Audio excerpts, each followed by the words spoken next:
What's up, everybody, and welcome to With That Being Said. Tonight is a different kind of episode. We got a militaristic style in the house. So everybody that's going to be on this as our guest is either a veteran or they are a current serving member of the military. And I do believe everybody here is Army, so that'll kind of help. I guess I got to go. Guess I got to go live, huh? Mm-hmm.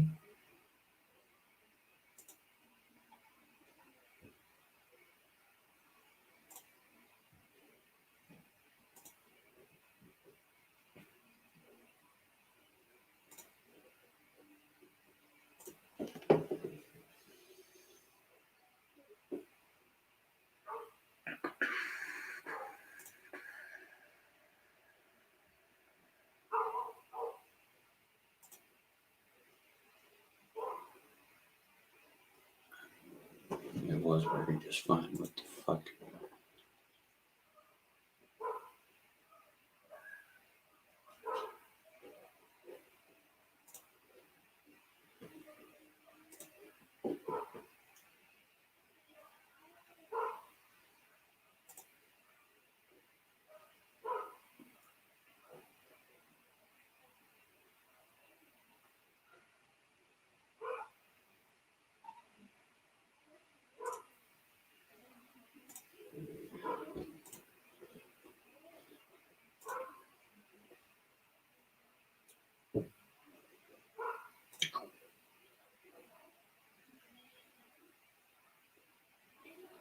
All right, welcome everybody to the newest version of With That Being Said. This is your host, Jekyl.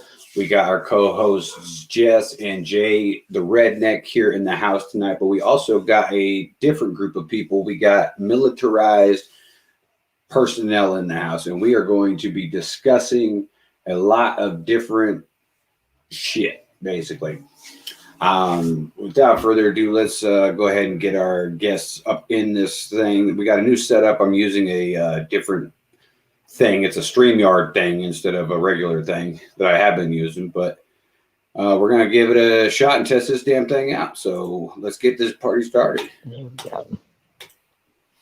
Well, what's up, everybody? We got Triple T. We got Jay the Redneck as always. We got Jess as always. And we got my man Hayden, XMC, will be joining us at some point. He's got to drive home, I guess, and then he's going to hop in here for a few and kick it with us.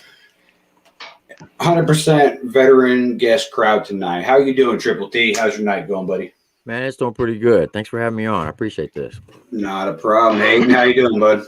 Man, just another day in paradise. Thanks for having me, brother. I hear you. Jay, as always, my co-host. How's your night going, man? It's going.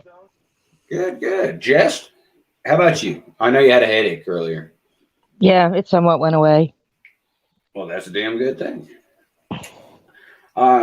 First, I'm going to jump right into a new part that says it's kind of a talking point, actually. And it's called New to My Shit List. I got to change my banner. I totally forgot about that. There we go. Okay. New to My Shit List is a new segment that I'm going to be doing on this thing. And with today's society, people jump on my shit list pretty fucking often. So it's not like a big fucking surprise. But I don't know if you guys have heard about this. This is late breaking news. It broke about 4 hours ago, and I learned about it like probably about 20 minutes ago. But this is what I'm talking about right here. This is the next guy on my shit list. Mayor Mark Cuban. This motherfucker. He decided to scrap the national anthem as soon as the NBA reversed course and said everyone must stand for the national anthem. It is against the rules and regulations to not stand for the damn national anthem. And they're going to fine players who don't stand.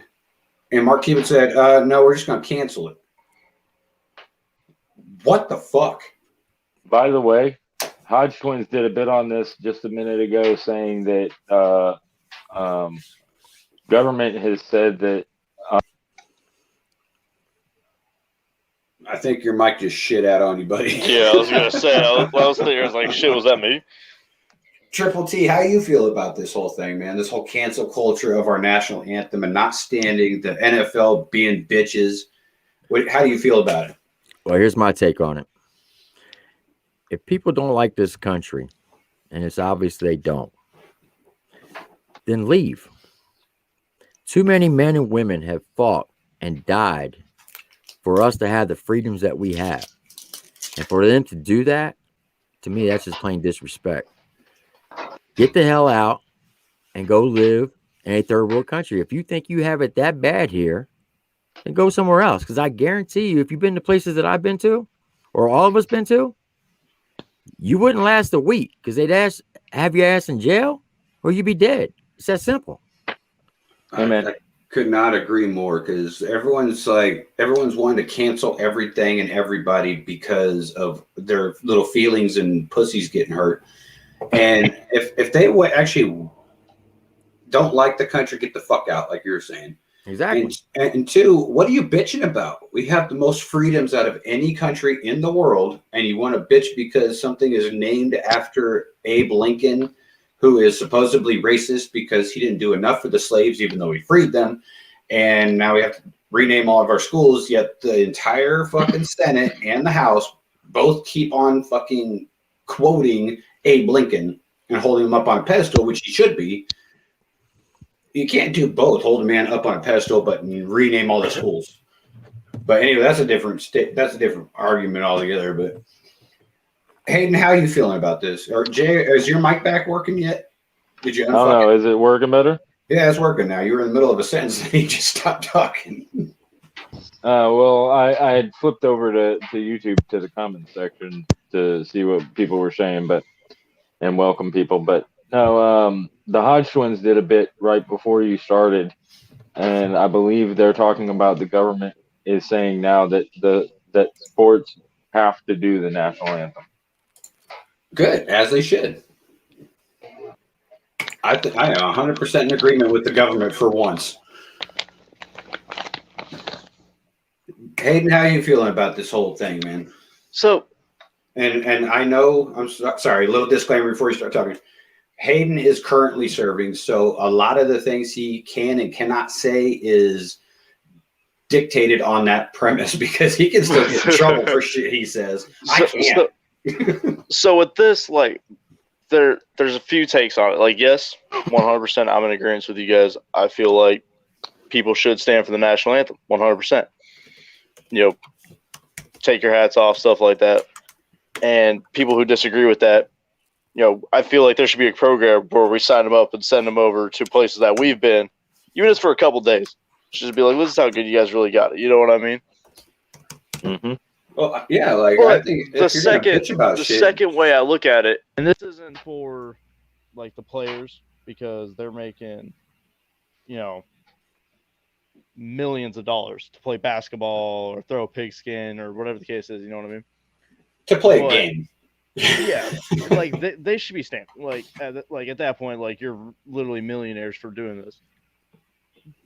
But people kneeling for the national anthem and stuff like that, it is a sign of protest, which is one of our rights. That's in our Constitution, you know, that we all fought for and took an oath to protect.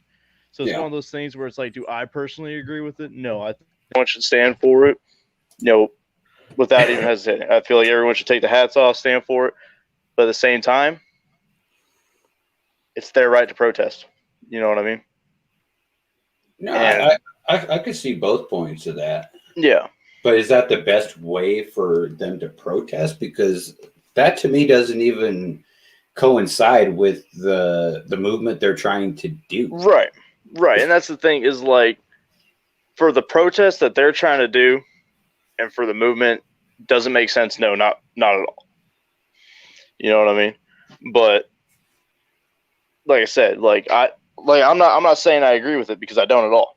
You know, I've lost a lot of good friends and stuff like that serving, you know, whatever the case is. I don't agree with that whatsoever, but at the end of the day, as big as a bitch as it is, and a slap in the face, it's their right as being American citizens. That is true. I mean, I guess the Constitution works both ways, doesn't it? Yep. Yeah, it does work both ways. Wait, did I do that or did you do that? Okay, never mind. What I do? No, you didn't do anything. Triple T muted his mic, and I thought I accidentally clicked on something. I was like, what did I click? No, I just turned it off because I didn't want to interfere. Oh, you're good. I didn't know if I clicked something since this whole setup is new to me. It's my first night using this. I call it the duck thing because I can never remember the damn name of it, but it's a lot easier to run than OBS. It's definitely a lot smoother in my opinion. So I'm kind of digging it. But let's get into what we actually came here to discuss. I didn't give. Oh shit! Who's Falcon? Who's that? I was going to add one thing about the whole flag thing. Okay. The last person that was speaking, I can't remember his name. The one that's in the military right now. Hayden. Yo, what's going on, man? What's your name again? Hayden. Hayden. Okay. So I want to just hit on one thing that you were talking about. All right. So all these athletes are millionaires, right? Yeah. Now here's my take on it. In beginning of 2007, I actually wrote a book called Defenders of Our Nation. I have not got it published because every publisher I took it to, they said it's too in your face and America is not ready to basically be told that they're jacked up.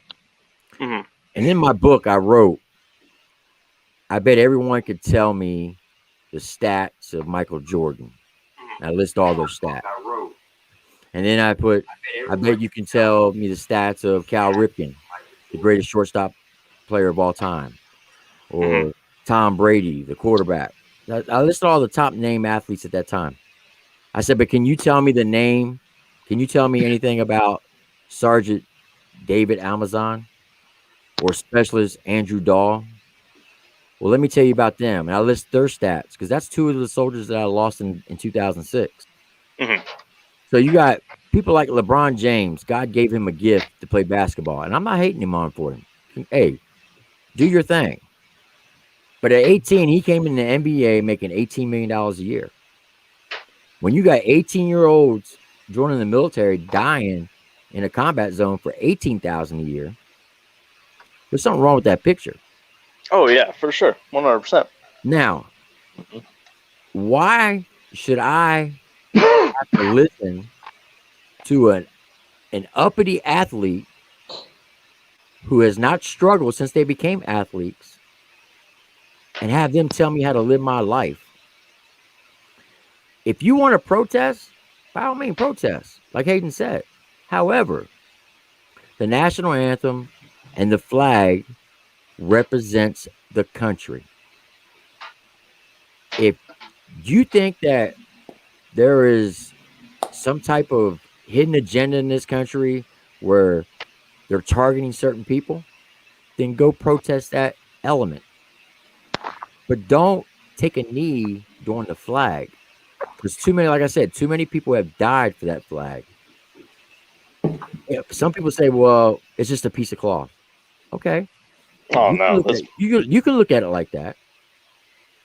But that piece of cloth is what every service member swore to protect. Yep. And that piece of cloth, that's our security blanket for this nation. So when you daggone desecrate it by stepping on it, burning it, urinating on it, taking a knee, I don't care if you daggone live or die. I know that's kind of harsh, but that's just my personal feeling. Get the F out this country.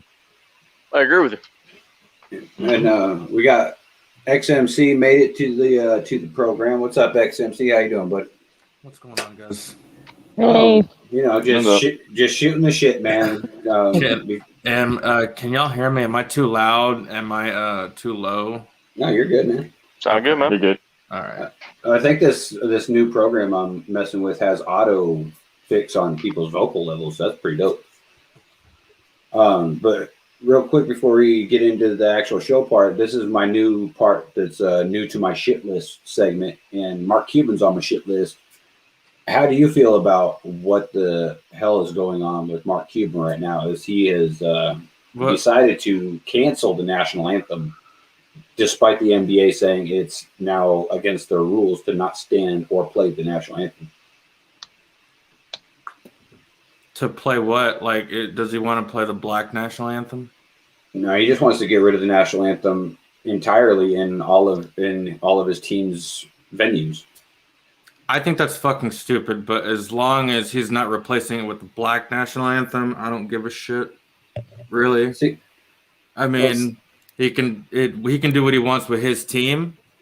At the end of the day, I think it's dumb. I don't really think there's a fucking point. I don't know what he's trying to prove, but that's just me. I think he's just trying to walk on the political line of the whole thing. I don't think he really cares personally one way or the other because he is a privileged billionaire. Well, he's rich and bored, probably.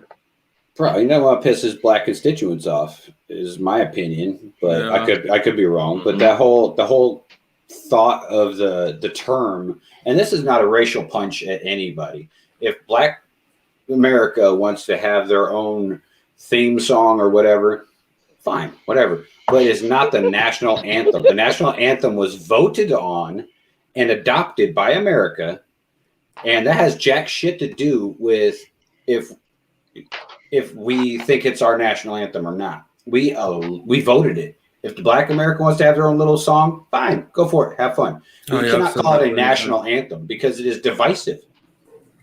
The national anthem includes the entire nation. And the black ones, it precludes everybody but the constituents. I only stand for one, so I mean, I don't know. I guess that's an entirely different conversation or whatever. But yeah. just the fact that Mark Cuban, a privileged billionaire, like he earned his money. He did the right thing. He was smart. He made great investments, and now he's a billionaire. And he bought some NBA teams. He can do what the fuck he wants with it.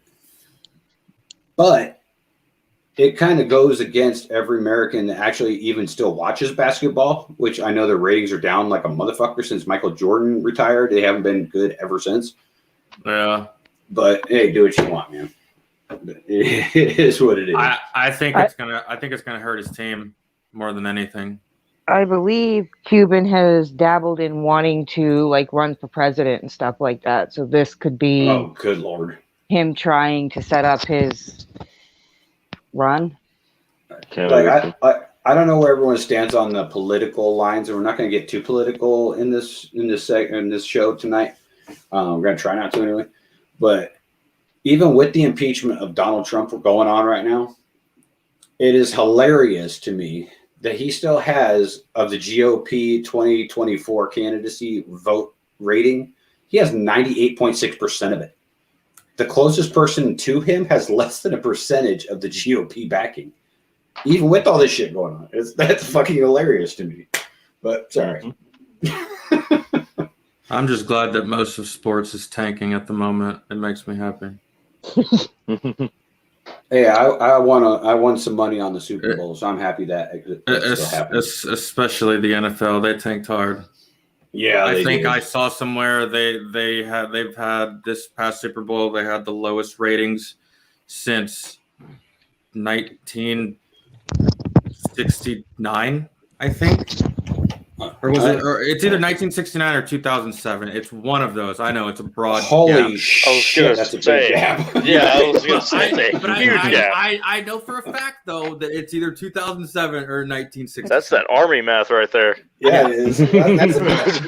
That's infantry math right there, man. Yeah. Disregard all the numbers in between. It's one of those two. I'm pretty sure. I know that the ratings have not been as good ever since the Bronco era, where Broncos were just killing shit with Elway.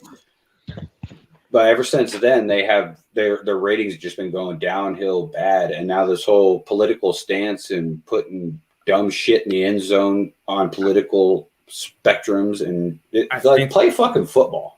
Well, I can tell you this: I'm a diehard Steelers fan. I used to go to a Steelers game every year. We have something in common. I watched it on the whole DirecTV sports package. Mhm. I didn't watch one game this year, and here's why. When the whole so-called pandemic was going on, and Roger Goodell came out with a policy saying if any NFL player goes to church on Sunday before the game, they would get a $25,000 fine. What? But in Ooh, the I same didn't hear sense, that. oh I yeah, didn't hear that at all. yep. But it was okay to go out and protest in the street to help support the citizens of your city. Wow. When he did I- that, I canceled everything. I didn't watch one game. And I won't watch, didn't. as long as he's the commissioner, I will never watch the NFL ever again. I did not know anything about. I didn't know that at all. I Yeah. watched. Go I look watched it up. I watched maybe 4 games this season. And one is I watched one is one. including the Super Bowl. I didn't like Roger Goodell before I found that out. So I mean, we're all good. I've never liked Goodell, Same. but I watched some of my Patriots when they were on TV here locally in Colorado. I watched like one game, and then I watched the playoffs, and then I watched the Super Bowl. That's it. Yeah, Like, let's not bring up the Patriots this year. That was sad. No, but it proved a point though, because Brady was like, okay, I'm going to split from the team, and we're going to see if it was Belichick winning this shit or Brady winning this shit. And I guess we found that out in a big way, didn't we? I mean, I feel like we all knew that though. Yeah. There is no Patriots without Right. Brady. Right. Yeah, but You think you would've- Belichick. Do you Belichick- think they would have got where they would have got with fucking Drew Bledsoe? Hell no. Oh fuck no! And Hell no. Bledsoe used to be my guy too. I was like, fuck yeah, I'm a big Bledsoe fan. Then he got his leg broke, and I was like, shit, there goes our season. Now then Brady came out. I was like, oh fuck, all right. Look at this fucking rookie. What a turd. Mama Jekyll's in the house. Yeah, Mama Jacob's always in the house. Well, at least when it notifies her that I'm live, I guess. Yeah. Y'all can still hear me, right? We're good? Yeah. Yes, Yep. sir. Okay, cool. Just make sure. All right. So this is how it's going to go down for everybody that is just tuning in. We have a panel full of veterans, and we all have different life experiences in the military, because I obviously served a different time than Triple T, and also with XMC, and Hayden is still in. I don't know, when did everybody join the Army? Let's go start there, I guess. I joined in 2009. So Hayden's 2009. I'm 2006. No, that was Falcon. That was Falcon. Oh, I'm sorry. That was XMC. My bad. It didn't show up your little bubble thing. Okay, so XMC was 2009. I was 2006, and there wasn't, I don't think, too big a difference in those two time periods. It was just more Iraq than Afghanistan in 2006. Yeah, and I believe- I missed Iraq by like 2 weeks, and I just did Afghanistan twice. When did you join Triple? I came in August of 1989, and I retired February of 2009. Jesus Christ! Yeah, Damn. so you definitely have a different experience than we do. Wow. Yeah. Way different Matter of fact, experience. I went to basic training in the same company, the same barracks, the same platoon. My dad was a drill sergeant 10 years prior. Oh shit! Damn, I remember son. going to those same barracks as a kid, messing around with the privates. That's crazy. And I called hell for it because they found out who I was about the 5th week. Oh. And the reason why on day one, my senior drill sergeant Jackson, that guy was a goat. But anyway, on day one, he comes up to me, he says, Private Faust. He said, do I know you? No, senior drill sergeant, you don't know me. I know you from somewhere. No, senior drill sergeant, you don't know me. And see, in that particular battalion, each company have what they call the Drill Sergeant Hall of Fame from 1960 all the way up to that point. Every drill sergeant that ever served in that company, their picture would be on the first floor. Now, you all know that you can never walk on the first floor of any barracks because that's where, all the cadres was. Mm-hmm. So I look just like my old man. Well, week 5, I had to pull guard duty, and when you got the 2 to 4 shift, you got to wax and buff the hallways.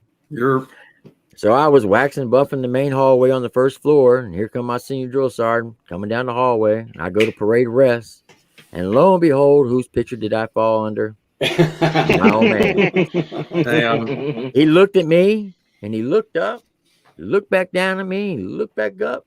He said, "That's your father, isn't it?" And I just went, Unfortunately. that was about 2:30. That was about 2:30 in the morning. Well, lo and behold, 3 hours later at 5:30 a.m., every drill sergeant in the battalion showed up Oh no. at Alpha Company 246 Infantry to pay respect to Private Faust, whose father was known as the Body Snatcher. My old man was notorious for picking privates up and throwing them in the dumpster. Oh, that's the old Yeah, ass see- army right And there. I call hell for it. Now, in 2001, I'm in drill sergeant school at Fort Leonard Wood. Oh shit! I am glad. And I got a story for you. You might have been my drill sergeant. no, I was a drill sergeant at Fort Knox. Oh, okay. Because I So- went to basic training originally in 2002 in Fort Leonard Wood. So I'm standing in the chow line, and whenever you go through drill sergeant school, if you're not doing anything, you got to have your module book out and studying your modules. Yeah. Now there are 36 modules in drill sergeant school that you got to learn word for word. The biggest one is stack and take arm, which is 4,800 words. Now Jesus. I already knew all the modules, but I still had to have it out. So I'm standing there. I've got my one hand behind my back at parade rest. I got my other hand holding my book. I got my head looking down. So whenever you move, you got to do all your facing movements. So I snap to a position of attention, take a step forward, go lock my heels back up, go back to parade rest. And when I get up to the front, there's a drill sergeant in front of me. Now I was an E6 at the time, and that drill sergeant, my drill sergeant leader, his name was Drill Sergeant Gillespie. He was an E6, and he looked at me. He said, "Hey, Sergeant." I hate when they say it like that. "Hey, Sergeant." I was like, "Yes, Drill Sergeant." He's like, "Your father in the military?" Of course, he retired in August of '90. I'm like, "No, Drill Sergeant. My dad's not in the military." Now, let me rephrase that. Was your dad in the military? And by a chance, would his name been Victor C. Faust? When he said that, I just went. Oh shit. He says, Yeah. "Hey, Sergeant, get outside." I looked at him. I said, "Excuse me?" He said, "I didn't study. Get outside." I get outside. I said, "Yes, Drill Sergeant." He's like, "Front." I look, what? Oh, you know what that means. Front. Yeah. He front back go me every day for 45 minutes until I graduated. Come to find out, he was a private. Oh in no. my old man. Oh man. When he was a first sergeant in Germany. And apparently his reputation followed him. The sins of our fathers. Yeah. And I call him for it. Now, it's even getting better. So I graduate drill sergeant school. I'm driving back to Fort Knox. I got my drill sergeant hat. Look, when you graduate drill sergeant school and you get that brown round, you put it on for the first time, boy, your head gets about 20 times bigger than what it is. So I'm wearing it the whole time I'm driving. I'm like, yeah, I ain't taking this bad boy off. This thing is bad. Man, I'm gonna eat, sleep, and fucking this thing. Shit. Exactly, right? So at this time, I'm getting ready to pull up to the gate at Fort Knox on Wilson Road. And I had my brown round and I put it on my dash. When I pulled up, the gate guard was a civilian gate guard. I handed him my ID card. He's like, "Staff Sergeant Faust. Oh, you a drill sergeant? You know, I had a first sergeant name for First Sergeant Faust. You sure do look like him." Dude, you just can't escape it. Holy shit. And I was like, "Are you serious right now?" He's like, "Sir, you mind pulling your vehicle over here? I need to search it real quick." I'm like, "You got to be kidding me, right?" He fucked with him too. Every time I came through the gate and he was working, he was searching. Every time. Dude. Finally, after about the 10th time, I'm like, "Look, dude, what is it with you and me? Why do you have to do this to me?" He said, "I don't know what you're talking about, Drill Sergeant." I said, "Look, it's obviously you were in my dad's company. He was your first sergeant. But why are you taking it out on me? I had nothing to do with that. He said, let me tell you something. He said, the apple don't fall far from the tree. And because I can't get back at your father, I'm going to get back to the next best thing to him. And every time you come through the gate, you better expect this. Oh, Jesus. Boy, I was madder than a daggone a hooker in church. Boy, I was upset. Ooh, I wanted to cuss him out. I'm like, nah, I'll play your game. Well, Man. well, let me ask you something. Oh, go ahead, Hayden. Sorry, my bad. Oh, I was gonna say I've had very, very similar instances, like with my stepdad being in, and like when he was in stuff like that, he always used to have guys come over for like poker night and stuff like that every Saturday, and he was infantry as well. So I knew a lot of his friends and stuff like that, and obviously 11 Bravo, so I went down to Benning for OSIT. Remember going down to Benning, and I see my senior drill sergeant Fraser. He looked familiar as hell, and I couldn't put my finger on it. And it wasn't until about 30 minutes later when he came up to me and he's like, Robert Scott? What? He's like, yeah, you know Scott? And I was like, no, senior drill sergeant. And he's like, really? Look a lot like his son. And I was like, oh, I knew you looked familiar. And he was like, yep. So you used to come over to your house to play poker? Yeah, he's just like, yep. Push. Push. And I was like, oh my God. Like every day he'd catch me like in the chow line, he'd go, push. Like that's all he'd say. Just come over, push. That's the worst. He's like, this one's for your dad. Push. And I was like, oh my God. Oh, look, it even gets better after that. So now I get stationed at Fort Polk. I'm out of the military and I'm working at the Fort Polk commissary. And this older gentleman comes in. He keeps staring at me. I mean, he's mean mugging me too. So finally, I'm like, I walked up to him. I'm like, sir, did I do something to piss you off? He's like, I know you. I was like, I don't think you do. He's like, you were in the Army? I was like, yes, sir. He's like, were you ever here? I'm like, yeah, but what years are you talking about? I was 1983. I'm like, dude, I was 13. I was like, where'd you do basic at? He said, Fort Dix, New Jersey. I said, damn, that is a long time ago. Yeah. I said, what year? Oh, 1978. Shit, I knew it. I said, you wouldn't have been in Alpha Company 426 Infantry 3rd Platoon Rough Riders, would you? How'd you know that? I said, because my daddy was your drill sergeant. Well, lo and behold, that old man is my mailman. Oh, shit. And my mail was jacked up for the next 2 years after that. I would just stop going outside. So I finally called my old man. I'm like, look, who else have you pissed off I need to know about? And he laughs every time. I said, oh, man, it ain't funny. I'm going to come up to Pennsylvania and whip your ass if I get harassed one more time. But my godfather, may he rest in peace, his name is Wayne G. Wright. This is how naive I was as a kid. My old man and my grandfather, the first 18 years, they were stationed together. Oh, God. They went to basic training together. They went to Vietnam all 3 times together. They did drill sergeant duty together. They were drill sergeants in the same platoon sergeant time, first sergeant time. They didn't split up until they both became sergeant majors. Well, I was talking to my godfather one day. When my old man came off the trail at Fort Dix, they put him out at range control until we PCS'd. So he's out running the range control, and this major, some reason, he had a hair up his ass. And for those who don't know, PCS is when you change your duty stations. Just right. For the non-military people in the chat. I apologize for that. Anyway, no, you're good. You get around a bunch of veterans and soldiers, it just comes out.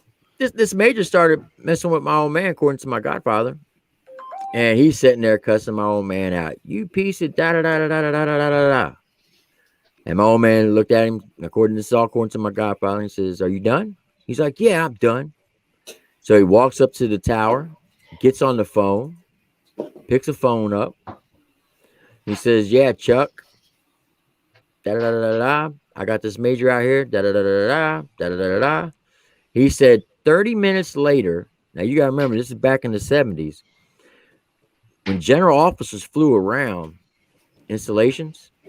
They would have their stars on the painted on the front of the aircraft. And back then they flew around in Hueys. Well, here come a 4-star general flying his Huey helicopter out to the ranges at Fort Dix, New Jersey, and lands it right in the middle of the firing range. Gets off the aircraft, walks up to my old man. My old man salutes him. They shake hands. They sit there and talk for about 2 minutes. And then my godfather said, my old man turned around and pointed to that major. That 4-star general walks up to that major, goes upside down the other to him. And within 24 hours, supposedly that major got stationed somewhere in Alaska. Oh, shit. Apparently, That's my wild. old man, that 4-star general, was a lieutenant colonel in Vietnam, and my old man saved his life a couple times. And he said as long as he was in the Army, he would never have anything to fear about. So Damn. that was pretty cool. Yeah. Now, let me ask you this, because we're in the basic training segment of tonight's show. Like when I went in 2002 originally, and then I hurt my shoulder, had to get recycled. And that was kind of a blessing in disguise, because I originally went in as an MP, and then God dang. Then I got smart and I joined the infantry in 2006. So I want we're to say good. smart, but you grew up here. Well, I got dumber by the ASVAB standard, but I got smarter by my job choice. MP, good God. Well, when I took the test in 2006, I qualified for any job in the Army, and they're like, "What do you want to do?" I'm like, "Infantry." Well, you can have any job at all. I'm like, "Infantry." Why do you want to do infantry? I want to do shit I can't do as a civilian legally, like blow shit up, shoot weapons, and shoot somebody. It's like that. That's it. That was it for me. But when I went in 2002 and 2006, completely fucking different environments. When I went in 2002, the drill sergeants could they could do what the fuck they wanted to you. Oh yeah. They put hands on you. They didn't give a shit. In 2006, we had what we called stress cards given to us. God. And my senior drill sergeant lined us all up. First fucking hour we were there, he's like, "Okay, when you some bitches pull this fucking stress card bullshit on me, I will fuck your mother and fuck your lives up until you guys fucking die." I was like, "God damn." All right. So it was completely different. But like in my day, they couldn't lay a hand on you, but they could still cuss at you. But in today's Army, they can't even do that. So Hey, I'll tell you what what was it like in drill sergeant or in a base training for you back in the day when they could beat the fucking living dog shit out of you because you're in the Army? Man. Well, here's a couple stories. So in basic training, I got caught. Well, that was an AIT. In basic training, they just slap the shit out of you. They would. You could be marching down the main road, and if you weren't in step, they just come up and slap the shit out of you. I remember one time as a kid, if anybody's ever been at Fort Dix, New Jersey, they have what they call Doughboy Field, and it has a big loop that goes around it. And that's where they do all the ceremonies. And this is when I wanted to become a drill sergeant. I was 8 years old. We just came from theater number 6. And that's where all the privates would go for church. And we would always go every Sunday. After church was over, we're driving down the big loop. And my old man stops his vehicle in the middle of the traffic circle. And this thing is huge, okay? He gets out, walks across Doughboy Field, goes up and just co-cocks his private, gets back in the car. And I'm sitting there going, "Oh my God, what did he just do?" He gets back in the car. My mom's just tearing into him. She said, "What was that for?" He said, "I'll be damned if one of my privates are going to be walking and chewing gum at the same time. That's not going to happen on my watch." I was like, "Ooh, I want to be a drill sergeant." Now, Private Faust goes to basic training. I think I know everything. Shit. I had a female drill sergeant named Drill Sergeant Riley. Oh, she was fine. Ooh, she was finer than frog hair. Well, you had a female drill sergeant? Yeah. Shit. Now, I didn't know one. Drill Sergeant didn't either. Riley. This is how bad Drill Sergeant Riley was. She would. Now, this was back then when we used to have those banana PT suits. Okay. And the shorts were like Daisy Dukes. Drill Sergeant Riley would stand over your head while you sitting there doing flutter kicks, and she just stand there right over your head, and you looking right up at it like, oh my God, what am I looking at? Ooh. But if you said anything or she caught you looking, boy, she would kick you right dead in the face. Needless to say, that's why my jaw pops. I got kicked quite a few times. Now, That's awesome. when I became a drill sergeant, I used to walk around with 3x5 cards in my pocket. And I would have all the privates' names on it, all their personal information, and their point of contact. It was usually their parents or their wife. And I would always threaten to call their parents. Now, imagine you being 18 years old. And at the time, I was 31. Imagine a 31-year-old man calling your parents, telling them that you're jacked up. How would that make you feel?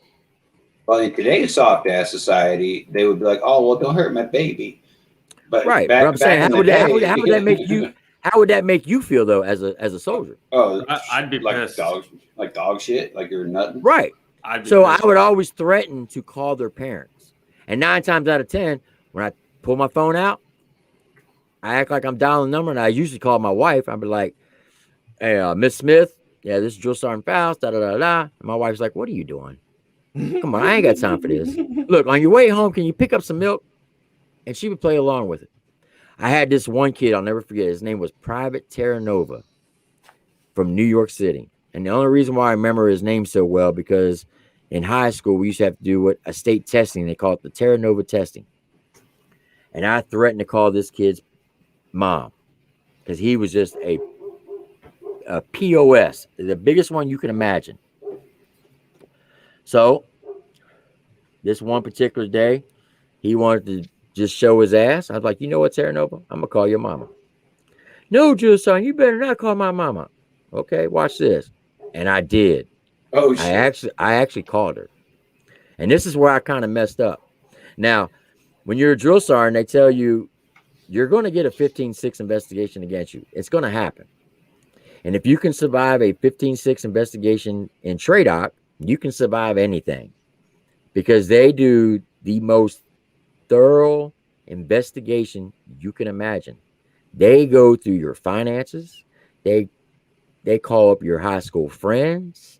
They call up your family members, your neighbors. They go knee deep into you. Needs to say I have 5 against me. I beat every one of them, though. So I didn't do it. I pulled a Bill Clinton on him. They teach that in drill sergeant school. You got to pull a Bill Clinton. And that is deny, deny, deny. If you ain't got video, DNA, or a witness, I ain't do it. I'm sticking to my story. And they really can't prove. And they really can't prove it. So this one particular day, Private Terranova pissed me off so bad. I said, you know what, Private? I'm gonna call your mama. So I pulled out my 3x5 card. No, drill sergeant. Shut up, you little bitch. And I actually called her. I said, is this Miss Terranova? She said, yes, it is. I said, how you doing, ma'am? I said, this is Drill Sergeant Faust in Fort Knox, Kentucky. And that was the first mistake. I should have never told her my real name. And I should have never told her where I was calling from. She goes, well, what can I do for you? I said, you have a son, Private Terranova, here? Yes, sir. I said, okay. I just wanted to call and let you know he's one of my soldiers. Oh, how's my baby doing? I said, ma'am, he's doing good. I said, I just wanted to call and thank you. She said, thank me for what?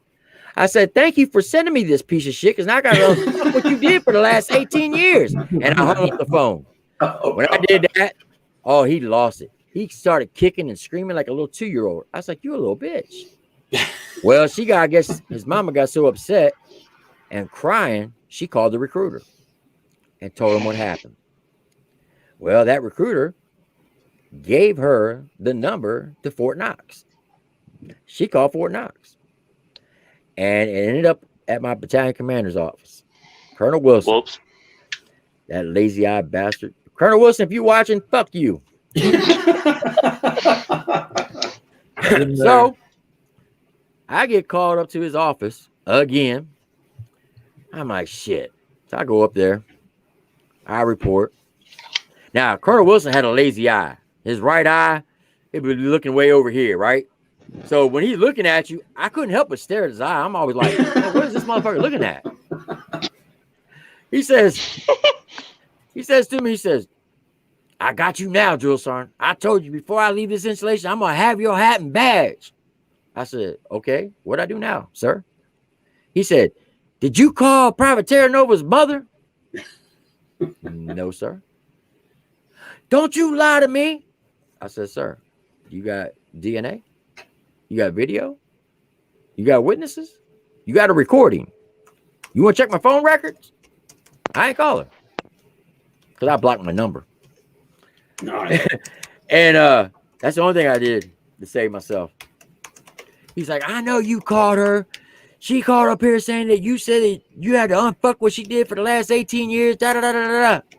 I don't know what you're talking about. I didn't do it. But yeah, that was the funniest thing when I said to that woman, oh my God. When were you a drill sergeant at Fort Knox? 2001 to 2005. Matter of fact, I definitely wouldn't have. Yeah, I was the last class to graduate from Fort Knox. In what year? 09, I believe. Okay. Because In then 2000 they were the armor division from Knox Yeah. to Benny. What was your MOS? 88, Mike. What battalion were you in? 146 or 246? 146 Charlie Company, I think. I was in Alpha Company 146. Something like that. I think I'd have to go downstairs and look at that graduation picture that's down there. I honestly can't remember. Well, damn. Well, that means that he could have been. He was almost your drill sergeant, huh? Almost. My platoon was called the Death Dealers. I don't know if that was a thing when you were a drill sergeant, but Yeah, there was. yeah, that was the platoon that I was in.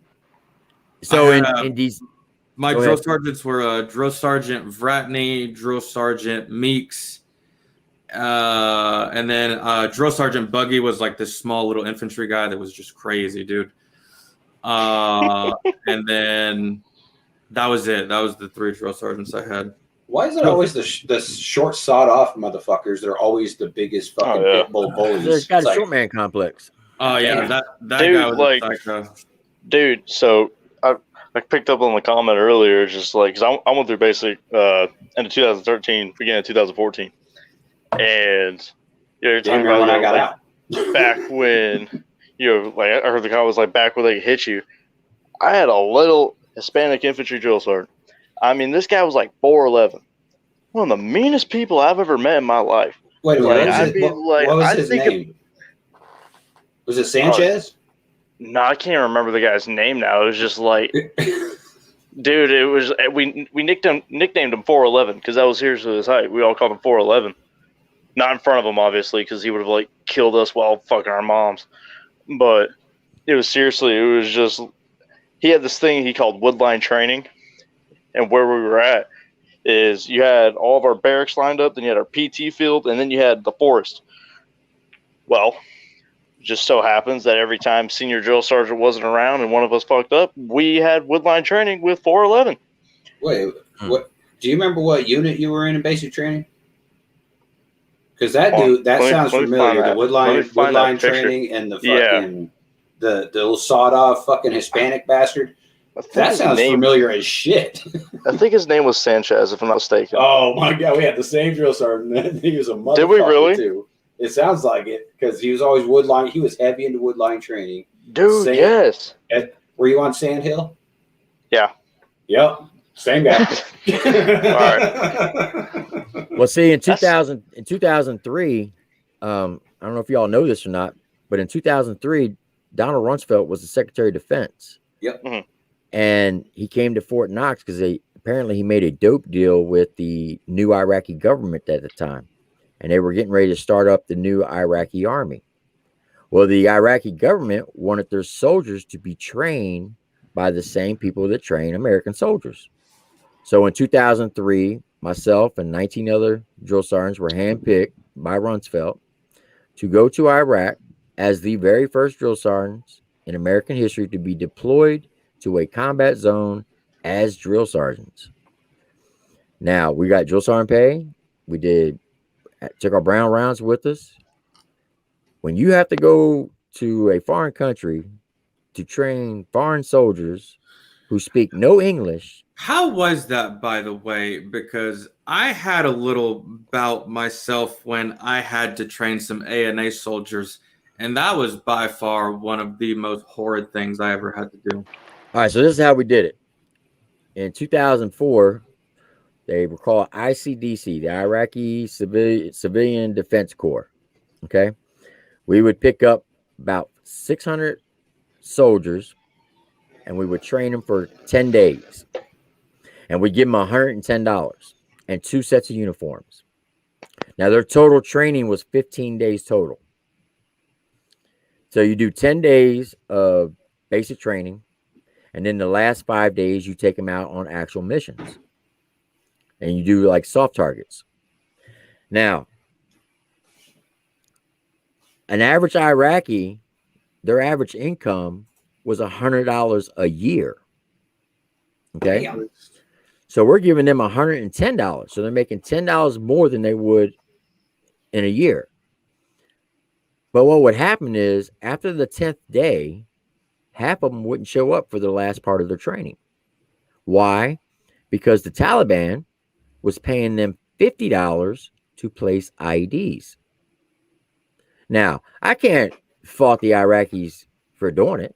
If I'm only making $100 a year to provide for my family, and if some jackoff's going to give me $50 to go put a bomb in place, what do you think I'm going to do? I'm going to do what I got to do to take care of my family, right? Especially, yeah, because they're going to threaten your family. So Exactly. Yeah, either you do it or they're going to die. So Right. the So I army's couldn't- not going to kill your family. They're going to kill your family. So I'd be more afraid of them than the military. Right. you know? So I couldn't fault them for it. But the bad part was they were then returning using our tactics against us because we would teach them. So on those 5 days that we would go and hit those soft targets, half the time the people that we were conducting raids on were the people that we trained. Jekyl. I would have just started giving them bullshit training. Well, after the second cycle, we finally realized what was going on. That's what we would do. Yeah. Now, we had this. Now, the thing was, you had to be 16 to join the Iraqi army. Okay. We had this kid. This is no lie now. This is in 2004. This kid couldn't have been no more than 11 years old. He swore up and down he was 16. So there was no way to verify his age. He said he was 16. He's 16. So sure, yeah. This kid was tougher than woodpecker lips.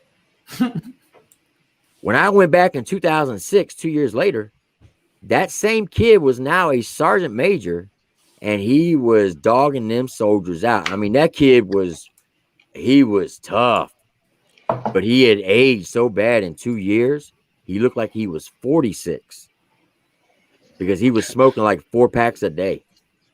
that's it. Rookie numbers. And that kid was tough. And he would daggone pistol whip a soldier quick. We called him Little Patton. He was tough. I hated training the ANA whenever I was over there. Anytime we had to do anything with them, it really did just feel like a waste of my time. And I would tell them all the time. I'd even get the interpreter to tell them that if we weren't here, they would all be dead. Oh, yeah. AA is a bunch of fucking idiots. I hate ANA with passion. I'd And much rather always fend tell the off a pothead trying to get a brownie than work with ANA. It was awful. It was like trying to train a platoon full of brand new cherry straight off the street civilians to be privates, but you recruited them out of middle school. That's kind of how it seemed I would to me. much rather do that. Trust me, as someone who's in the drill sergeant side, I would much rather do that than ever work with ANA again. Like We Yeah, couldn't 'cause trust our ANA. Our ANA was selling plans to the enemy to bomb us every fucking day. Yeah. Like it was fucking ridiculous. You can't trust them some bitches. And they're stupid as shit. Like I did have to laugh though. They got one of my stupid ass lieutenants fired, which I loved. Because they would have sneaked underneath the wire to go out and do whatever the fuck they were doing in town. And when my stupid ass brand new cherry platoon sergeant, or I'm sorry, the platoon leader got up there and he's like, "Hey, what's that guy doing? Shoot a warning shot." I was like, "Sir, I don't have my M4. You brought me out of my fucking barracks to go up here with you to tell you where shit is. I didn't bring my weapon." "Well, shoot the fucking 50 cal at him." I'm like, "What?" Dude, 40 cal to 50? Yeah, he wanted me to do a warning shot at the ANA with the 50 cal. I was like, "Is that an order, sir?" And he's like, "Yeah, fucking do it." So I shot, and that almost created an entire fucking civil war on my fucking base between ANA and the American soldiers. We were all pointing weapons at each other and shit. I was like, "Oh my god, we're all gonna die." I don't know what it is about officers doing stupid shit like that. I've told most of my subscribers this story, but we had a situation when I was downrange. We had a captain that was on our installation. He was part of civil affairs. He wanted to go on a mission so fucking bad, bro. I guess he was just really, really bored. So he went on a mission with us, and we put him close to the fucking end. He wanted that silver star. That's what it was. I was supposed to pull security. I was at the end of the squad formation, and he tells me, he's like, "I'll stop traffic. Don't worry about it. Keep going." So I keep going. He stops traffic. He's at the end. He's supposed to come back up and replace me when he's done. And out of nowhere, we just hear 3 shots go off in bursts, like pop, pop, pop. This motherfucker opened fire on a car that like kept driving but didn't stop. It was going like 5 miles an hour. It wasn't a threat. It wasn't nothing. He held up his hand for like a split second and then just immediately raised his weapon and opened fire on this vehicle. I don't know how he didn't kill the guy. Oh, goddamn. But yeah, he never went on mission with us again. Our platoon sergeant was pissed. He went to the commander. He's like, "Take this dude, get him away from me, get him away from my soldiers. I'm going to kill him if I see this guy again." See, here's the problem with officers, in my opinion, is they have a fucking degree in like gymnastics or fucking PE or something. They get to be a officer because they go to OCS, which is the equivalent of a private going to basic training. And then they come to a combat zone with seasoned veterans. And they're like, "Okay, well, I'm going to tell you what to do." Yeah, I had this one lieutenant, the guy that replaced that dumbass that got fired, came up to my shack. We were doing night security, and he's like, "Hey, Sergeant, what's this?" I'm like, "What's what, sir?" He picked up a fucking optic, and he's like, "What's this?" I'm like, "Sir, it's an optic." He put it to his eyes. "I can't see shit. This thing sucks." I'm like, "Sir, turn it around." Jesus Christ. It's like, God, and you're in charge of me. That's one thing that I a couple years ago, whenever my now ex decided she wanted to join the military, she was going officer because she had a degree, and she asked me one day, she's like, "Any advice?" I was like, "Yes, plenty." And I basically gave her all the do's and don'ts of being an officer. Like, listen to your soldiers, take their advice. If they have a combat patch, chances are they know a lot more than you do. So just take their advice, listen to them. Don't be a douchebag. Don't try to be the NCO and the platoon sergeant and the first sergeant all at the same time. Your job, you sign leave forms. That's it. Just stay out of their business. Let them do their thing, and you should be fine. But if just leave them alone, that's it. And I told her that. I was like, don't try to do too much. Just do what you have to do and where you're needed, and your platoon sergeant will help you out. Well, the problem is they get that fucking officer status and they think they run shit. Their head gets bigger than drill sergeants do. Exactly. And you find that mainly with the young ones, the ones that are right out of college, like the 22 and the 23-year-olds, because a lot of the ones that, especially the ones that went green to gold, they were at E6 and then went to officer school. I think that should be the standard. That should be the standard, because I give those guys hella more respect than I do, the college kid that was doing keg stands while I was deployed. I don't care about you, bro. Like, I really don't. I'm sorry. Like, you earned your rank. Congrats. But don't tell me shit. You know what I'm saying? So you earned your rank, but you didn't earn your rank. Like Exactly. like that was one of the things that pissed me off most when getting into the infantry, especially after my first deployment, going to my second, is we picked up a bunch of West Pointers. Dude, one of these guys was one of the biggest dumbasses I'd ever met in my life. The egos of those guys is insane. It's seriously like the only reason why I got into West Point was because Daddy had money.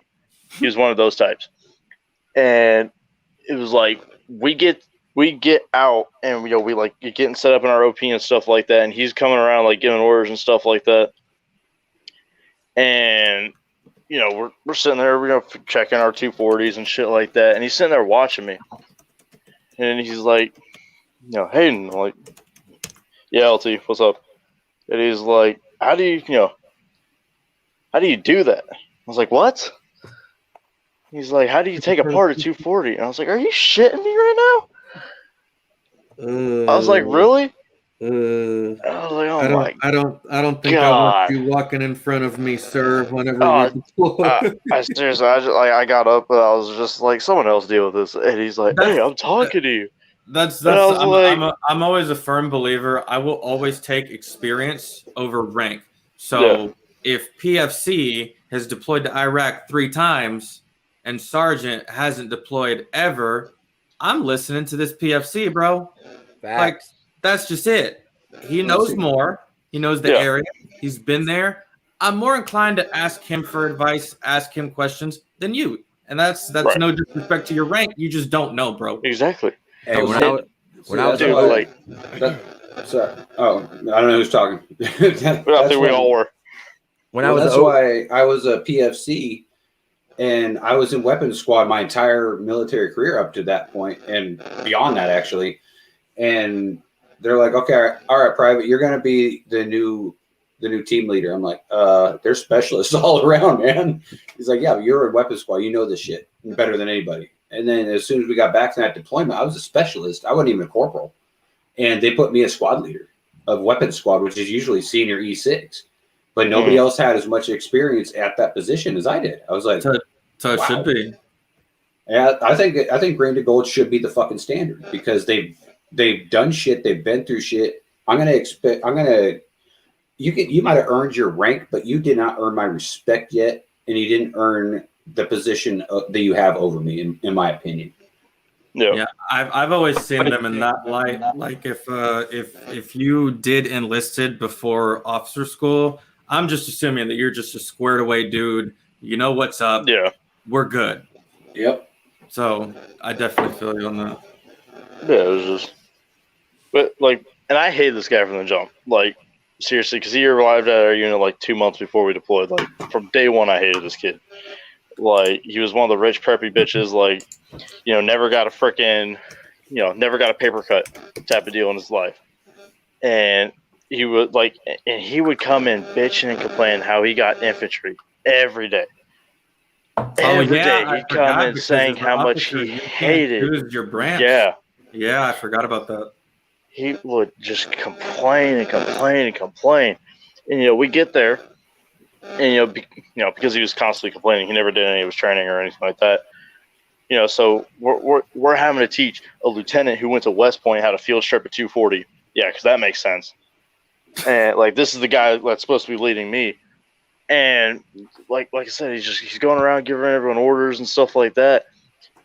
And it was seriously, it was finally like my sergeant just kind of like turned around and he's like, dude, shut the fuck up.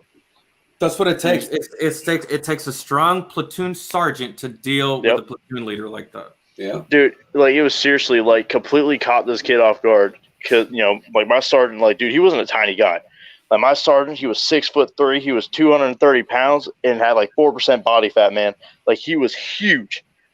And it was just like look at this guy who's like, shut the fuck up, man. Just a little insight to my lieutenant. He drove a Prius, so. God. Oh, Kid, oh, sorry, go ahead.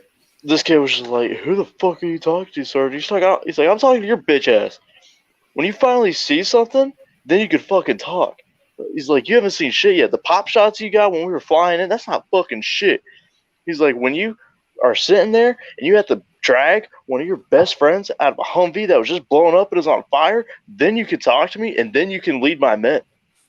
He's like, but until you get fucking anything, shut up, keep your preppy little white rich ass fucking over there, and shut the fuck up.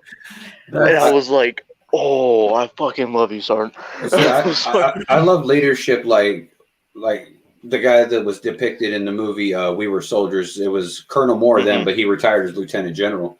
Like, he said the best lines to any other officer I've ever heard in my life. He reached his general status and he had a full-bird colonel under him.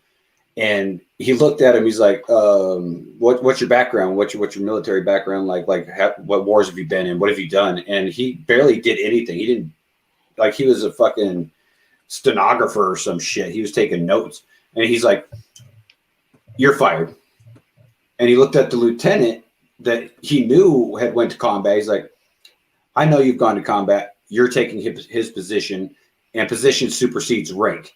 Get the fuck out of my office, Colonel. It's like, God damn. That's what I love.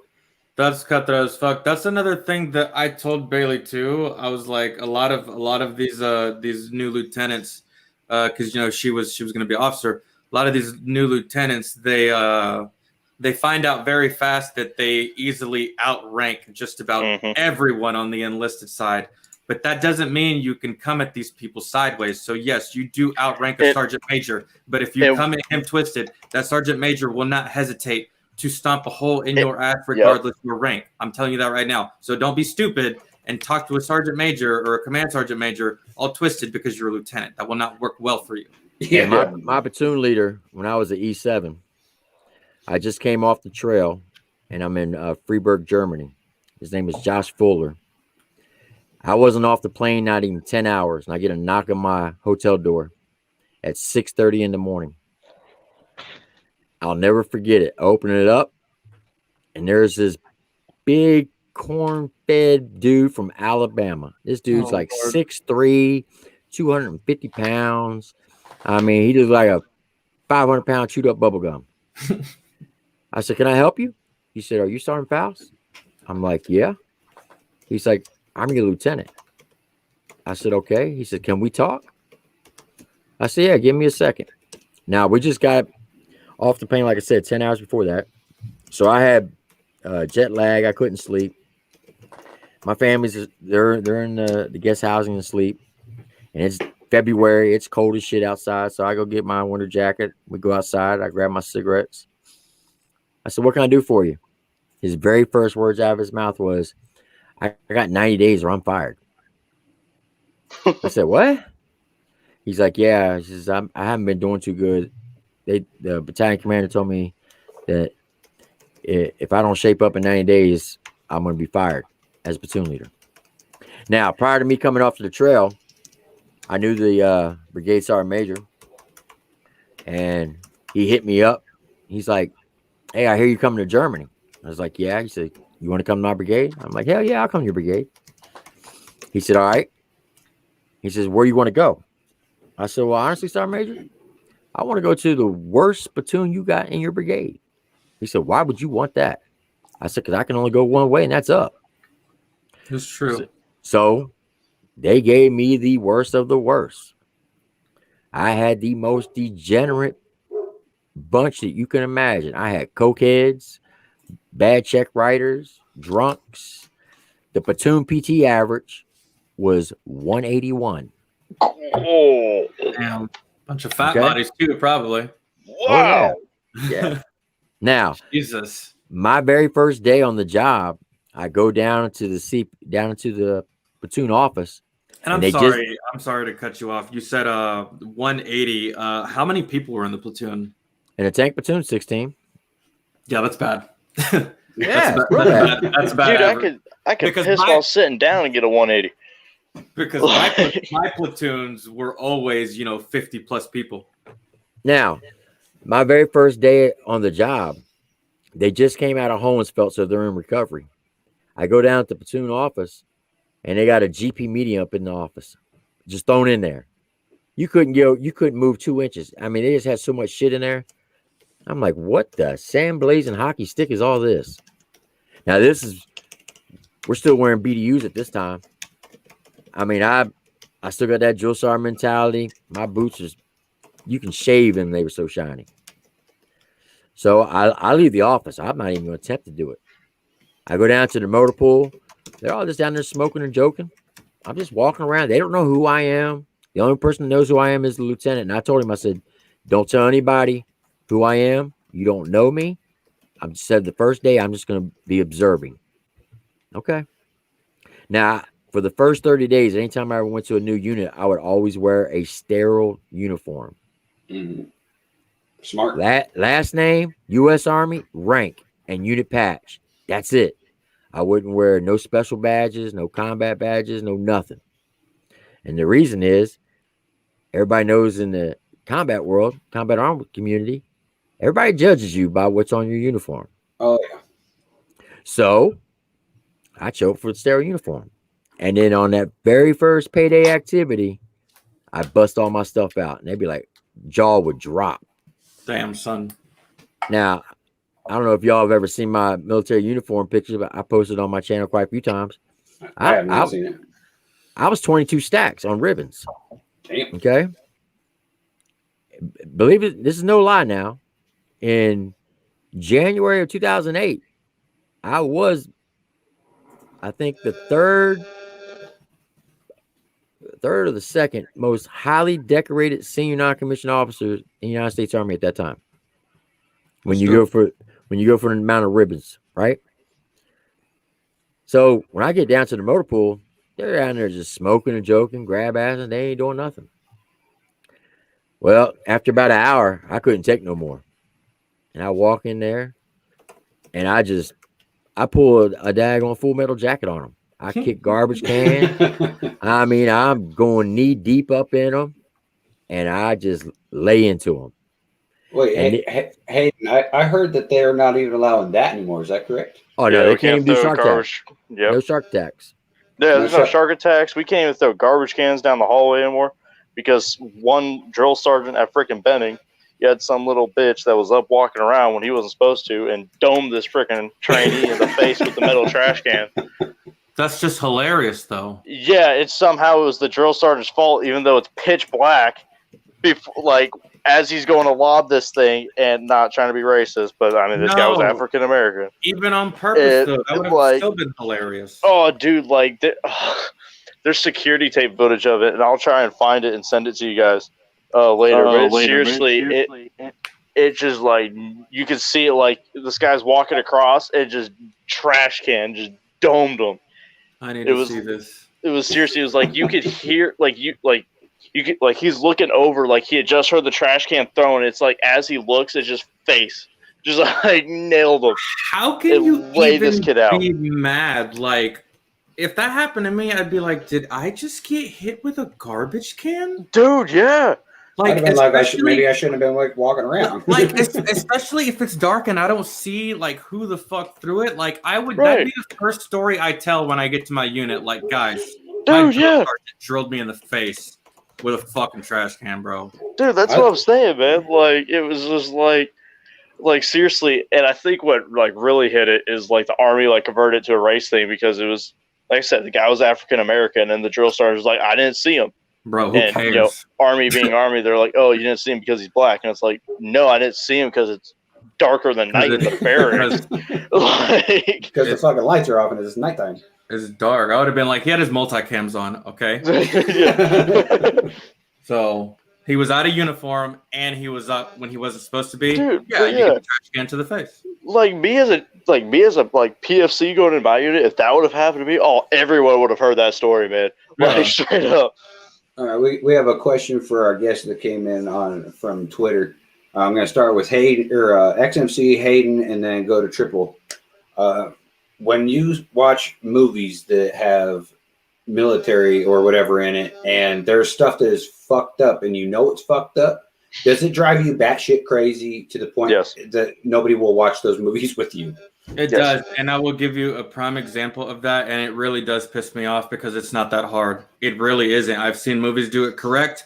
I don't know why some movies get it wrong, but Hurt Locker, that is the most trash movie. Yeah, that's the exact one I was thinking of. When it comes to the uniforms, when it comes to the tactics, I wasn't EOD, but I know for a fact everything they did in that movie was dead ass wrong. And Yeah. it drove me out of my mind. I was like, I don't know who in the military can watch this movie and enjoy it. There's just no way. Well, see, I think it was a good movie, but as soon as they decided to go all Rambo style to rescue their friend and all that shit, it's like, okay, EOD don't do that for one, and two, nobody in their right mind ever has done that and ever. Yeah, and this was around the time when Humvees weren't used anymore, and these guys Yeah. are literally rolling through with one Humvee with 3 dudes. Yeah. One Humvee, 3 dudes for EOD. You're lying. That's false. Yep. Dude, no, like, because people always ask me, like, you know, like, what's one movie? Because I do, like, when it comes to like combat movies and stuff, like, people hate watching them with me. Because I sit there and I poke every single flaw. I'm like, that's wrong, he's doing this wrong, and it drives people nuts. And like, I get asked, it's like, what's one of like the most like realistic movies that you can think of? And I honestly tell them The Outpost. I don't know if you guys seen that. Yeah, About, excellent Bob fucking Keenan. movie. Yeah, excellent fucking movie. They paid a lot of attention to detail when it comes to just like tactics within it and like how stuff actually works and stuff. There's very few things that are actually wrong with that movie. But To be completely honest, the thing that drives me up the wall the most is when they get the uniform wrong. I understand if you mess up the tactics, it's Hollywood, bro. I get it. Okay. But when you mess up the uniform, that drives me nuts so bad, dude. Like the collar flipped up. There's a reason why. There's an actual federal law that they cannot emulate it 100%. I hate it. I hate that law. Yeah, it's a stupid law, and it drives me crazy, especially as an NCO. Like I hit soldiers all the time for shit that was fucked up, and their collars are up and shit. I'm like, what the fuck? Put it down. So I understand why that law is implemented, but I hate it at the same time, just because I hate seeing my uniform jacked up. But like I understand, just because that takes away like the possibility of like, oh, like stolen valor. You know what I mean? Like someone like accusing an actor of that. Which I assume is why something like that is implemented. That's actually going to be one of the segments on this show is stolen valor. We're going to hit that definitely hard tonight. I wouldn't accuse an actor of stolen valor for playing as long as he portrayed the role correctly. You know what I'm saying? That's because you're a logical human being, and you're not allowed in this America anymore. We all got to move out. If you use logic, we're gone. I keep forgetting. Yeah. I keep forgetting. Trip, what do you think about what was the question again? About the military and the movies? Like, I won't watch. Are you bad enough to the point where nobody will watch them with you, or does it drive you nuts to the point? I won't watch them because I just can't. It pisses me off. And my wife reminds me every time. You know they can't portray it 100%. I'm like, yeah, but that's bullshit. Because here's the thing. They can at least get close. People, especially this generation, the Z generation, they believe everything they see in the movies, and they think that's actually how it is, and it's not. It's not. Watch Full Metal Jacket and tell them to. I will tell you. They always say they're paying homage, to the military. If you're going to pay homage to the military, get it right. Okay. Yeah. Y'all seen the movie Black Hawk Down? Yep. Of course. Okay. Yeah. Well, I know Colonel McKnight personally. Okay. Me and him communicate at least every 6 months. We'll email each other. I actually got an opportunity to meet him while I was a drill sergeant at Fort Knox. He used to come at Fort Knox every summer because every summer we would have to train ROTC cadets. And he would come there and he would be the guest speaker. Well, when he would come, he would always take the drill sergeants out to dinner. And that's where I developed a relationship with him. He tells me that movie is about 95% correct. One of the biggest things is, one, he doesn't smoke and he doesn't cuss. Two, the Black Hawk actually crashed in between 2 buildings where we were stuck. And they couldn't get enough angles to do it that way, so that's why they put it out in the open. But everything else, like him and his driver getting shot in the neck and all that, he said that's 100% real. Oh, there's stuff like that. That's good. Like little tidbits of information like that, like the crashing between 2 buildings. I get that. If that's either left out or done in a different way, just for production purposes, I get that. That's not really. You remember the officer that they would make fun of, the bald-headed guy, the captain? Yeah. When I was a corporal, I used to work for 2 generals at Fort Riley, Major General Dotson and Major General McFarland. Well, that bald-headed dude in the movie, he was the actual aide for those two generals, and I worked for him, and he was a cocksucker. I'm like, so I'm not gonna lie. Like, I find it like because I'm currently trying to get the RASP and stuff like that to get into the Ranger Regiment, and I always get asked like, why do you want to go Ranger? Like, they're basically just an even more light infantry unit. Which, I mean, at the end of the day, it's basically what they are, just different mission statement. All right, cool. I don't know how much you guys know with Black Hawk Down and stuff like that, but one of the Rangers, I can't think of his name right now, but he was a corporal. And this guy took a 50 cal through his lower back and exited out where his crotch was at, right? Yeah. This was the first day, and they were pinned down and couldn't get out.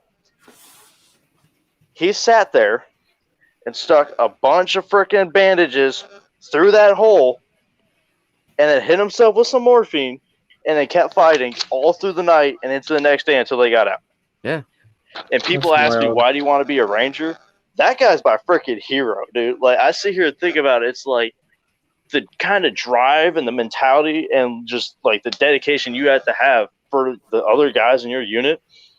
And for this, to have something like that happen where you literally just lost your manhood and are lucky to be able to walk, but you say screw it and start stuffing stuff and get up and keep shooting, like, blew my mind when I found that out. It's just like ever since then I'm like, oh, Ranger. I mean, honestly, you got to think about it though. Someone shoots your stuff off, you're gonna be pretty pissed off. Yeah, you'd be like, I'm not dying yet until I kill whoever it is that shot me. I'm getting him. I'm going to take you out, bro, before I leave.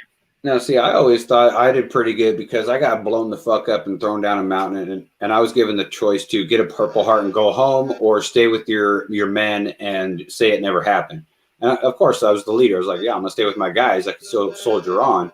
I thought I was pretty badass for doing that, but if I got my dick shot off, I don't know if I could soldier on after that one. Like, I remember, because it was the first time I ever watched Black Hawk Down, and oh god, I think I was 10. That's some serious fortitude, something like that. And I remember, like, because I was talking to my stepdad about it and whatnot. Wasn't my stepdad at the time, but I was talking to him about it, and it was just like, you know, like, we started talking about it. I was like, oh, it's cool. You know, I started doing research, and I read that, and I was like, whoa, this guy just lost everything. I think the one scene it kept going. Wow. I think the one scene from a movie that got me, like, really hyped to, like, this is what I want to do. Like, I want to join the military. Like, obviously, my dad was a huge influence on me because he was in the military. But that one scene from Saving Private Ryan where Tom Hanks is just leaned back, he's shot, and he's just shooting his pistol at the tank like he just doesn't give a damn. Like, that one scene, I saw that, and I was like, yeah, that's the guy. That's pretty much me, bro. Like, I don't give a shit, like, to the very end. And that's pretty much what got me hyped for the job, along with my dad, because my dad was artillery, and I was always so intrigued by, like, all the tanks and stuff. But yeah, that one scene from that movie, just like you with Black Hawk Down, I was like, yeah, this is my hero right here. This dude is just a boss. Well, see, especially like with what Triple T has been saying about his lineage and what he's had to follow and get his ass kicked for, I'm kind of glad that none of my family has ever served except me and my older brother. And he's only older by a year and a half. And he went Marines, and I went Army because he became a Marine. And I don't have to live in that lineage. So, dude, it sucks. I'm not gonna lie. I have yet to see a perk with it. Because even to this day, I'm having, like, guys who my stepdad served with that are coming up to me that are now, you know, like, majors and stuff, and it's just, you look familiar. I'm like, son of a bitch, man. Like, come on, I already know where this is going. Now, I will tell you that there was been times that having my dad in the military has saved me. For an example, when I first joined the military, I was a mechanic. Okay. My first 5 years, I was a 63 Bravo. And I'll explain to you how I became a tanker afterwards. So my very first duty station was at Fort Meade, Maryland, which I went to high school in Maryland. I was only like 45 minutes from my house. when I was at Fort Meade. Now, when I was at Fort Meade, I was in a company called Delta 195th Maintenance. Okay. There used to be a bar downtown Baltimore called Hammerjacks that everybody would go to. So I went down to this bar one Friday night, seen this nice looking female, and we started hooking up, and we go back to post to government quarters. Well, I know she's married. We're in government quarters. Well, I'm only 19. I don't care, right? Don't care, right? Yeah. Well, we do our thing. So after I get done, I walk down the hallway to clean up. And as I'm walking back to the bedroom, I notice a particular picture on the wall. And it was my battalion sergeant major. Ooh. And I said, I'm going to ask you a really stupid question. Why is my battalion sergeant major picture on your wall? Oh, that's my father. Son of a biscuit eater. Oh, that's even worse. Oh, that's even worse. That's even worse. So I'm like, oh shit, I'm done. Oh no! And his house? No. She's married. So I go to work Monday. I'm thinking, all right, I'm done. It's been fun, Army. Tag on 6:30 formation, nothing. I'm like, what? 9 o'clock formation, nothing. 11:30 formation, nothing. I said, shit, I'm good. 1300 formation though. Everybody's Private eating Fouls. nuts. Yes, Sergeant. My platoon sergeant's name was Staff Sergeant Terry. He's like, we gotta go see the sergeant major. You know what this is about? No, Sergeant, I don't know what this is about. Damn. So we go up in there. I report. Well, lo and behold, there was a little.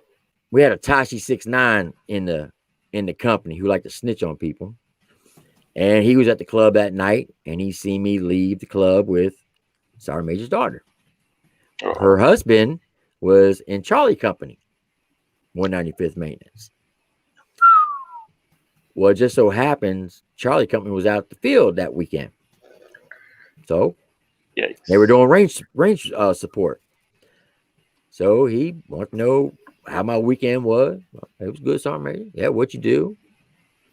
I just, hey, I'm gonna say whatever I got to say to stay out of trouble. Oh, it was good, hung out, did this, did that. Oh, okay. You want to explain to me why you were at my daughter's house Friday night? God.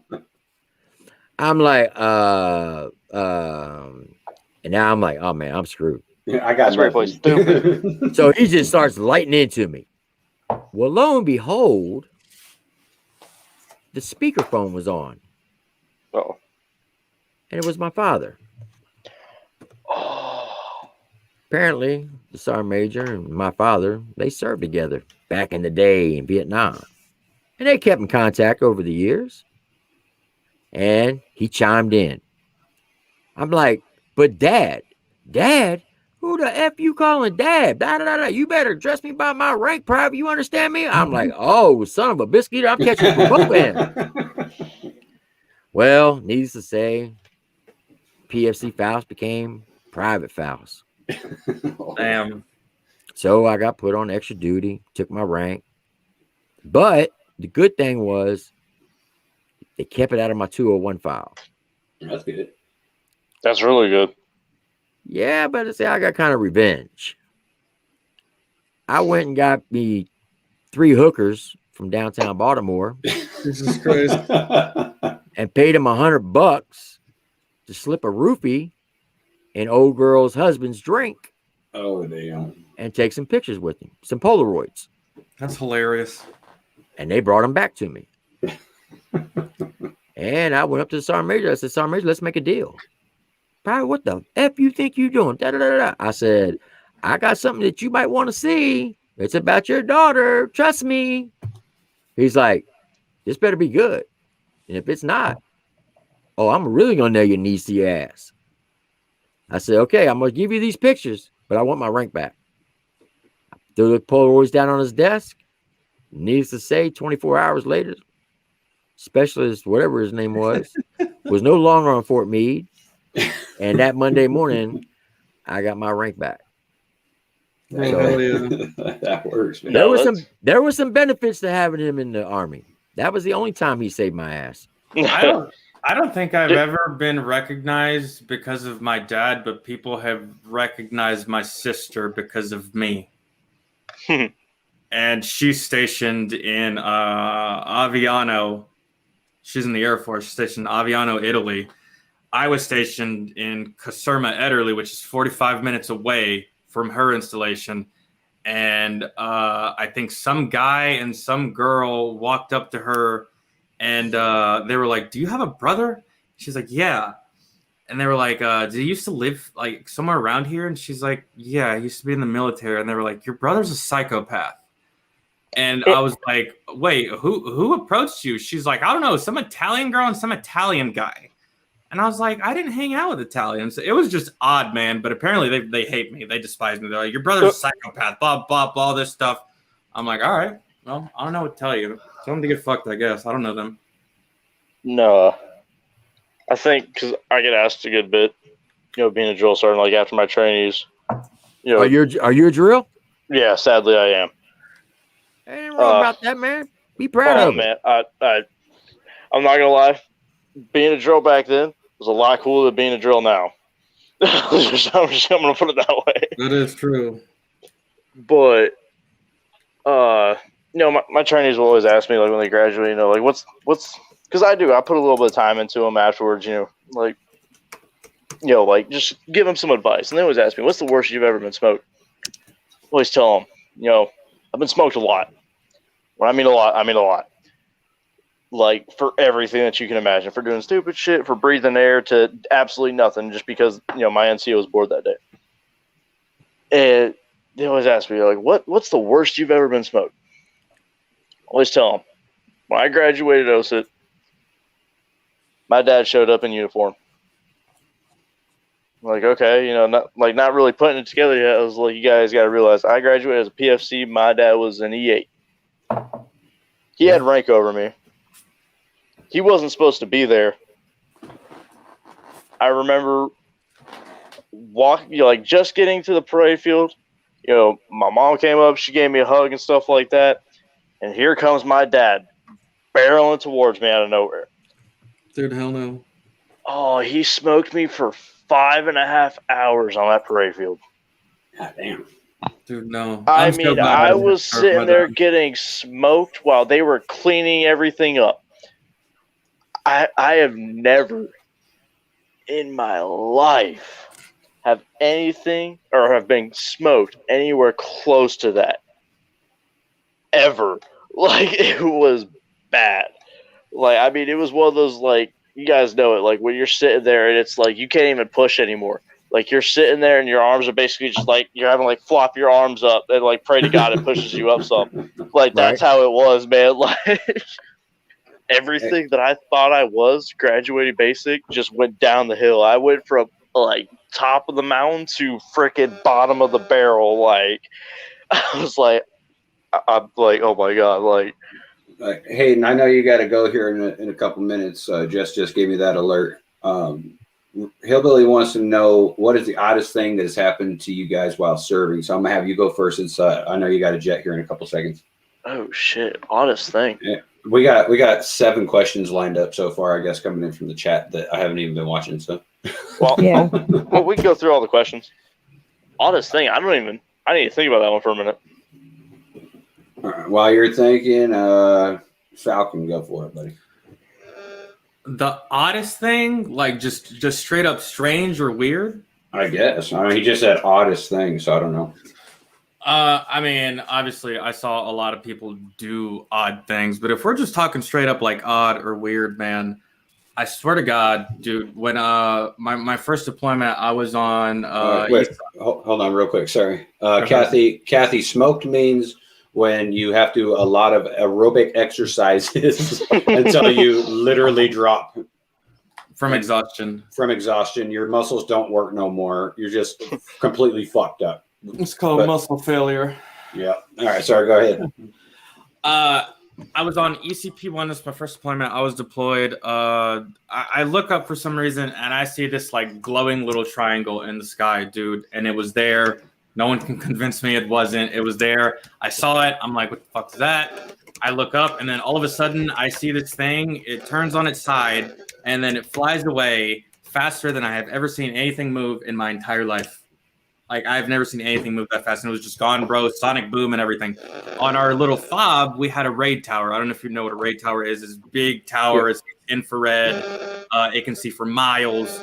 Night vision. The whole 9 yards, right? So I radio to the tower, and I'm like, yo, scroll back like 30 minutes and look in this direction. Tell me if you see anything. They didn't see anything. I thought it was crazy. I'm not crazy, though. I saw what I saw. It was weird shit. I thought it was a UFO. I thought I was losing my mind. Yeah. And then I went and saw the chaplain, I think, like a couple days later, just to see if he saw anything. So, in other words, XMC is not really XMC. He's a alien from a different planet that just. I just got mine. All right. It's all yours. So, it was, man, we were probably about a month in my first deployment. You know, we're in Afghanistan, and kind of set you guys up where I'm at. I'm in northern Afghanistan, like where I'm at, like. The village, like we're in a mountaintop above. There's a village below us, and there's mountains everywhere else. Like it middle of nowhere. Like the nearest village to us from that one was probably like 50 to 60 miles.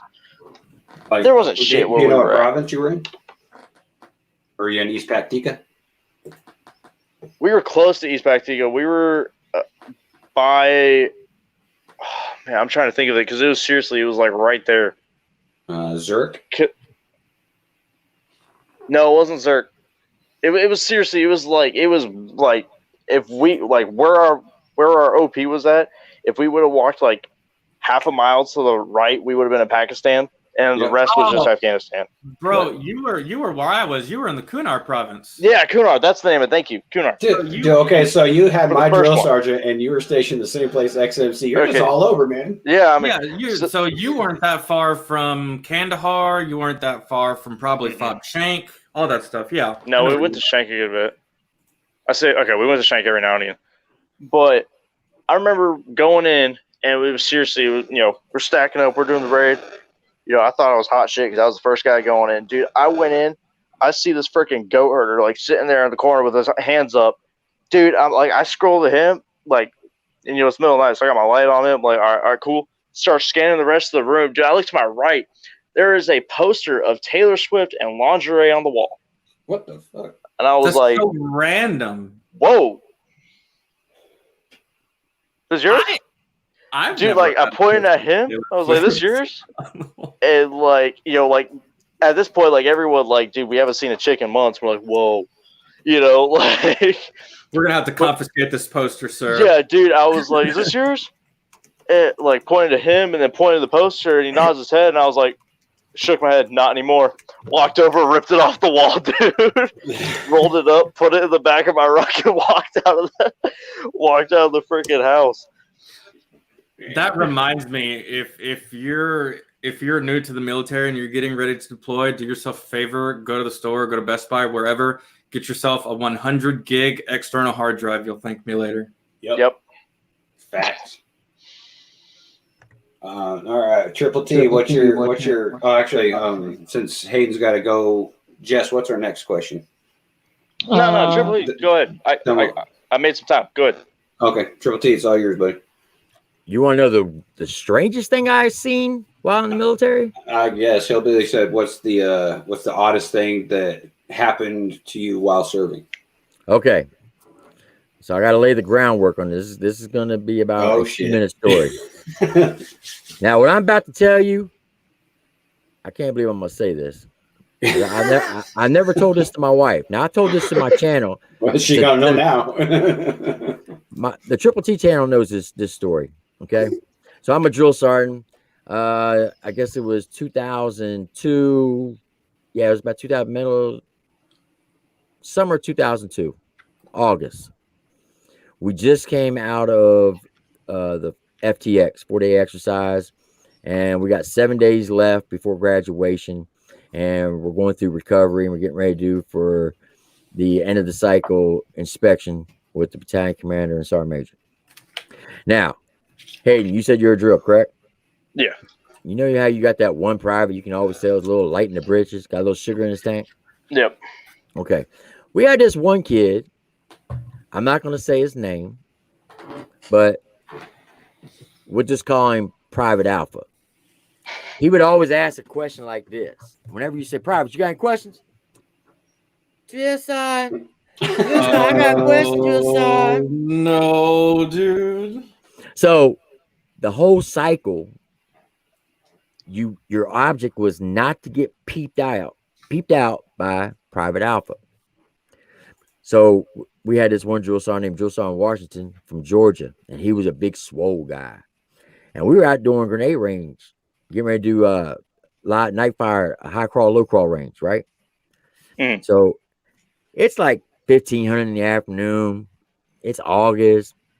Sun don't go down until about 8:30, 8:45. So we got a good 3-4 hours for, just sitting around. When you get to a certain part of the cycle, you got to show your light side, and privates, they like to imitate the drill sergeants. So yes. they're out there in the bleachers. They're imitating all of us drill sergeants. We're cutting it up, having a good time. And the next thing you know, give me 1 second, please. Okay. Okay. So Drill Sergeant Washington's walking over towards the bleachers, and he tells the privates, "Look here, privates. Whatever you do out here in these woods of Fort Knox, make sure you don't get you gotta check yourself for ticks. I got bit for a tick 2 cycles ago." And he pulls his arms up like this and he flex. And like I said, this guy was swole. And when he did that, I was like, "Battle, don't do it." Old Private Alpha goes, "Ooh, drill sergeant." I'm like, "What? Man, fuck you, pals." So I was good. I'm good. I'm like, yeah, I got CQ tonight. We get rid of these privates in 4 more days. I ain't gonna get peeped out. So it's Monday Night Football. Steelers are playing the Browns. Preseason. Now, I don't know how y'all do it, Hayden, but we had to do a bed count every hour. Mm. And then we had to go around and initial all the paperwork, check, for like the arms room and stuff like that. Well, I got my legs up on the daggone desk, drill sergeant's office, downstairs. And I tell the 2 privates, "Look here, privates, don't you open that door from no one. If they ain't got a key, they don't come in."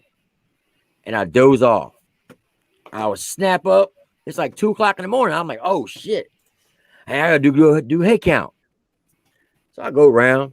Now, here's lay up the barracks. 2nd floor, right side, 3rd platoon. That's my platoon.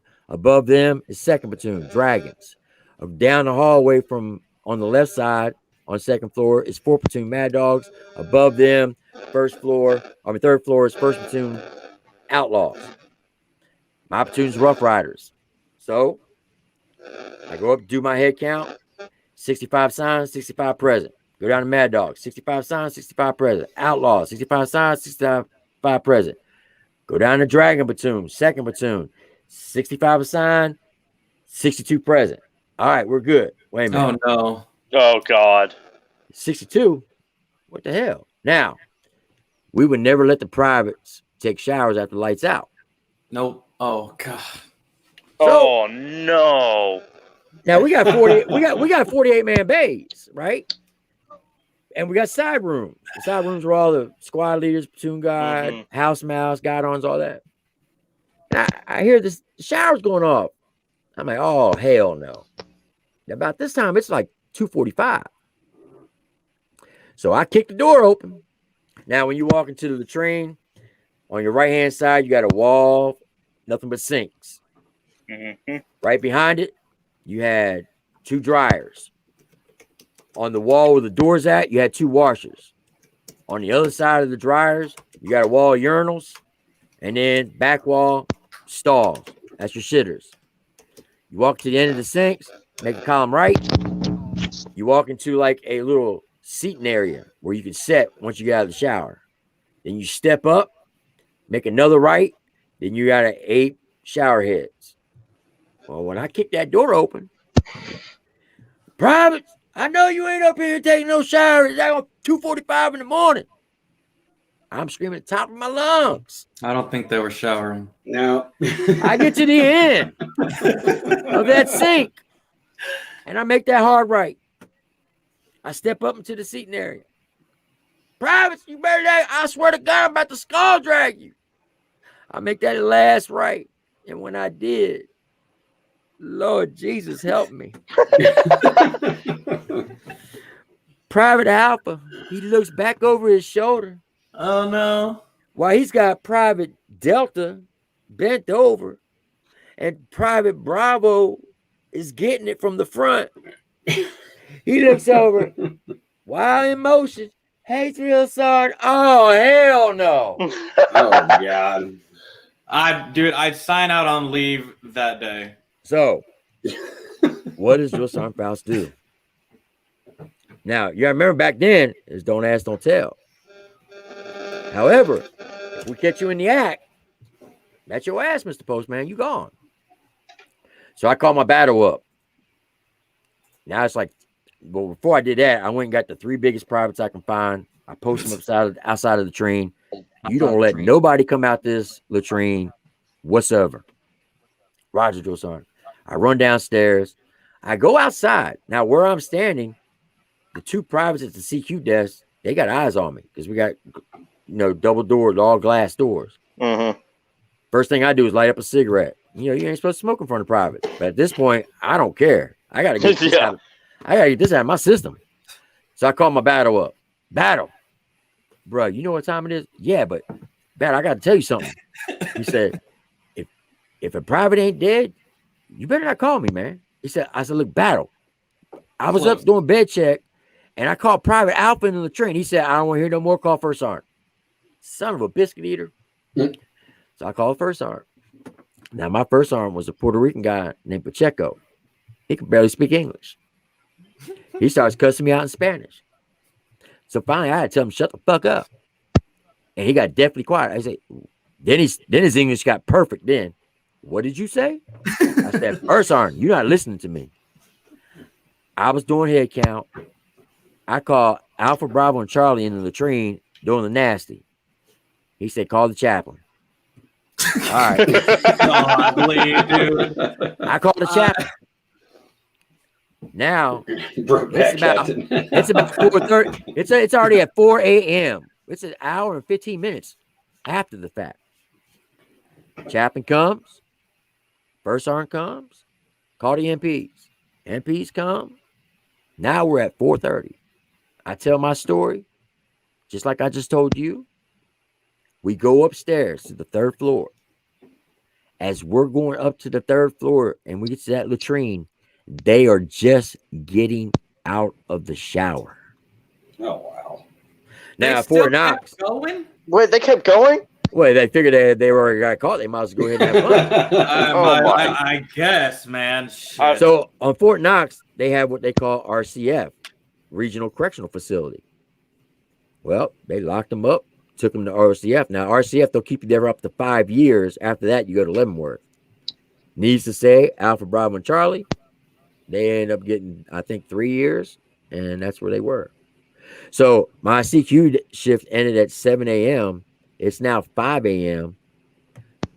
Everybody's showing up. I look at my First Sergeant. I'm like, I'm going home. He's like, no, you're not. You got 2 more hours. I said, First Sergeant, you can take my hat. You can take my badge. I don't care. If you seen what I seen, you understand. I go home. I ease into the house. I go in. I look my wife dead in the face. I go, shh. I said, don't ask any fucking questions. You just lay there and take it. 9 a.m. She says, baby, can I ask you a question? I said, nope. Can I say something? I said, what? She goes, I don't know what happened, but whatever it did, I hope it happens again because that was amazing. I said, hell no. So yes, that was the most awkward thing I ever witnessed in my career. Now, see, following up that is kind of hard, man. I thought I had a lot of bad people with would my, probably try to get bad in that and say, oh, it's because they're gay. No, bro. If it would have been a dude and a female, I'm pretty sure they still would have got the same punishment. Oh yeah, Oh yeah, if not worse. You can't be doing that in basic training, bro. That's just no. But I was You fresh wanna- to being. Oh, go ahead. I was fresh to being a squad leader. I had just gotten back, and we had a brand new patch of privates just showed up out of basic training, and I had what I called my Nigerian nightmare. Because dude was straight from Nigeria. I don't know what the fuck his drill sergeant or his recruiter told him, but he thought he was going to be a cook. He ended up in the infantry. oh Lord. And he didn't speak a word of fucking English. So, of course, he's assigned to my squad, and I had to deal with this guy. And he was one of my best soldiers, though. I told him to do something, he fucking snapped too. He did the shit, which was fucking awesome, but he was a not brilliant type of guy. We were doing our POV inspections. POV is privately owned vehicles for non-military peoples. And I was inspecting everybody's car. I was like, okay, and I'm not going to say his name. I was like, all right, private, where's yours? And he's like, he just runs his hand left to right. And I'm like, which one of those is yours? Like, they're mine, Sergeant. I'm like, all of them? He had 7 fucking cars. I was like, how did you get 7 cars, Private? You were a Private E1. How did you afford that shit? Probably a rich family, bro, right? No, I wish that was the case. You know those dealerships right off post that finance anybody? It don't matter. My God. He went to every dealership and got a car because he thought they were just giving him a car because he was in the army. Oh my God. So I had to go to my fucking my PL and I was like, sir, I got a problem with one of my privates. Like, what? I'm like, he's a fucking moron. And Dude, I had to go back to these dealerships with him to get them to reverse the contracts, and some of them wouldn't do it. But when my captain got involved and the higher ups got involved, some of them did, but he still ended up with like 4 of them. And I was like, Private, you better sell this shit because they weren't like cheap cars either. They were nice fucking cars. man, I feel like that recruiter kind of set him up for failure because, man, you can tell if someone doesn't know the culture. Oh yeah. They fucked him bad. Especially that much. Yeah, that's a little, man. His recruiter was like, yeah, I really need this one for the month. Yep, I need to make my quota. Yeah. But he was like one of the best soldiers, though. He would always be the first one to always volunteer for anything, and I still mock him all the time, and because he wouldn't say yes, Sergeant, he'd be, what's up? That was his yes, Sergeant. I was like, all right, we'll go with it. Yeah, we had a guy like that in basic training. He was from I forgot what part of Africa, but he was from Africa, man, and like I'm talking about like a tribe in Africa. He was African, and we tried our best to teach him English, and he was really smart, dude. The language barrier was killing him. But like when he would take tests and we would like translate for him, bro, super smart dude. It's just the language barrier and the culture barrier kind of like slowed him down in basic, but like your dude, super good soldier, always on time. Dude, always. They're always the best. I'm Yeah. not even trying to be a dick, but like we had a guy like that. I can't even remember. I guess what country he was from in Africa, but dude, like he was like his family was servants for whoever the royal family was there. And like it was something like the entire village paid for him to sail to America so you could have a better life. And it was just like he didn't speak any sort of English. Like it was like you could tell whatever recruiter's office he went to was desperate for their quota because he didn't speak any English. Dude, like he didn't know what hello meant. He didn't know how to say his name or anything like that. But dude, like, I want to know how your dude and my dude passed MEPS. Honestly, like how the fuck did that happen? I don't know. I don't know. I don't know. I really don't. Like, I think they must have had like a translation sheet like written on their entire arm or something. Because dude, it was serious. Like he didn't speak any English whatsoever, but he was always the first one at formation. he had two very nice cars. Like, dude, like, he was always in the gym. Like, I mean, like, this guy, he would show up to PT. You know, he had been working out for 3 hours before PT. He'd get off work, he'd be working out. It was like this guy lived in the gym. That's how it was. That's how it was for my dad, man. When my dad joined the military, he came from Puerto Rico and just came to the States, joined the army. He didn't know any English, bro, none. But somehow, some way, this fool still managed to go from E0 to E5 in less than 2 years. That's crazy. Didn't know any English, was new to the country, nothing. I was like, that's wild, bro. Next question is from Jay. What is your favorite MRE? That's so easy for me. Oh, dude, they don't even make him anymore. The chicken enchilada. Oh no, mine is chili mac with the jalapeno cheddar cheese. Ooh, that's good too. Everybody likes those. I don't know if you guys have had the First Strikes. Those things I think were the best ones of all of them. They had little sub sandwiches and shit in them. I'm like, fuck yeah, this is bomb. Oh, I know what you're talking. I had one of those in basic. I haven't had any since. I'm pretty sure they got discontinued. Yeah, probably because they tasted too goddamn good. Yeah, the chili mac's pretty good. Yeah, I like the chili mac, and I can't remember really anything else except for the chili mac. Yeah, Amy, I think that's Hayden's mic is buzzing. Is that mine? I don't know, either Hayden's or XMC, one of the two. I'm not sure. I can't tell. But I know which one's everyone's least favorite is that fucking Veggie burger. the veggie omelet. No. Oh yeah, the veggie omelet. Yeah. Dehydrated veggie. hamburger. The what? Dehydrated hamburger. I feel like that was the OG veggie burger. Yeah. Probably. And then they made it a little better, but it was still trash. But I'll be honest with you, I didn't eat MREs. I hate all of them. I never in my last two deployments, I didn't eat one MRE. Must be nice. I ate nothing but pokey bait.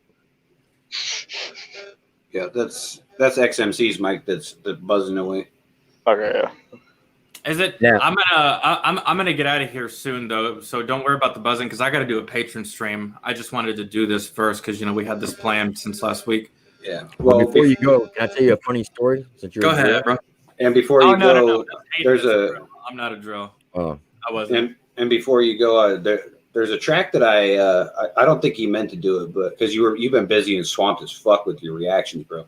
Yeah. But I donated for a reaction, and then you cut your live stream like 10 minutes later. I was like, fuck. You never got back to it. So I'm gonna play it right here for everybody, and let me know what you think about it. Do you want me to actually do a reaction to it and I'll upload it? That's up to you, bro. I feel like it would be better because I'd probably barely be able to hear it here. Okay. I just didn't want. I just know you're swamped already.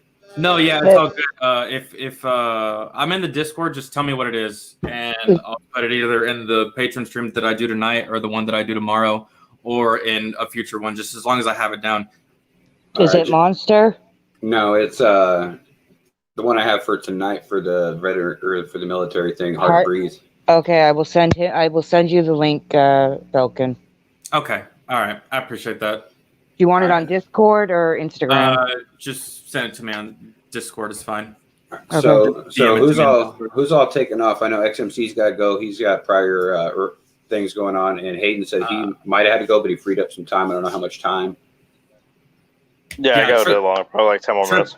Triple had a story for Hayden, but I am gonna hop out. They're yelling at me in Discord, I think. All right, I appreciate you, XMC. I appreciate you coming through. Obi-Wan Kenobi, what's up, buddy? Good to see you in the chat. But yeah, definitely thanks for rolling through XMC. I enjoyed your war stories and your military stories, man. I love getting together with veterans and just talking because we got so much in common. Like, can't believe that Hayden had the same drill sergeant I did, and he was stationed in the same place you were. Yeah. So it's crazy. Was anyone ever stationed in Ghazni? No. Ghazni, I had friends that were, but that was my second deployment.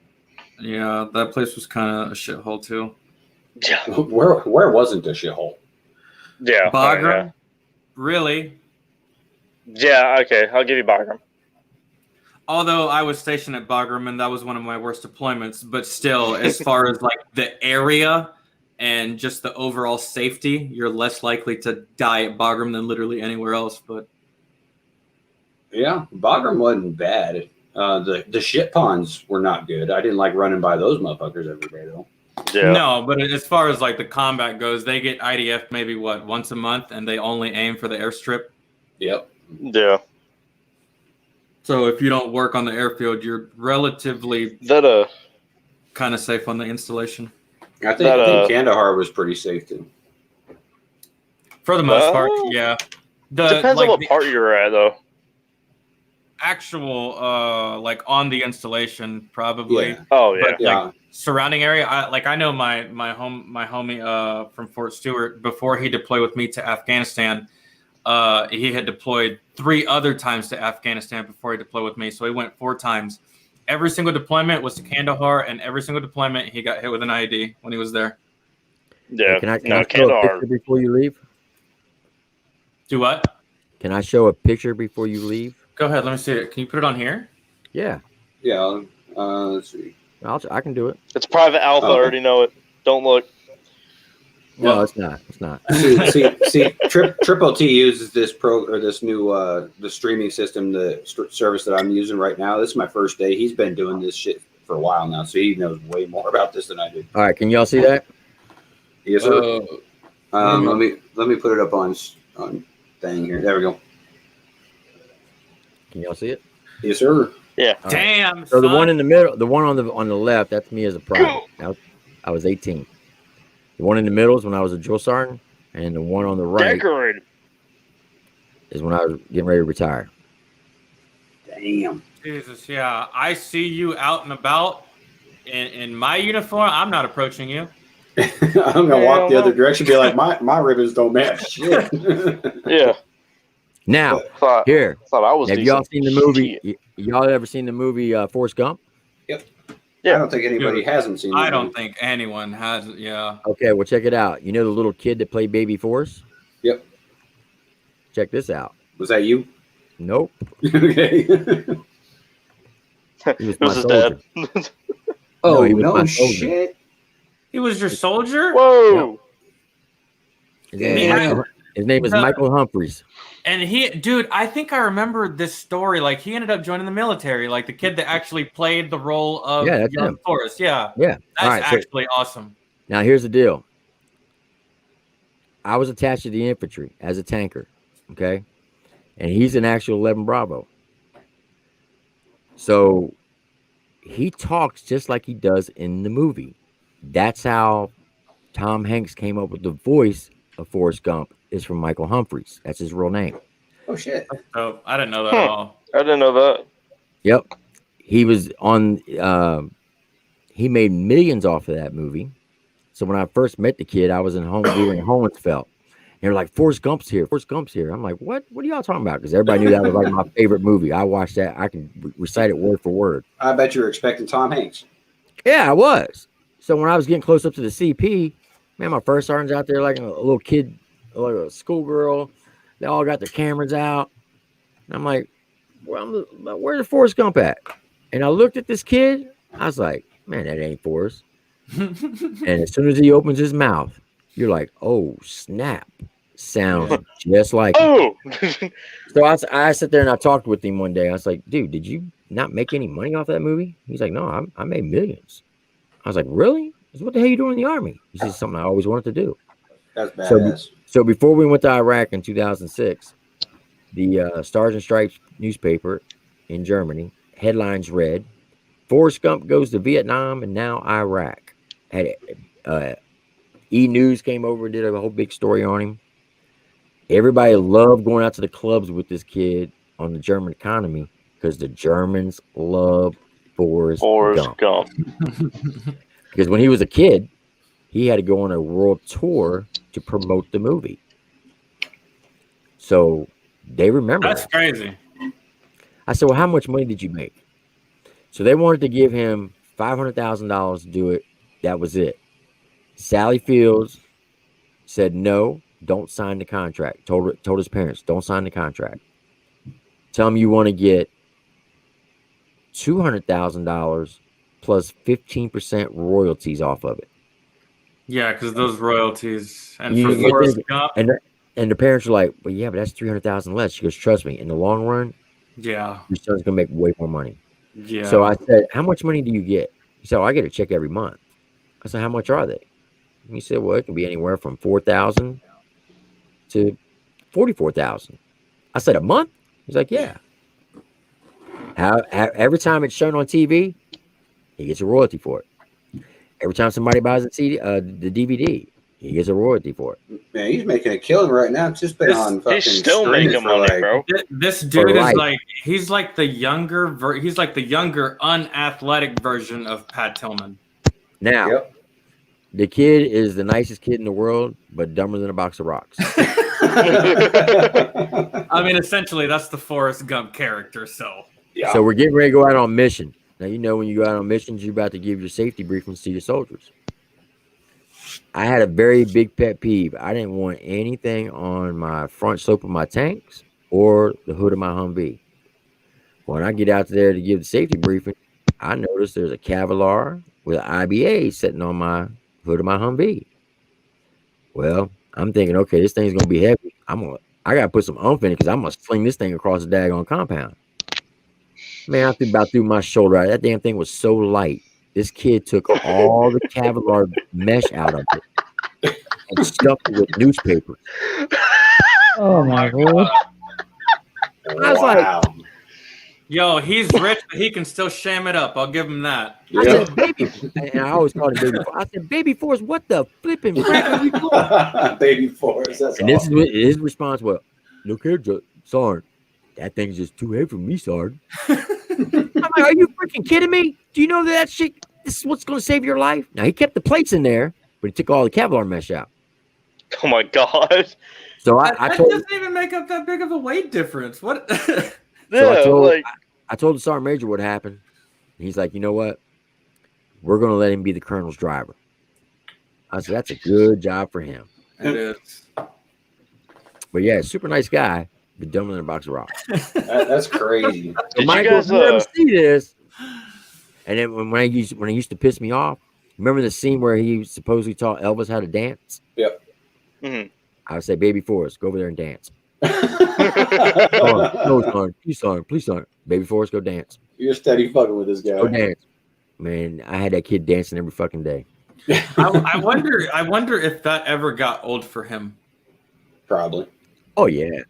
He But hated then- Like, But and then not just from you, but like from other people, because I'm sure that other people knew that this fucker was, in arguably one of the greatest movies of all time. Yeah, but see, nobody would mess with him because one, they'd have to deal with me, and two, they'd have to deal with the sergeant major and the battalion commander. That is Yeah. true. He was well protected. Yeah, but see, Not even he, that. He though, might but he might be sick of hearing that shit, but then he looks at his bank. He's like, what? Yeah, it's like, all right, yeah. Now, whenever he goes out on economy in the German economy, he didn't have to pay for nothing. They bought everything for him. That's crazy. That's how the rich stay rich. I mean, I'm talking drinks, steak dinners. It don't matter. As soon as he walked into the club, and as soon as he said, "Yeah, I played in Forrest Gump," and they heard that voice, he had every hot chick around him. Yeah, when I was in Savannah, I had a friend that kind of looked like Jon Favreau from Iron Man, and we just told all the chicks that he was his younger cousin, and they just bought us free drinks all night. It was awesome. That's Nice. awesome. No, when you guys were like out on your OPs and stuff, like I was telling you guys about that one LT that I had that everyone hated that didn't know how to field strip a 240. Did you guys ever like sniper check your officers? Oh, salute them, dude. Yeah, dude. Oh my god. I cannot confirm nor deny that statement. Dude, we used to do that to him all the time. Like, dude, like we get back from a raid because after a while he just stopped going out on missions with us and stuff like that. Dude, he'd be like, he'd meet us like at the front gate to make it look like he was walking in. So like our captain and stuff like that want to say shit like, "Oh, good job." Dude, it got to the point where he'd be walking in, we all start saluting us. Dude, like it happened one time where it was seriously. You guys know there's always that one instance in a firefight where kind of like everything like stops and like something funny happens. Yeah. Dude, I'll never forget this. Like, you know, like we're having mortars like drop in on us and stuff like that. You know, the usual. And you know, we're getting some pretty decent fire. Like he was like, all right, okay, time to wake up a little bit, dude. It was like we're all out. You know, I'm set up on like the 240 stuff like that. You know, we're giving it back, and it was like, dude, it was like we all kind of like it was like for whatever reason we all just kind of like turned and looked behind us at the same time. And I don't know if like something had blown up or like what the case was that made us all look, but we see him stumbling out of his freaking his tent, like putting on his freaking vest. And it was like we all snap up to attention and salute him. It was like completely just dropped everything and saluted him. Like I mean, like everyone, like Did he he was get attacking mad? us. Huh? Did he get mad? Oh, dude, it pissed him off and scared the hell out of him, man. Dude, you know what's so Dude. funny is our dumb lieutenant actually got mad at me while we were downrange because I didn't salute him. What? Yeah, he Wow. got it was the new lieutenant I was telling you about. He's like, yo, Falcon, so we don't salute officers? And I look up and I'm like, no. And my commander just so happens to be walking by. He looks over at the commander, he's like, hey, Captain Wilson, this soldier doesn't salute officers apparently. And he looks at me and he's like, Falcon, just salute the guy. It's his funeral, bro. Just do it. Dude, but it was for real. It was like He didn't know what he meant by that either. He's like, my Oh my funeral, God. what do you mean? And I'm Remember like, guys, nobody tell him. Nobody tell. It's funnier this way. Remember how I sent my lieutenant show up to my hotel? Yeah. Okay. So what I was getting at with that story was I told him, I said, listen, if you get fired, that means I'm jacked up. And I'm not jacked up. If you do exactly what I tell you to do, I promise you won't get fired and you will become the best lieutenant in the brigade. So make a long story short, in 4 months, our PT average was 181. It went from 181 to 289. He shot top tank in the company and the battalion for that fact. Our platoon was top tank in the brigade on gunnery. So now he's shining. He's on cloud 9. Everybody's talking about Lieutenant Fuller, man. He's the best lieutenant in the brigade. Well, it went to his head. Oh. So my company commander comes to me, Captain Albright. He says, hey, Sergeant Faust, can you do a 24-hour stick lanes for us before we go to Holmesfeld? Because we're getting ready to do a big train up for Iraq. I was like, sure. So I set this whole train up exercise up for 24 hours. Basically, I'm teaching it because, you know, I'm just coming off the trail. Most of the drill sergeants there were infantry, so I learned all the infantry tactics. I had to teach it. So now I got to teach the whole tank company on infantry tactics. So I'm basically playing two roles. I'm OCing the whole thing, and I'm helping running the platoon. So we get back to the motor pool. We're getting ready to go to the next six lanes. The commander comes up to me and says, hey, I need to see your LT. Roger that. ALT, old man wants to see you.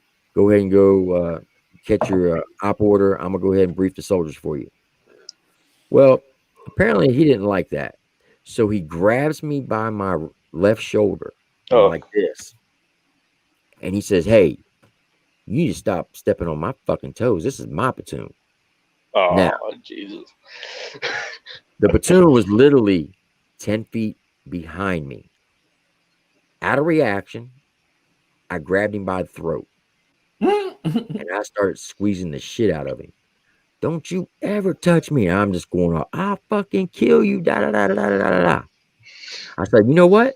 Remember how I told you I can either make you or break you? I said, now I'm going to show you what I'm going to do by breaking you. You're about to fail. I said, you're right. It's your platoon. You run it the way you want it. So for the next 12 hours of that 6 lanes, I didn't do shit.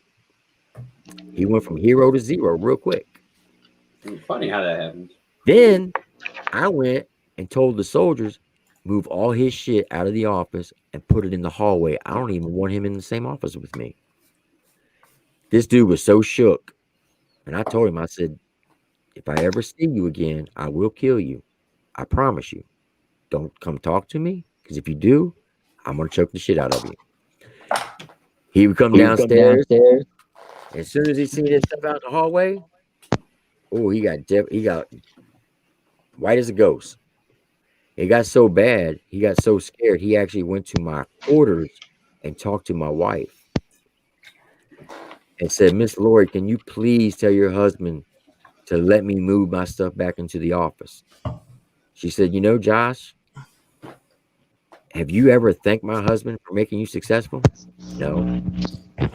Were you wrong for touching him? Yeah. Don't you think you should own up to that? Yeah, you're right. You see, the battalion commander, they wanted to give me a letter of reprimand for it because I laid my hands on him in front of the platoon, which I can understand. It was unprofessional of me, but out of reaction, I just lost it. So he came to me. We had a nice long conversation. I said, "Did you ever thank me? Are you not the best of the best now?" Yeah. I said, "You better make this right." So he went upstairs, talked to the old man. Nothing ever happened. Make a long story short, we go down range. He was the first one to get promoted to company XO, and now the guy's a lieutenant colonel. Nice. Well, I wanted to kill him though. Ooh. No, And then I got a daggone West Point graduate, Lieutenant Worth. Now he was had some sugar in his tank because I caught 5 copies of Brokeback Mountain in his DVD book. I said, "Bro, you a suspect." The hell do you need 5 copies for? One just works fine.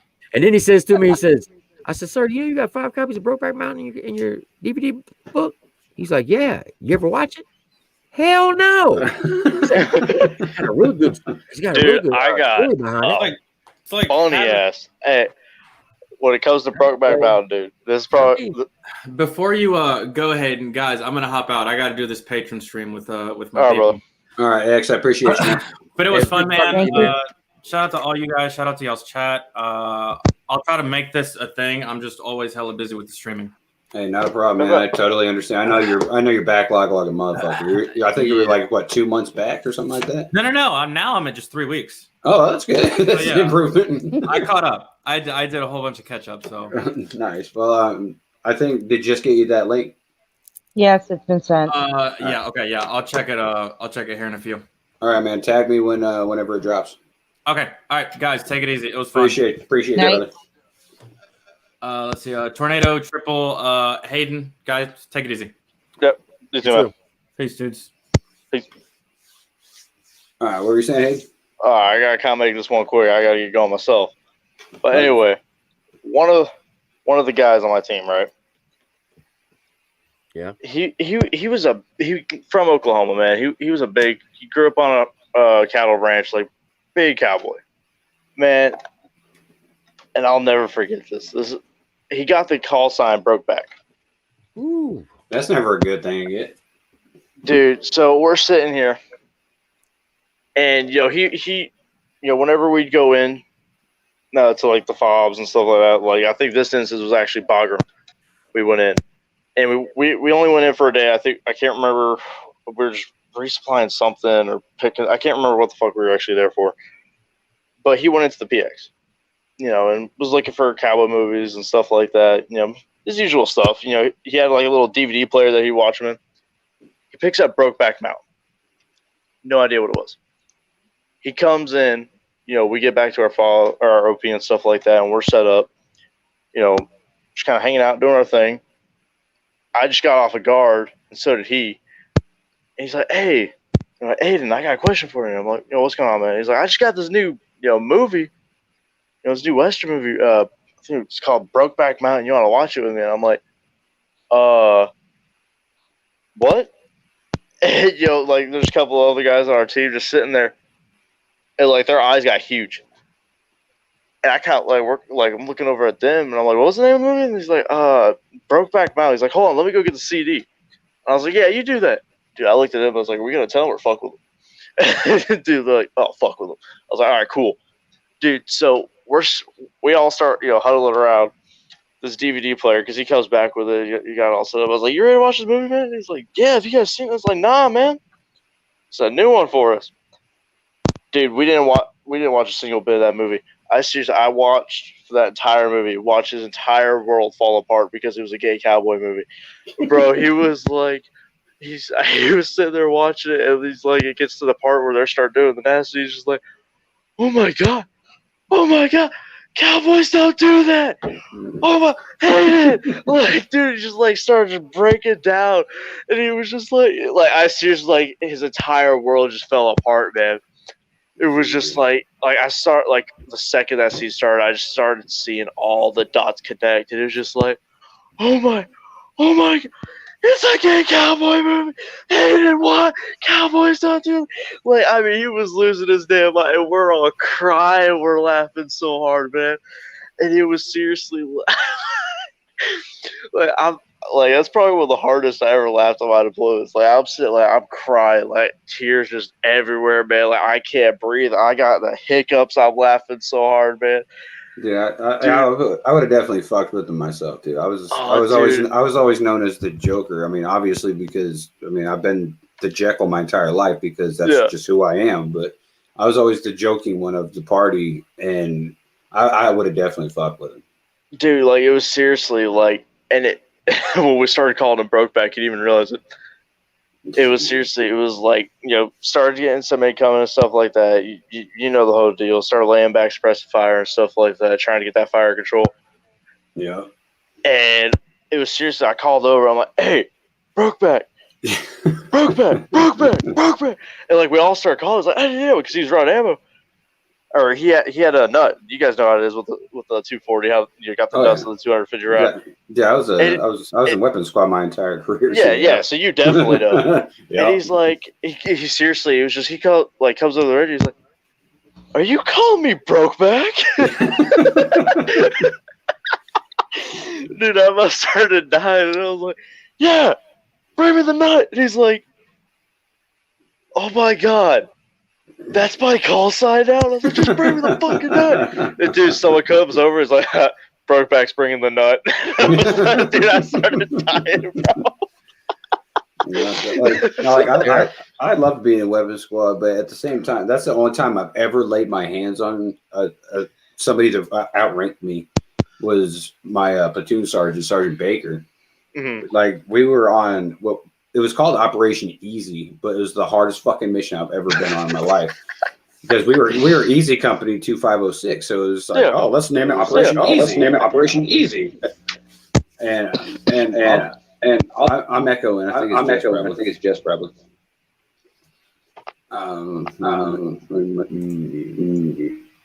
Did that work? Yeah, it did work. I can just mute it. Anyway, we had to walk for 3 days east. 3 fucking days, and we had the most ridiculous fucking packing list in the world. Everyone had to have a roll of fucking duct tape. It's like, why? We don't know. It was our new PL, and he wanted everyone to be, I guess, make fucking clubhouse or something. I don't know.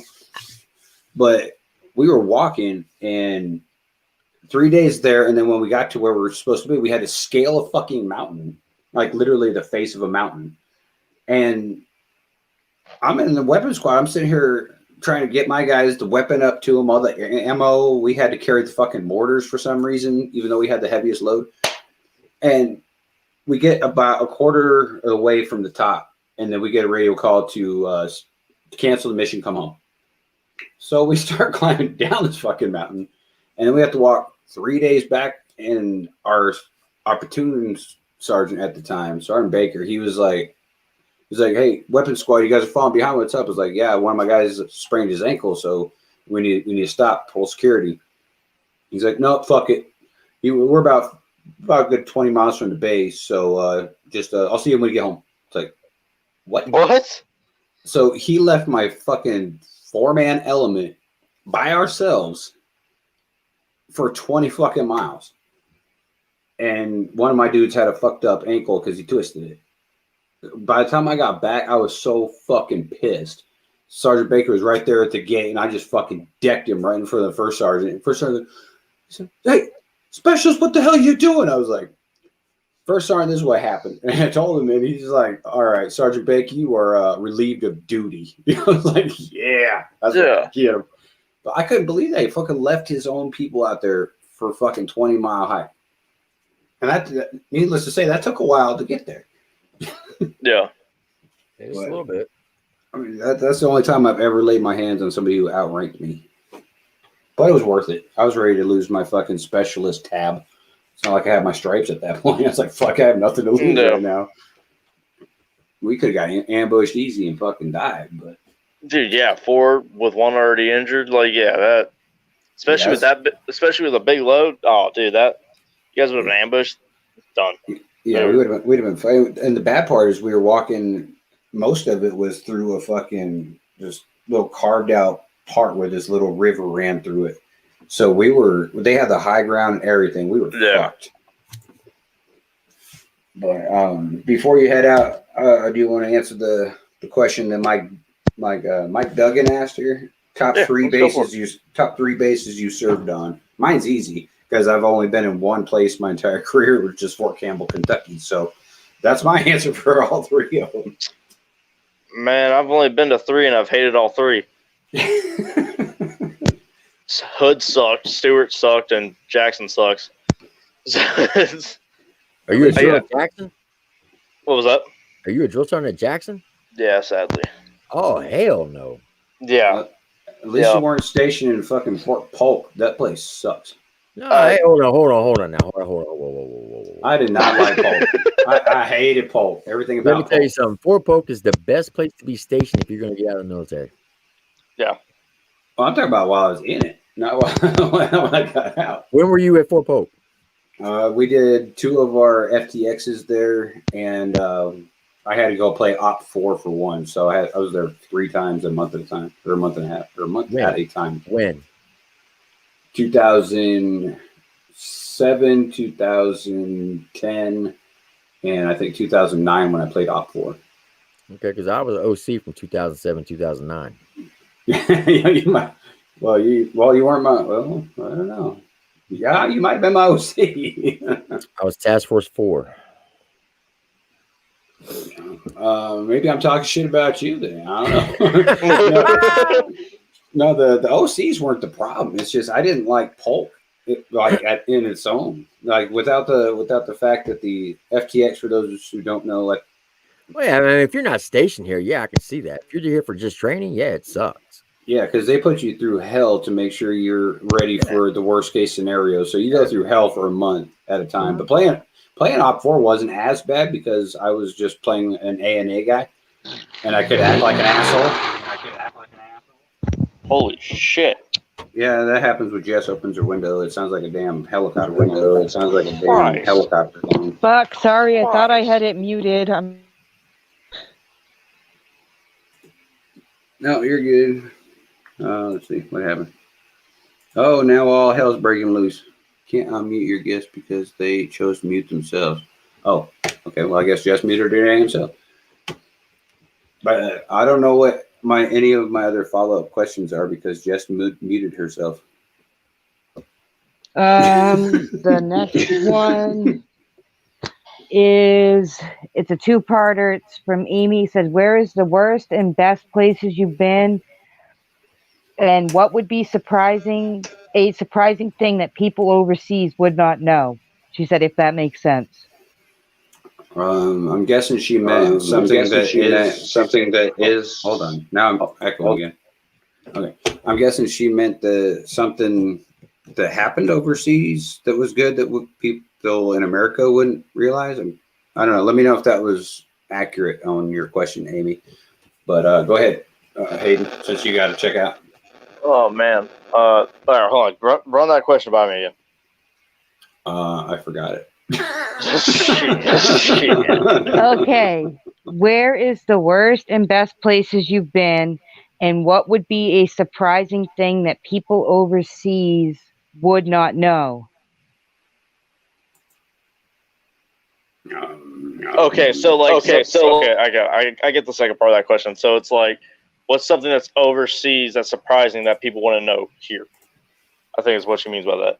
I guess I don't know. Okay, so the worst place I've been. Okay, she clarified something that us, the United States, would be surprised by. Oh, dude, prayer.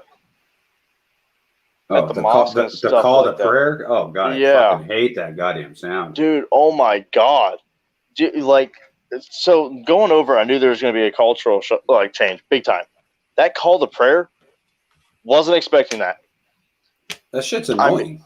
dude, like, oh my god, especially when you get back from a raid that's been, or from a mission that's been going for like 2 weeks, and you're just now getting some sleep, and you're like 20 minutes in and hear that, oh, you're ready to kill everyone. like those who don't know, the call to prayer is something they do up in their mosques, and they get the most annoying sounding motherfucker that they can find. I swear to God. And he just bellers over a loud system. And it's like, holy shit, shut the fuck up. Like, not even trying to be racist, but that's legitimately what it sounds like. Yeah. Like no racial shit involved. It's just annoying as fuck. Yeah, it's just like you're ready to kill everyone. Like Hey, that. Like, that's pretty shocking. Hey, Jekyl. Yeah. Hey, I gotta bounce. I got a family emergency just popped up with my grandson. So look, I appreciate you having me on. It was cool talking to you all. Yeah, man. Hopefully everything's all right, dude. Yeah, he's gotten into some stuff I gotta go take care of. All right. Well, definitely thanks for coming on and hanging out with us and telling us some of your stories. We'll have to do this again when maybe next or not next week.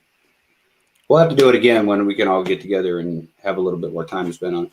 I appreciate it. And I just want to give a shout out to all the Triple T family members that came up here to support this tonight. You all are the GOATs. I appreciate that. Hayden, it was good talking to y'all. Jess, Good thanks talking to you, for man. inviting. And I'll talk to y'all later. All right, brother. Yeah, talk to you Appreciate later, you. All right. Well, damn, here in a minute, I'm going to be here by my goddamn self. Well, I mean, I'm going to still have Jay and Jess here, but I'm going to be the only one military talking about military shit. So, I don't know. Save all my stories for next time, and I'll just turn this into a live reaction or something. Yeah, we can keep going with it. All right. I didn't know what your timeline was looking like. You said you had to go a couple times I'm now. basically So. like sitting here pushing the envelope till the old lady gets pissed at me. Well, I don't want your old lady to be pissed at you, but Yeah, it should be all right. I figure you're a big boy. You can determine when you need to bounce. Yeah, I got you. Just give her some bacon There you go. Yep. Or sausage. Either way. or both. At the same time. But I would have to say something shocking that people probably don't know about overseas is the ANA would always pay me for like cigarettes and stuff with bread. Their fucking bread is amazing. Oh my god, yeah. I miss that bread. Dude, that bread, I don't know how they made it, bro. Like that, like they put it on the bread wall, they made. like this brick wall. They made this little weird looking oven thing, and they would literally slap dough on the wall and cook it on the fucking wall. No sanitary shit at all. God, their bread was freaking amazing. Yeah, I'd pay for some of that shit right now. That Dude, shit's delicious. I would go through a whole nother deployment just for a loaf of it. Like, if I'm being 100% honest, like, at this point, it's like, yeah, like, I could get shot at again for that. So, like, Let's see, okay with that. People always ask me all the time, like, going through what I've already gone through and the way my body is beat the fuck, and it's just, I mean, I'm at 100% disability, non-employable. And they're like, would you do it all over again? I'm like, fuck yeah, in a minute. Oh, like, yeah. if they let me still serve right now, give me a fucking weapon, I'm going back. Yeah, I'm right there with you. Like, I get asked, like, with everything you deal with, like, on the mental side of things, from what you've seen and what you've gone through, like, physically, like all your back and knee problems and wrist and ankles and hips, like, you name it, it's fucked up. You know the feeling. Oh yeah. Would you go through it again? I was like, I'd go through it 100 times in a day. Yeah. I might switch my MOS to medic though, because once you get out in your infantry, there ain't shit left for you to do. Oh yeah, cop and government contracting. Yeah, that's it. That's your two, or security guard. Yeah, or security guard. Yeah. All right. So I got a small story for you, and tell me what your most fucked up experience, kind of like this, was in your, like, how long you been? Almost 10 years. Yeah, almost 10 years now. Damn, almost 10 years. Holy shit. So it was right before my second deployment, and I went to the fucking Fort Polk and I fucked my ankle up, and I ended up tearing tendons and ligaments and shit in my ankle. So I was non-deployable. I was a surgical non-deployable, like right before deployment, and all the way up until like 6 days before the deployment. I was told, you ain't going, you're surgical. So I was taking everyone's CQ duty and staff duty, which, for those who don't know, is a 24-hour shift.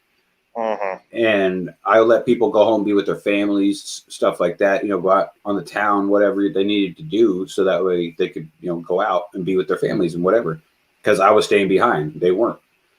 And I was on staff duty one night, and the sergeant major comes out. He's like, Lucian, you're deploying with us, right? And I was like, when? He's like, in 6 days. I was like, what the fuck? I was like, I thought I was having surgery. He's like, nope, we need the numbers. So the doc has switched you from surgical to a sprained ankle. Wow. And I was like, wow. Okay, let me go home and tell my wife this information. It's like, what the fuck?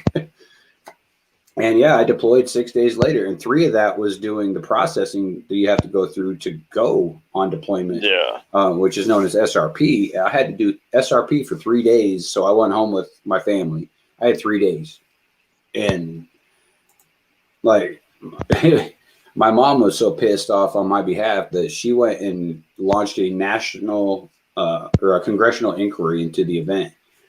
And I was overseas. I was already doing combat shit, and my sergeant major calls me to go to Bagram, where he's at, and it was like, what the fuck does he want with me? And he's like, hey, I got your mom on the phone. And I was like, what? And he's like, will you please tell her? And he's like, well, hold on. And he puts her on speaker or on mute. He's like, if you don't tell her to back off, I'm taking your rank and I'm sending your ass home right now. I was like, okay. So he unmutes. He's like, oh, will you tell your mom that you're okay here and we're taking great care of you and your ankle's fine? I'm like, yeah, just knock it off. Yeah. I'm good where I'm at. So yeah, it was fucked. Dude, man, I think the worst that I had was, and it was voluntary. Like it was, and we were like 2 months from from finishing my first deployment. I tore my ACL, and like I remember going to the medic about it, and my first sergeant came down, my sergeant major, it went through the chain of command quick, to say the least. Yeah. And my first sergeant's like, all right, here's your options. You go home, or B, you tripped and you got a bruise. What? Yep. What are you talking about? I was like, got a bruise. And he's like, all right, cool. Like, got a knee brace, wore that, with my knee pad. Like, my knee went from, bulky with the knee pads to like an extra 10 pounds on that thing. And I remember getting back stateside from it, and I was like, all right, I still got torn ACL. I've been running on it for the past 2 months, walking miles upon miles upon miles daily and everything else up and down mountains. Let's actually get this looked at now. And I remember going in, and it was obviously the Army hospital on base. And I'm like, all right, doc, like, this is the deal. Tore my ACL on my deployment, stuff like that. And he's like, this says it's a bruised knee. Like, you just fell and it had dislocated and was put back into place. I was like, oh, man, how do I say this? That was a lie. I was just like, man, like, yeah, I was lying about that because I didn't want to leave, 2 months early before all my guys. And he was just like, so you're lying on medical records? And I was like, I mean, yeah, basically. And he's like, you realize, like, you get demoted for that in Article 15? And I was like, yeah, but I mean, it is what it what is. do I got to lose at this point? Like, I just hit specialist, like, like, go back to, private, or, go to private. Haven't had that rank yet. I started at PFC. And he's just like, all right, well, I can't do anything on your knee because in our files, it's a dislocated knee and not a torn ACL. dude, my command fully had to fight this, saying, "Hey, he's got a torn ACL. He can barely walk. Like he's sucking because he's been running on this thing for the past 2 months, literally going miles upon miles upon miles daily, rucking, almost his exact body weight. Like, this needs to get fixed." And it was just like, you guys wrote it off as a dislocated knee. Basically sucks to suck. And we're like, what the fuck? Like, really? Like, this is like, what's going on? Like, we just got back from deployment. I'm like, what? Like, they're like, yeah, maybe next time, like, you'll come home early. And I was like, no! No! Well, hopefully you got that fixed, though, because dealing with the VA for the past 5 years now, if it's not in your medical records, it never fucking happened, and you have to prove it. Oh, yeah, it's fixed. It got fixed. Okay, good. Dude, we seriously, it didn't get fixed until I was getting ready to go to my second deployment. Jesus. And that was a year later. Yeah, the VA will definitely fuck you on any opportunity they can. Like I had to go outside the VA for the surgery on my foot because on their records I didn't have torn tendons or ligaments in my foot, but because I was deployed for a year on this fucked up ankle, that bone had shifted in my foot because that ligament was torn, and they had to cut part of my bone off, put a pin in it, and then reattach the ligaments and tendons to the pin. Oh, yeah. But that wasn't covered under VA because it wasn't a service connection disability. I was like, what the fuck? So if I learned one thing, it's kind of like what you're saying is, you kind of had to lie to stay with your guys, because when, like, the people that are watching, when they say the air is red, that means that a medic chopper cannot get to you if something bad happens. So we were ordered by our battalion commander, our brigade commander, not to go out because the air was red. So what did my first sergeant do? We went out on fucking patrol. And that's the night that I got blown up the worst in my career. Rocket hit right below the goat trail we were on, and we all went tumbling fucking probably 100 feet down a slope after getting blown the fuck up. And my back is completely fucked. My knees are fucked. My ankle wasn't fucked at that deployment. That was the first deployment, but it was fucked up. So we get back to the fucking base, and my first sergeant, whoever was injured, had to stay in this little hut. He's like, okay, you guys have one option or two options. You can get your Purple Heart and you can go home tomorrow, or you can just say that this event never happened and we can just go about our merry fucking way. I was like, okay. So obviously I chose that one because I wasn't that badly fucked up. I was hurt. Yeah. But I could march on. And when I got out, that never happened. So they don't attribute a lot of my fucked upness in the VA to my service.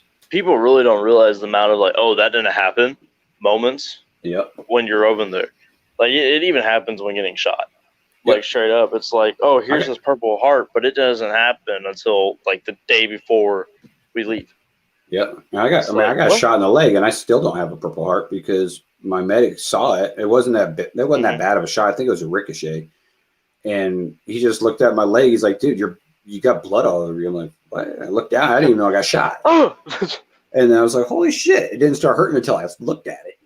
Yeah, no, that's literally he just pulled it out, and he's like, "Put a tampon in it." You're like, so that's what I did. Tamponed it, duct taped it, and we're good. That's literally what happened with me. Is like, didn't even realize it. And I looked down after my buddy had said something. He's like, hey, like, yo, what's up? He's like, you're bleeding. And I'm like, what? Like, I start looking around, like, oh. That's when it starts. Oh! Man, that thing's still really hot. Your adrenaline's going so bad you don't even notice it until somebody points it out, and it makes your brain stop for a minute and go, "Oh fuck." Million Miles said, "Are you aware that Tim has 5 purple and 1 bronze?" Damn. I was not aware of that, actually. Tonight is the first time I've ever spoken anything to Tim. Like I've heard of him, but I've never met him until tonight. But I'm glad I did because he seems like an awesome dude. He's definitely got some stories, and I love hearing older veteran stories because I got my stories, but in my opinion, the war that I went through, both of them, both deployments, those weren't really wars to me. Vietnam was a fucking war. Yeah. What we're doing over there is not really. I don't look at that as a It's war a game because, of cat and mouse at this point. yeah, they shoot at us, they run away. They shoot at us, they run away. We have to catch them for them to actually shoot at us. But Vietnam, they were actually hunting people down.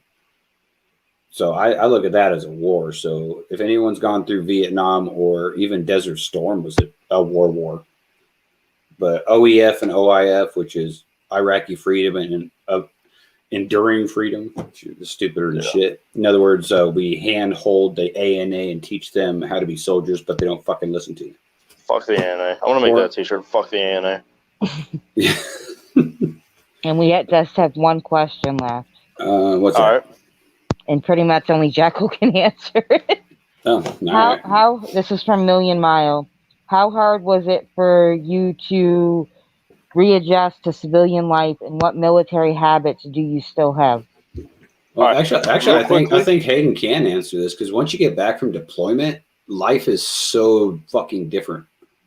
Like just the feel of it. Walking into Walmart, you were like, "Oh, what the fuck do I do right now?" I'm not gonna lie. Like when I first got back from both my deployments, the second one especially, because my second one was that was the one in Ghazi.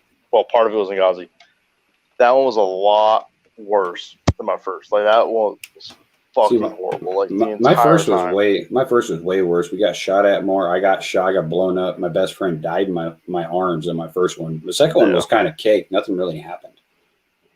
Yeah, I lost a lot of my best friends in both of them, and it was just got blown up in both, got shot in both, and it was just like the second one was the worst. Though I lost most of my friends, most of my guys. Like I lost a lot of people on that one, and that one when we got back, because a lot of people don't know this, but when you get back from deployments, you get time off. You get like a month, month and a half, maybe if you're lucky 2 months, depending on where you're at and who's running your battalion. Yeah. I didn't leave that house. I didn't leave it, not once. And I remember my family came to visit me, and the lady I was with at the time, her little brother came and visited me, and so like that's a lot of people. Like just coming back and going through all that, like anything more than 2 is a lot of people. Yeah. And it was like I was already dealing with that. And I remember one morning I woke up and, just coming back from that, there's a lot of PTSD attacks that you end up going through and a lot of mental shit. And I remember like waking up after, already having dreams all night, just like constantly waking up, like, woke up multiple times, like screaming and stuff like that. And woke up to her brother. I think he was playing like Battlefield. I think it was like Battlefield 3 or something like that. And like I just like heard borders dropping. And it was like in like one movement. Like I jumped from my bed to the gun safe, like opened it, pulled my gun out, and like hit the ground.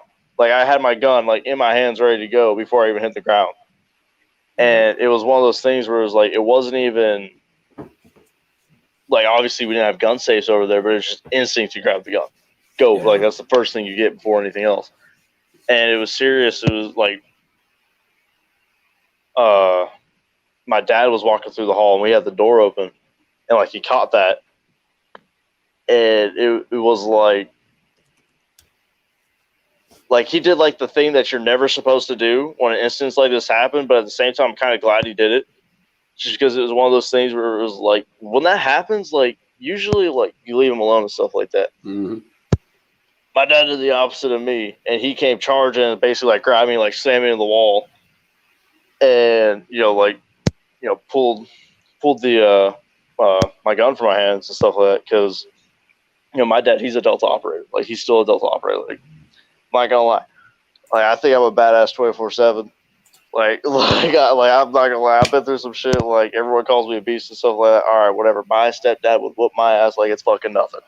Like, but it's That's like that's the thing a lot of people don't understand about PTSD is it affects people in way different ways. Like I can play Call of Duty and stuff like that. It don't bother me one bit. If a firework goes off and it's not 4th of July, oh my God.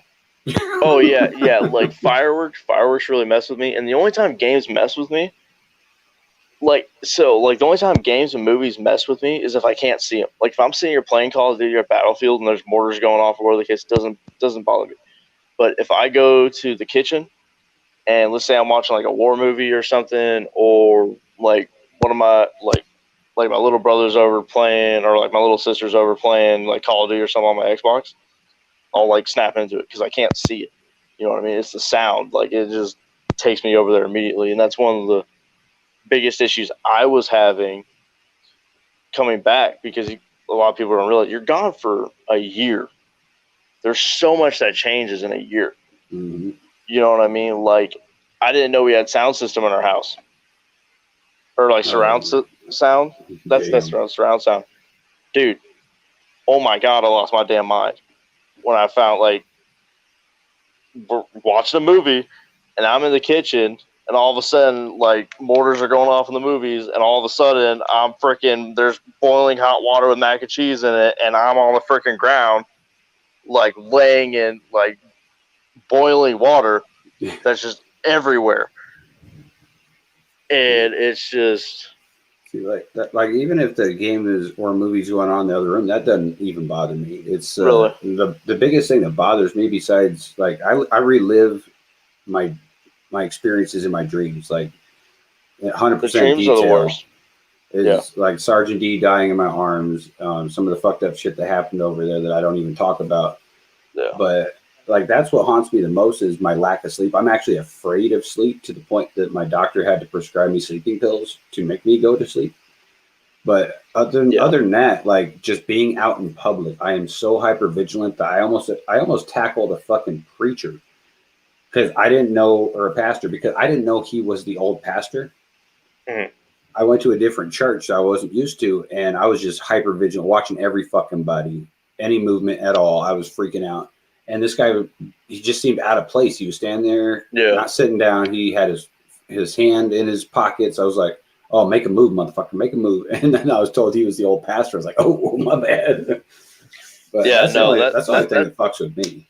Like obviously, like dreams are always the worst, like hands down. Like you can have little attacks from like fireworks and stuff, but dreams are where it's the worst. And like sleep, like dude, like I've got one of the most fucked up sleep schedules you can imagine. Like I fall asleep, at like 12, I'm up at 2, and I'm going for days. Yep. I usually go about 2 days in between sleep. Yeah, that's about where I'm at, 2 to 3. But the say that one for me, please. Hypervigilance. Yeah, thank you. That one. That's like insane. Like you're you feel yourself noticing more stuff when you come back than compared to before. Like you're noticing everything. Oh, but the thing that I did the most, and it drove my ex fucking insane. We were driving and you're calling everything in the road out. Yep. Oh my God, it pissed her off. Like I'd be like, all right, hey, we up on the left, 3 clicks out, trash. Yep, and when you see some shit, you're like, oh, there's trash on the side of the road. You swerve like ridiculously far from it. Everyone's like, what the fuck are you doing? It was like a fucking soda can. That could have been a bomb. Yeah, dude, that's literally like, oh my God. Like I did the first time I did that. It was actually my first time driving. It was a couple of weeks. After I'd gotten back, my dad and I were going to the gun range, and it was seriously like we're driving, and he and I both do it. Like when we go on road trips, like my mom hates riding with us, and so does like my younger siblings, because we're sitting there calling shit out constantly.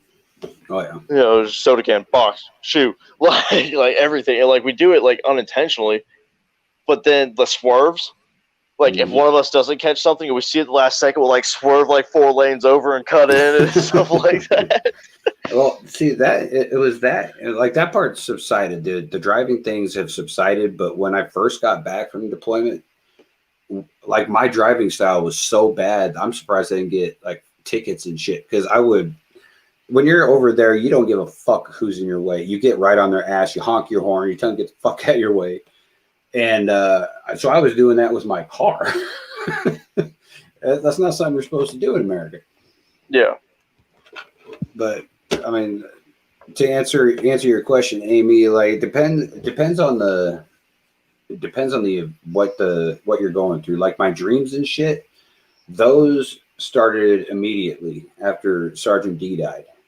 But my hypervigilance and everything, or I'm sorry, my dream started right after I got back, about I'd say 4 months after I got back, and it was like almost a year after the event happened. But the hypervigilance started immediately. Yeah, it didn't click in for me. I was still on that I have to soldier on and block it out of my mind type of mindset. Because when you lose your friends over there, they're like your family, but you're told to get up and drive on like it didn't happen. So you have to find a way to block that shit out. And I guess my brain just blocked it out really well. So that way I could leave my soldiers. And I got home, and then it took a little while for my brain to decompress a little bit. What got me was a memorial service for the units. Dude, I cannot listen to that fucking song. If I hear that shit, I break down immediately. That I did too. But the memorial services, when you get back, that's when I finally broke down on everything. Like obviously when you're deployed and it happens, you'll cry a little bit, but then like you said, it's like the all right, time to fucking nut up. Let's go fuck these guys up. They got my brother. We're gonna get him back type of deal. Yep. I'll never forget that first memorial service that I went for my best friend, man. I fucking cried all night, man. Like it's seriously like the second it started, like the second I walked in the building, I started crying. I just saw his picture of him in his uniform, started crying. Was crying the entire time. Like I was sitting there trying to talk to it, like for I can't think of what it's called when you're up and like telling stories and stuff like that. I was crying all through that, like crying on the drive home. Like I've never cried so much, but when those happen, they're like that's harder than losing a family member. Oh yeah. You know what I mean? Like. And it sounds bad. Like, I'm not trying to put down anything with my family and stuff like that, but those guys have been through you and have seen some things that you can't possibly imagine and go through everything that you go through, and they're there for you when no one else is. Yep. You know what I mean? See, it's hard to explain that to non-military people because when my wife committed suicide, that was one of the hardest fucking things I've ever been through. But losing Sergeant D was harder.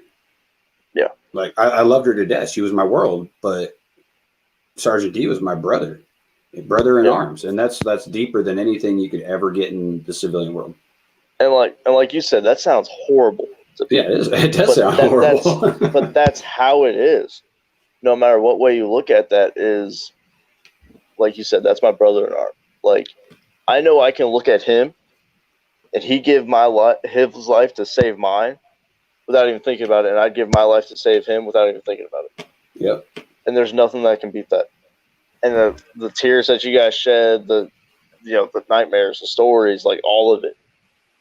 Like, no matter what you're going through over there or here, they're there for you. Like the guys that like broke back.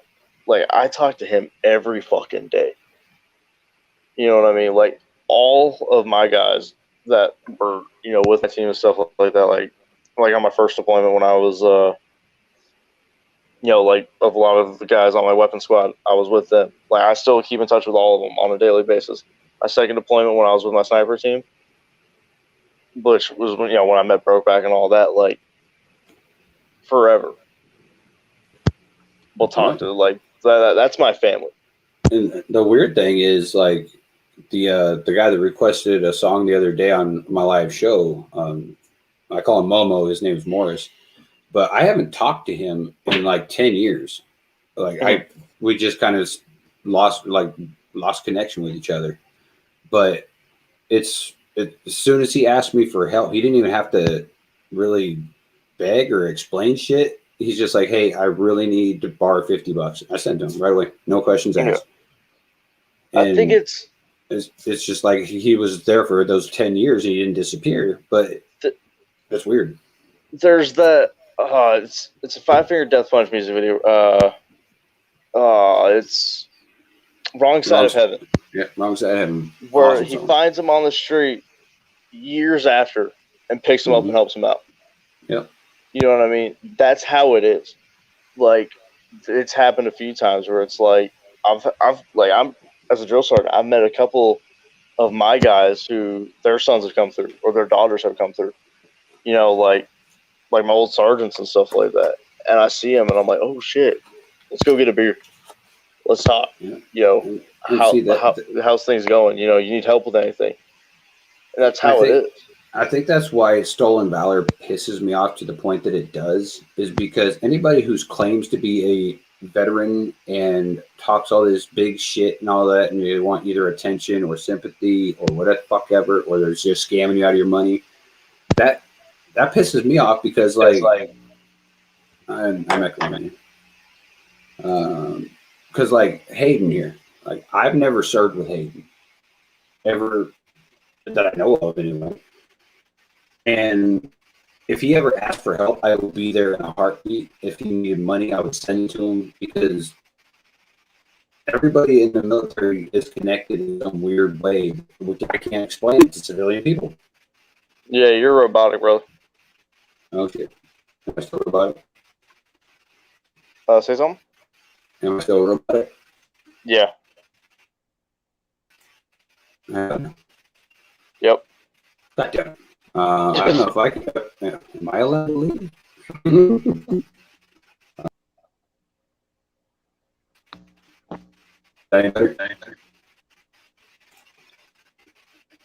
Hello. Yeah, no, you're still robotic on me. I don't know how to fix this.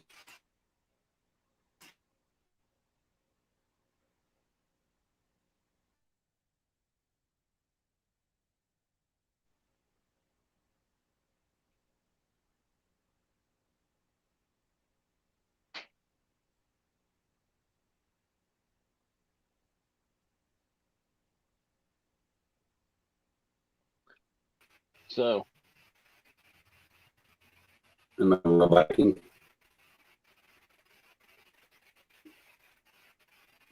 say something again. Still robotic? Not as bad. Yeah, nowhere near as bad. All right, that's good. There you go. You're better. No, what I was saying is like I haven't served with you at all.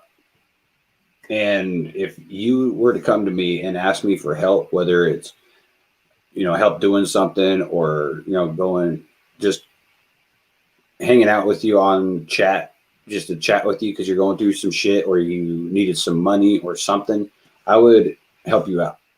Oh, yeah. Questions asked. But I can't say the same for other people I've met, you know, doing this music stuff. I'm saying there's not exceptions, but there's like I would help Jess out, Jay out, but just meeting somebody, like me and you haven't really talked that much, but instantly I would be like, yeah, I'll help you out, no problem. Yeah, like I'm right there with you. Like you come to me, ask me for money, I give it to you. You could tell me, hey, I'm driving by South Carolina, you know, I need a place to stay for the night. My door's open. You know what I mean? Exactly. And that's how it is. I haven't met you in person, never served with you, but it's that brotherhood that comes with it. Yeah, and that's really hard to explain to civilians. Yeah, you can't explain it. There's no way. It sounds crazy. Like, how can you open your house to someone like that? But it's like, yeah, I've talked to Jekyl a couple times. I know he wouldn't do anything. You know what I mean? But well, like my mom doesn't judge people. She's not a judgmental person. Right. But when that guy hit me up out of the blue after not having talked to him for 10 years, asking me for money, she's like, is he into drugs? That didn't even cross my mind. Yeah. No, like that's like I've had similar situations where I'm like, oh yeah, here you go, and it's just like people, you know, my mom will be like, you know, how do you know he's not like into drugs or that's not going to go to something bad? And I'm like, I trust him, you know. Yeah, and like I explained to them or explained to her, I was like, okay, well, I put my life in his hands, your son's life in his hands, and asked him to be trustworthy to defend it and protect my life, and I'll do the same for him. Yeah. And do you really think $50 matters? Yeah. Yeah, exactly. Like, that's something that you like. You can't ever describe unless you do that feeling. It's like, yeah, like this guy's literally like held my life in his hands. You know, like been like he's potentially a reason on why I'm still sitting here talking. He is like, there's nothing that compares to that. You know what I mean? It's like, yeah, like I don't care. I'm gonna help this guy out. Yeah, and that's why I always like, even with my body fucked up and the VA fucking me over every chance it gets, and the Army always gives you the big green weenie every chance it gets. Yep. Like, I still tell people, yeah, I highly recommend serving because you get that brotherhood, you get the life experiences, you know, shit that you'll never be able to do again in your life, you can do right now. And people don't understand that. But then they're like, oh, well, I don't want to leave all my friends here. And I'm not saying anything bad about your friends or anybody else's friends or even my friends that I had in high school. Yeah. They're still good friends, but They're not gonna compare. Yeah, I can't compare. That's like, I came back home after my first deployment and I stopped fucking with half my friends because they were stupid. Same here. Like, after I'd have already been in the Army for 3 years by the time I got back from my first deployment. And I was like, okay, you guys are still doing the same shit that you were doing when I left, and you haven't progressed your life in any way. Yeah. So that's hard for people to understand. I don't know. But I need to hop out here, homie. All right, man. I appreciate you hanging out and pissing your wife off to hang out with us as long as you could. Be safe in your travels to Jersey, bro. Yeah, appreciate it. Yeah. Be safe in your Have a good travels. Tell your old lady that I said I'm sorry we pissed her off by keeping. It's all right. Talk to you guys later. Take it easy. Later, Good, brother. bro. All right, later. All righty. Well, I guess this episode's over. I guess, since I'm the only motherfucker left up in here. Unless anyone's got any stories for me about shit, or Jay about shit being an Army brat, like what the life of a family is like, something like that. Let me know. Otherwise, we're gonna end this stream, and I'm gonna immediately start another stream that's a live reaction to fucking music. So we'll do it that way. Anybody? Sounds good. Anybody in the chat got any last minute questions, or what are we doing? Otherwise, if not, the 12 people that are in here right now, I'm going to close this one down, and I'm going to adjust a few things, and then I'm going to start up a live one where you guys can request reactions to shit. It'll be fun. Hillbilly, you're allowed to come up in there if you want to. I'll send you a link, or actually Jess will, but if anybody wants to come in and hang out and review some music, you're more than welcome to join the chat. I don't give a fuck. It don't matter to me. So, yeah, with that being said, I'll close down the show. Cool. All right. Even though you said 2 words the whole goddamn time, but appreciate you being here, Jay. I tried to say something. I don't know if you heard me or not. No, I was just kind of letting the guests talk as much as possible. So I mostly heard them talking and shit. No, I meant right near the end. I was trying to say something, and I guess y'all weren't hearing me. Oh no, I didn't hear you. What were you saying, man? Oh, I was gonna say, when y'all were talking about that brotherhood and everything, I've watched people at bars be in the military and see somebody with a tattoo of the same unit that they were in, and they became best friends right there. Yeah, it's definitely crazy when you see somebody that has the same unit. Either like a lot of the older veterans wear the hats, they have their unit on it and what shit. So if I see anyone with the Screaming Eagle on it, which is the 101st Airborne's mascot, right, I immediately ask them, what unit were you in? I served Easy Company 2506, and I just spark up a conversation. Yeah, It's definitely crazy. But like being a what's it called army brat, like I guess family member of soldiers, and I even put a little thing Air up Force on brat. the board here. Well, army brat, Air Force, whatever. I even put a little thing up on here that, in my opinion, I think being a family member of a serving soldier in any aspect is harder than any job that we have in the army or any military branch. Yeah, I saw that when you put that up there. Well, because we know what we're doing. We know if we're okay. Like families back home don't know shit for weeks, months at a time. Like when I got medevac from Afghanistan, my mom didn't hear shit. All they told her is that I was medevaced and they don't know where I am. So Yeah. it's like, oh, they didn't have any other information than that. Right. So I can only imagine what a family member goes through. Like I said, I didn't grow up in a military family. Me and my brother are the only ones to serve, so I've never gone through it personally. But like, what's that like mentally? It's rough.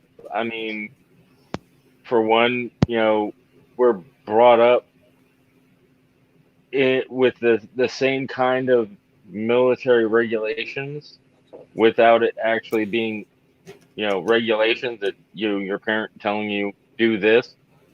Like, I hate to this day having to make my bed with hospital corners. See, I served and I still don't do that shit. I didn't do that since basic training, man. Fuck that. That takes you damn long, and you fuck it up anyways when you get in it. So I take all that time. Oh yeah, exactly. I don't even make my bed if I'm being completely honest. I just wake up and plop the sheets over. That's the way I've gotten in my old age. But when I was real young, my parents would have us make our bed before we came out of the room. Did they do the quarter test on you? Oh yeah, my dad did that for a while on us. Yeah, for those who don't know, the quarter test is to walk in your room to make sure that your bed is made perfectly. They will take a quarter and they'll bounce that motherfucker. If it don't bounce, you remake your bed. Mm-hmm. Yeah. Fucking hated that shit in basic training. Oh yeah. And see, that's why I'm glad I never lived on the barracks too, or in the barracks ever in my career, because we always had to do room inspections and shit. And you had to keep your room orderly, and you had to make your beds and all this shit. And my house was always fucked up. Oh yeah, and growing up, my dad, whenever he was home, because he was always on deployments, TDYs, or what have you, and when he was home on the weekends was the day we all did house cleaning. And when we had to clean our rooms, it's like you had an hour to clean your room. And then they come in and do almost like an inspection that you see in military movies. They would look and make sure everything was picked up and do a white glove, not necessarily, but they'd run their finger along ledges to see if you dusted and everything else. Yep. Like some of the shit they portray in those movies when it comes to stuff like that ain't no fucking joke. Oh, yeah. I know. I've been told. Yeah. No, well, you've lived through it because you had to do it. Yeah. But like everything had to be dress and perfect, and like MMC is saying, folding clothes military style had to be like that. Mm-hmm. Yep, everything had to be put in drawers properly, and if it was not folded properly, you had to take it out and refold it. See, I think my son kind of lucked out in that one because I don't make him do any of that shit because I don't do it myself, and I will never make my son do something I don't do myself. Yeah. And so I think he kind of lucked out that he's a military brat, but I raise him military style as far as I treat him like a private, and with his corrective training and all that other stuff and his mentality, but I don't make him do stupid shit that makes no sense to me. Right. And then the other big thing that we were always taught was everything has a place and put everything in its place. See, I do believe that one, though. That's just because my brain sucks. I can't remember shit. So if it's not where it's supposed to be, I won't know where the fuck it is. Like the box I was supposed to mail the other day, I moved it like I discussed last night. And I forgot to grab the damn thing because I moved it. And just predicted. And he didn't. And he told me not to remind him. Well, I was going to put my keys in it, but I didn't go to sleep last night, so I didn't do that. Ah. So me not going to sleep kind of fucked that whole thing up. But I promise you, I will set a reminder in my phone to remind me to go off. It's going to go off like 4 or 5 times between the time I wake up to the time I drop my son off. So I will remind you as well. So see, I got 5 reminders going. It will be mailed tomorrow. It's all good. But I appreciate it still. Not a problem. MMC wants me to play Hard to Breathe, so I'm going to try and figure out how in the fuck to do that. Let us see.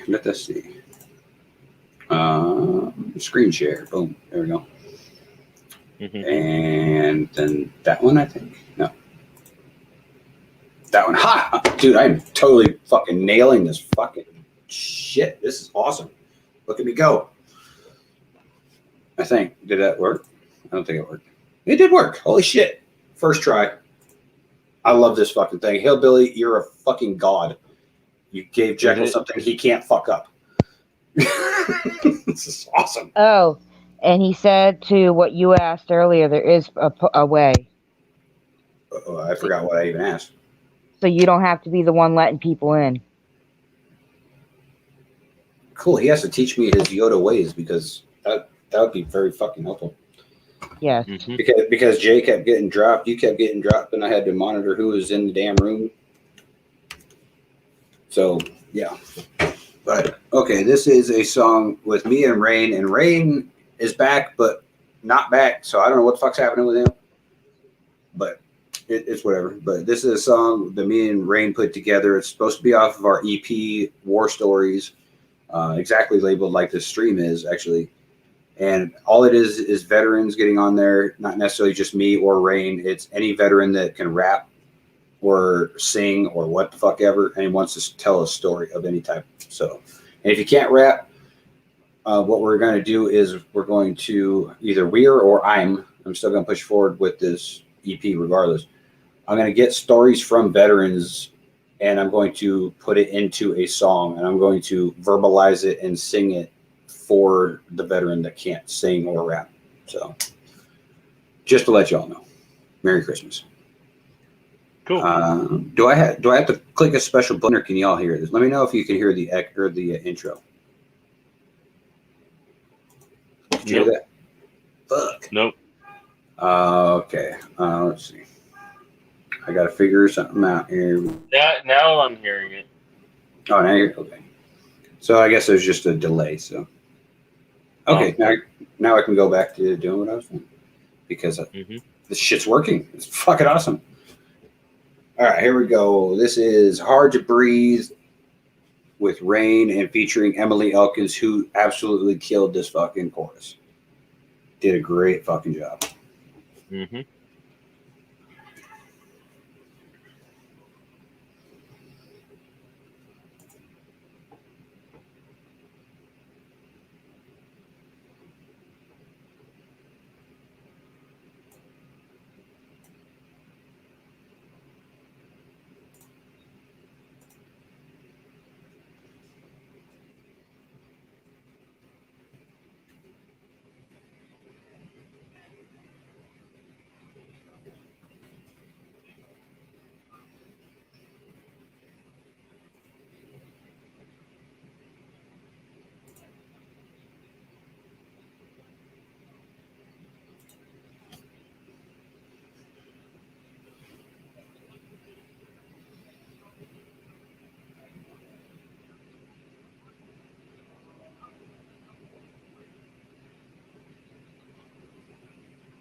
They're saying there's no sound in the chat.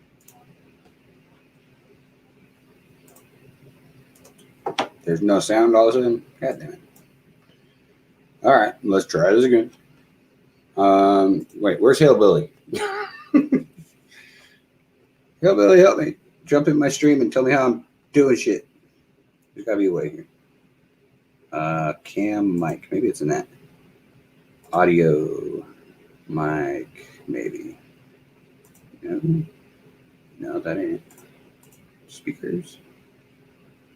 I don't think that's it. I don't think that's it. I don't want to fuck with nothing in there. I don't know how to make this work. You hit share sound. Where's the share sound button though?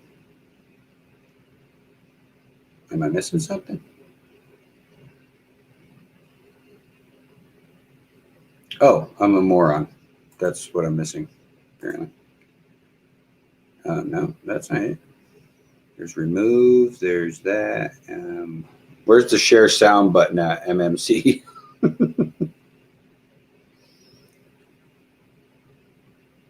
It's, you should know this is some stupid square button. Yeah, because I don't know what I'm doing right now.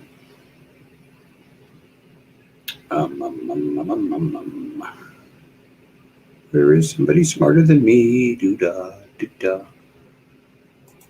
That ain't hard to find. Edit name. How do I edit the name of it? Maybe it's that button. Exit full screen layout. Move stream. No, I don't want to do any of that.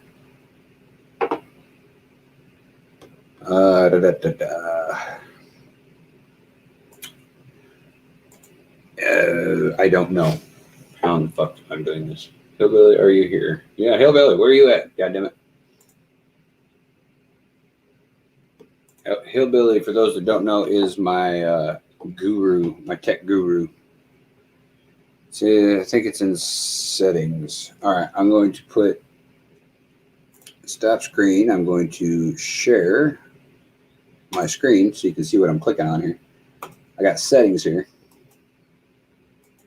Oh, I guess I got to click that first. Oh, hey, look, there's a little button that says share audio. Check that shit out. Fuck. Hey, I think I uncluster-fucked it. All right, let me know if you hear this. Jay, you're even still in the room. Anybody? Anybody?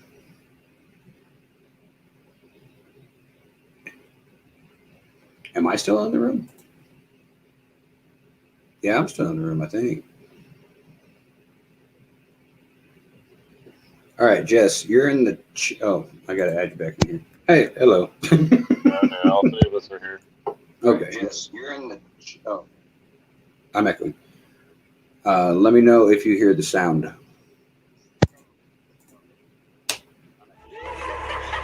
Yeah, it's much better. Sound. Woohoo! Victory! Yeah, it's much better. I've had so much loss in my life, but this is different. I don't know how to explain it, but if I had 10 minutes of anything I want, I would ask God for 10 minutes of your time so I can tell you this to your face. Another day has passed since the last time I heard you laugh. Can't seem to catch my breath since the moment you took your last. Like a 12-mile runs on Tuesdays, always whoop my ass. Cause you're down to go again, I'm laying in the grass. You were such a beast, man, I never thought I'd see that the only way to think about you is a loving memory. The way you lived your life, man, you were the epitome of a man, of a soldier, meant so much to me. May have been above me in the ranks and the command, but when it came down to it, we were brothers till the end. I was there to help you when your wife was split and ran. You looked at me, said, fuck it, yo, we're knocking back some cans. There's so many memories, I don't know where to start. Thinking about you every day is ripping me apart. Cause it ain't no Call of Duty, yo, I can't press start. For you it's big game over and it's tearing me apart. I wish I could talk to you, just give me your advice. Wish I could play Madden as we're staying up all night. I try to look ahead at life with tears up in my eyes. Yo, it's hard to keep my faith with Sergeant D's up in the sky, Lord. It brought me down to my knees. Man, it's so hard to breathe. You're like family to me. Brother, please rest in peace. It brought me down to my knees. Man, it's so hard to breathe. You're like family to me. Brother, please rest in peace. March 30, that's the day I put the waste. Drinking all this beer and whiskey just to block your face. Standing on the mountaintop screaming at my God. Why'd you come and take the only real friend that I got? The only true friend ever walking on this earth. And now you gotta take it, man, you leave me with this hurt. A flashback hit me and I'm standing at the cemetery, watching your coffin drop down on the ground and my vision blurry. Nightmares all night, they're so vivid. When I'm looking at you eye to eye, you know I'm reliving. Glancing everywhere, everything is so red. Got this blood up on my uniform, the blood that you bled. I'm screaming just to keep you conscious, reaching for your best. I'm undoing the buckles while I try to treat your head. I'm blocking out the voices screaming at me that you're dead. Why don't y'all just leave me the fuck alone and let me do my best? I'm looking in your eyes, I can see your soul leaving. I don't wanna face the music, I don't wanna believe it. You looked me in the face and you said you wanted the rest. I swear to God, man, I want you to take your last breath. Never in my life have I felt so lost. Everybody sitting at home and they don't understand the cost. We living on a soldier's life, hardest to the hard. We could lose our best friends and we get told to drive on. I'm standing at your headstone, placing down a quarter. Made a promise to you that day and I'm keeping the order. I'm keeping my word, I'm keeping all your family safe. Until we meet again and we shake at heaven's gates. Brought me down to my knees, brought me down to my knees. Made it so hard to me, made it so hard to me. It brought me down to my knees, made it so hard to breathe. You're like family to me, brother, please. It brought me down to my knees, made it so hard to breathe. You're like family to me, brother, please. Rest in peace.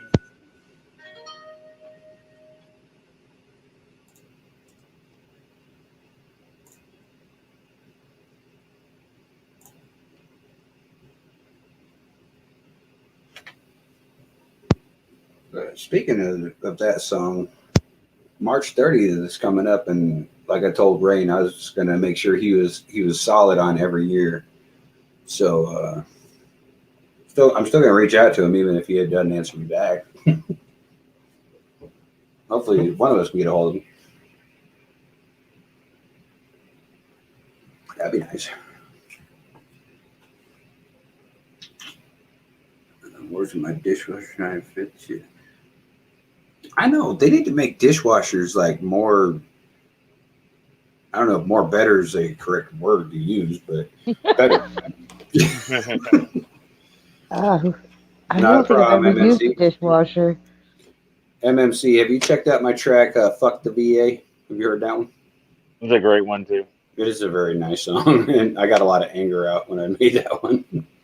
Oh, like I said in the chat, with Hard to Breathe, the thing that makes that so impactful is the emotion in y'all's voices. Yeah, I fully agree. I think Emily definitely helped out a lot with the way that track came together. Without her female vocal to bounce up, to have a nice barrier between me and Rain's voices, I don't think it would have been as impactful. But I think the emotion in it was definitely a key element. Right. Her voice is just like hauntingly beautiful. Like it just puts the perfect. Yeah, I can't disagree with you. I can't think of the words I want. It's like icing on a cake. She has the voice of an angel. Thanks, B Thizzle. Has a beat from War, Bone Thugs in Harmony. I didn't get quite that feel from it, but I love Bone Thugs and War. That was a great fucking album they came out with. That was one of my favorites, actually. All right. Well, since MMC hasn't heard "Fuck the VA," we're gonna play it. Well, Emily has a question. Amy has a question. All right, I'll answer the question, and then I will speak of or play the VA. She goes. So, speaking of the VA, do you think Trump did a good thing with that? I think Trump did amazing with what he did with the VA. However, the problem isn't Trump. The problem is the VA. They're fighting Trump. They're fighting their own veterans at every fucking turn. Like, I've been fighting my PTSD claim for 5 fucking years now. And first they said I didn't have it, never been diagnosed. So I went out and got diagnosed again by a therapist and what the fuck is it? There's 2 different ones. There's a psychologist and a psychiatrist. And both of them diagnosed me with it. So I took that to the VA. They looked at it and they're like, oh, it has to be a VA doctor that diagnoses you, which isn't even a fucking rule, according to my my legal team. So it's not even a rule, but they disqualified me for that. So I went to the VA and I saw a VA doctor and a VA therapist, and they treated me with medication and therapy for PTSD. And then they were finally like, okay, well, we do recognize that you do have it, but it's not service connected. And I'm just like, oh, wow, I grew up in the mean streets of Basalt. Let me tell you, I got blown up and shot there every day. Where else would I have fucking gotten it from? And what drives me nuts is the only prerequisite that you have to have, like with no questions asked, is a CIB, which is a combat infantry badge, which means you were either shot at or you shot somebody. And I was awarded 2 of them. You're only allowed to get actually get 1 of them, but I was awarded it twice for both my deployments. And I was a combat infantryman. It's not like I was a fucking cook. My job was to go to combat as an infantryman. So for them to say there's no service connection, I was never in a stressful situation. It's like, what the fuck are you talking about? And they will find any loophole to deny it. And I actually just got a phone call from a chick. It was either yesterday or today, one of the two. But they're claiming now that they sent me a letter of denial because they had made an appointment to get evaluated for my PTSD, that I didn't attend the evaluation, so they closed my case. But they never notified me of the appointment, so of course I didn't go to it. And not telepathic? Yeah, I'm not telepathic. I lost that ability. But they're saying because I didn't attend that, they denied my claim. And you only have a certain window to file an appeal. It's like 30 days or 60 days or whatever the hell. And I didn't know I got denied because they never sent me a denial letter until like way after the fact. And I just happened to go into my legal team's office. I was like, look, what the fuck's going on with my claim? I don't even know where it's at right now. And they're like, oh, well, you were denied, so we have to put in this paperwork. I'm like, okay, we'll put it in. And it was 7 days late. And mind you, you have to wait years at a time for them to make a decision. So I thought I was still waiting. Otherwise, I would have filed the paperwork way earlier. And now they're claiming that because that case was closed, which makes no fucking sense to me, I have to, or there's no legal avenue for me to go for any back pay that they owe me once I do get my connection disability for it. It's like, wow, so y'all just fucked me directly in the ass. That's awesome. So if I get any back pay when I do finally get my claim approved, it will be only backdated to, I think it's like September, November, something like that, of 2019 instead of 2015, which is like $60,000 worth of back pay that they just want me to say, oh, no big deal. But no, I think Trump is doing, he did an amazing job with the VA. He made them staff more doctors. Like here in my local VA, there was 1 surgeon. So he had to prioritize cases. I was supposed to get knee surgery, and he's like, okay, well, tomorrow you get surgery. And then the day before surgery, or the day of surgery, they're like, no, you're not getting it. And I asked him why, and he's like, well, because other people need it worse than you. I'm like, oh, goody. So yeah, it was all fucked up. The VA was all fucked up. And as you're going to see in this video, I even laid out a timeline for how long it takes a veteran to submit a claim for something, for him to have to wait for it to even reach a decision. And I'll pause it for you so you can read it, because I think that part kind of goes a little fast, just so I could have gotten my song or got into the song. But hopefully that answered your question, Amy. I think Trump did a great job, but the VA is sitting on its ass and trying to avoid anything because they don't want to pay. What am I missing in the chat? Anything important? Something about I see my name. Jekyl loves helping new artists and spotlighting them. Yes, I do. Amy likes to write. and sing a bit. Well, that's definitely one thing I do, Amy, is I like to spotlight artists, even if they're not like trying to make it mainstream or whatever, just anything, honestly, just to get your poems out there, your music out there, whatever the fuck you're doing, to get it out there a little bit, because that's what JMP is for. We're not here to make ourselves bigger. We're here to make everybody else bigger, and by doing that, we gain subs. Like tonight, we got 3 subs, probably off of Triple T's fan base or maybe XMC's, and all that does for us is not us saying, oh look, I got 773 subs now. It's us saying, look, we have 773 people that can view your stuff. That's the way we look at it. This has nothing to do with us. Did I miss anything else? I don't think so. As far as being able to see doctors outside the VA. Oh, I guess I went on a different tangent than what she was meaning. The VA's gotten a program that's called VA Choice, where veterans are supposed to be able to go to any doctor we fucking want to, and the VA will pay for it. However, they are loopholing the shit out of that one too. Now, to get them to pay for it, you first have to go through the VA, their choice program thing, and you have to prove that the VA in your area can't handle that request in a timely manner. What does the government consider a timely manner?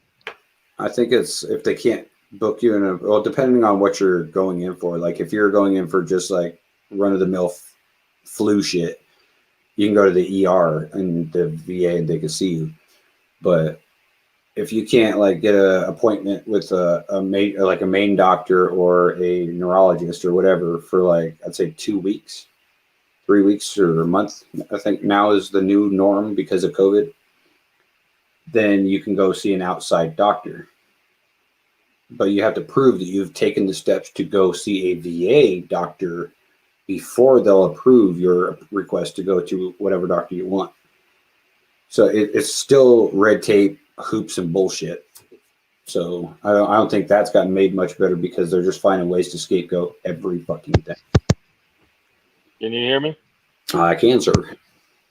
Oh, okay. I figured that out then. Huh? Nothing. It's my settings on my phone. Oh, okay. Because if you've been talking before, just saying that, can you hear me? Then no, I haven't heard a fucking thing you've said. If you're talking right now, I can't hear a fucking thing you're saying either.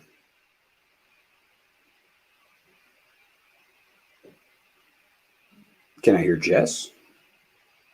I don't know. Can you? Yeah, I hear you perfectly fine. But if Jay's talking right now, I ain't hearing shit. I don't know about you. No, I was just checking what you could hear, what you couldn't.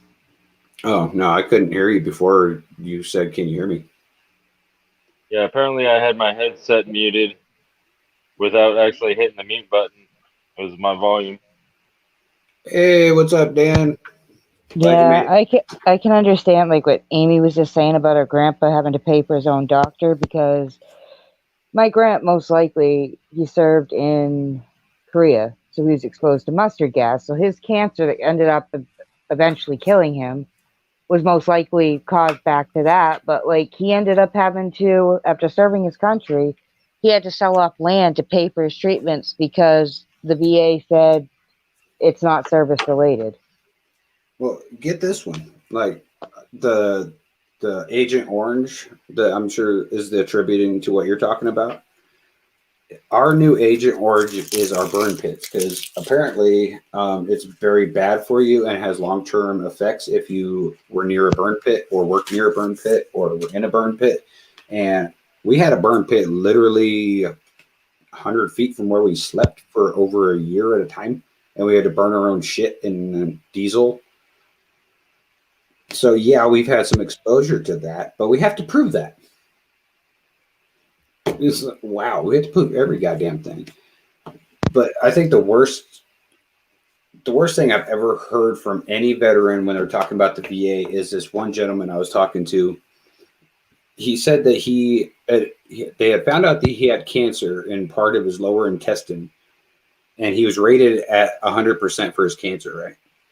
They did surgery to remove it. And because he no longer had that cancer, they dropped him down to a 0% rating, even though he has to live the rest of his life with a colostomy bag because of the surgery. That's It's like, wow, that's how you guys take care of veterans, really? Well, it's like my uncle's stepfather.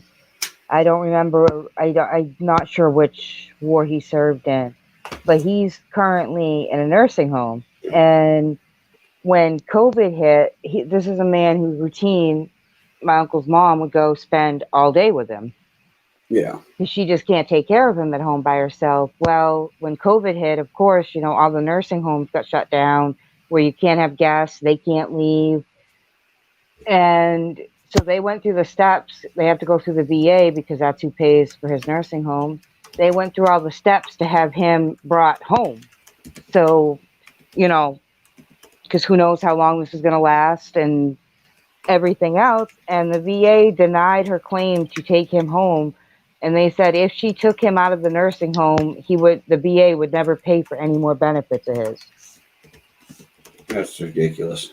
I mean, it's heartbreaking because for the last year now, they visit through a window, and it's heartbreaking to see what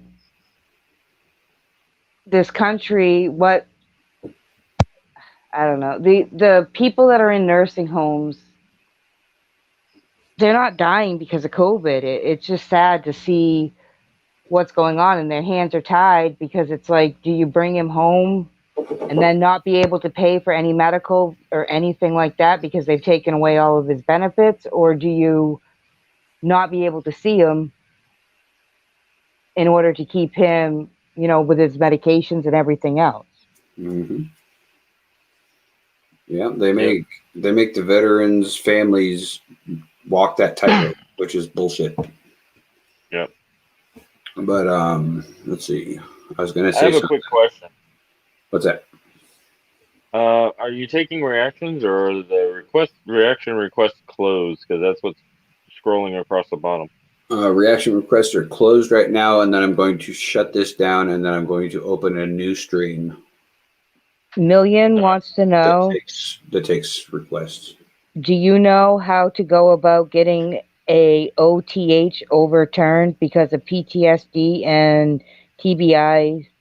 Because I was put out before the military understood it, but it was diagnosed in Naples by a shrink. Yes. Do you have any disability rating whatsoever, or are you allowed to go to the VA?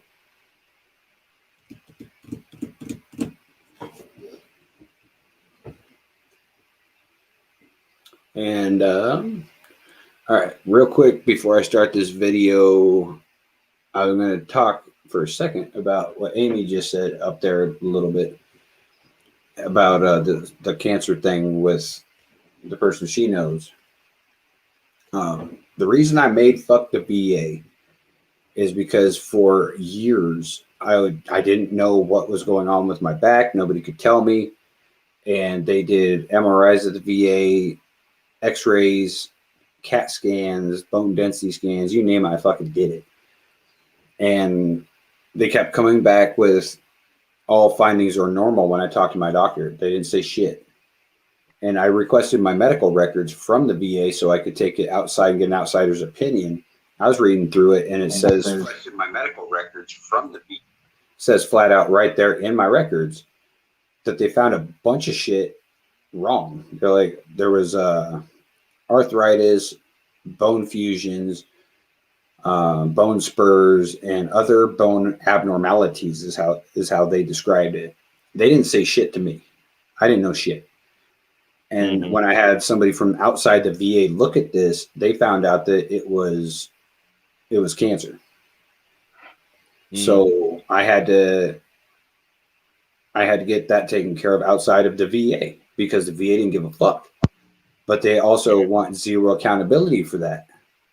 Like I've talked to lawyers and stuff, and they they said that you cannot sue the VA. But I think Trump made it so you can go after the VA doctors and surgeons now. They are no longer immune to being sued. But That's I can't. if Biden doesn't overturn that. Yeah, if Biden leaves that one the fuck alone, which I doubt it. He's fucked everything else up so far. Yeah. But at this point, because that ruling wasn't there when the doctors made those decisions not to tell me and shit, I can't do a fucking thing about it. It's just going forward. If we find anything new, I can sue them for that. But I can't sue them for past shit, which is fucked up. Now I know with being a GI brat in government bureaucracy, the government physical year doesn't start until like what, March or April or October. something like that. October 1st. So if you get an attorney to get working on this, you might be able to get it into the courts before any Biden overturning of the law happens. Dude, what are you talking to me or MMC? To you. I've already talked to attorneys and shit, and they said there's nothing they can do because all of this shit happened. Well, I mean, since a while ago. Trump did that, where that you can actually sue the government now. Oh, that's fresh. That's like one of the most recent things he did for the VA, I believe. I know it wasn't in effect almost 2 years ago. Right. Well, that's what I'm saying is if you get with an attorney now, since he did that before he got out, it may be able to get into the courts before the physical year and anything Biden signs goes into effect. Well, it's weird how the government works because if Biden signs executive orders today, they go into effect today, but the fiscal calendar for everything else like budgets and shit, that goes into effect in October. But if he signs bills and shit before October, it goes into effect immediately. Well, then you'd have to look in to see if he's overturned it then by executive order or not. Well, even if he hasn't overturned it yet, the lawyers already said that I can't sue them for that. Anything I find from here going forward, I can sue for. But anything going behind that, I cannot sue for because it was already discovered and discussed. So, yeah, it's great fun. But that's why I wrote this here song. So I'm going to play this here song for y'all. Cool.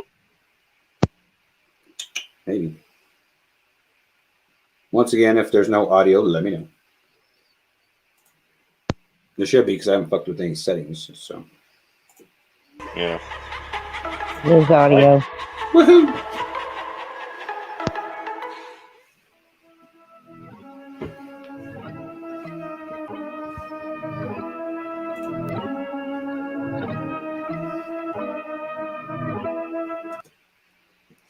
All right, I'm going to pause it on that screen so people have a chance to read it because it's unreal.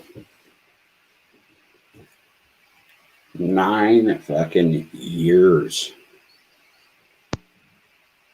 And to answer your question, MMC, while we're having people read this, I would say go talk to a DAV, Disabled American Veterans person. That's who I'm working with right now, and I would say go talk to one of them. They know all the ins and outs and laws and shit of the VA system.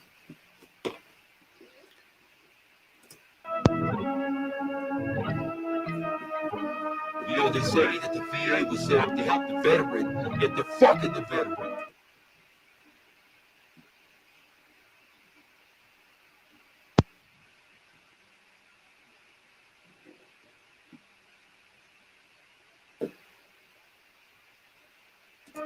You put in a claim, it's denied because you ain't got no proof the shit happened and it's connected to your service. Did I have when I came in? No. I got one thing to say. Yo.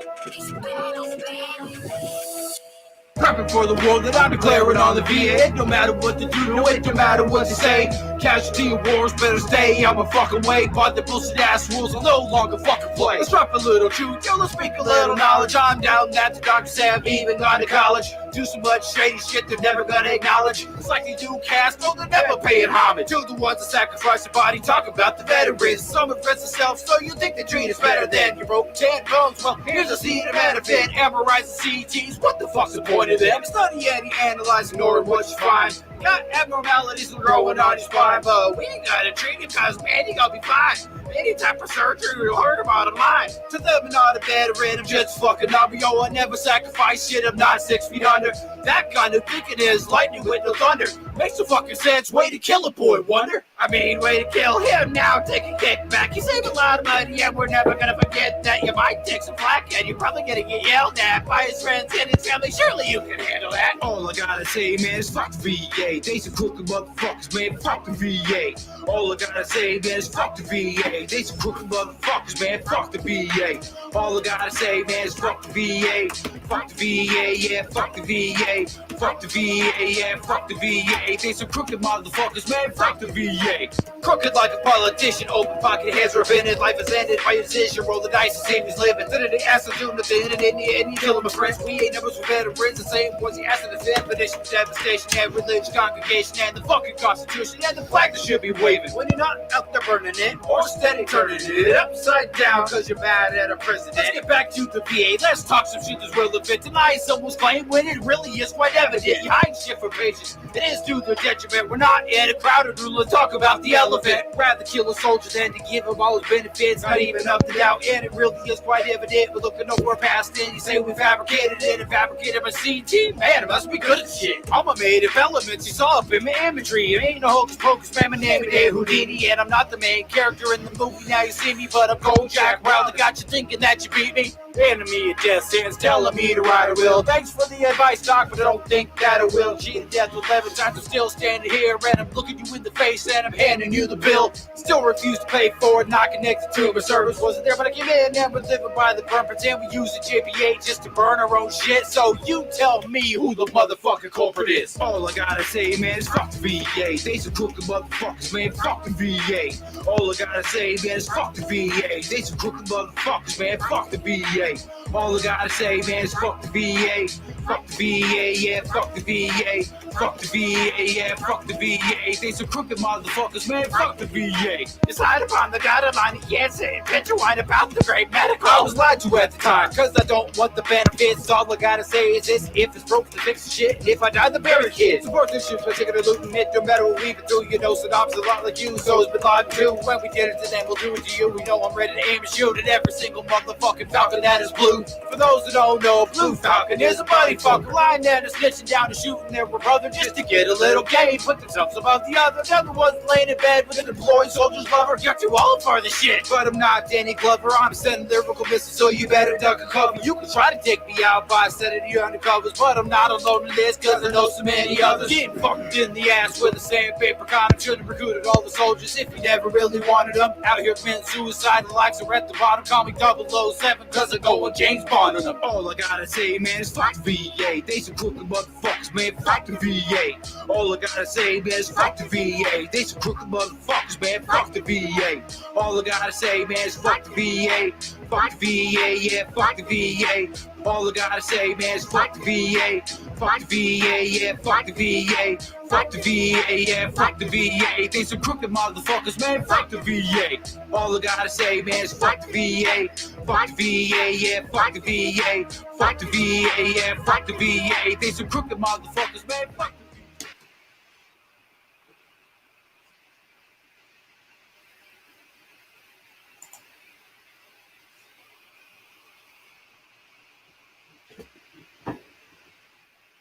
And with that, Well, like this right here is what really disgusts me is VA only approves 13% of claims, and of the 58 offices that decide on the claims, 8 offices approve fewer than 5%. And the GAO reports that over 60% of claims are denied in error.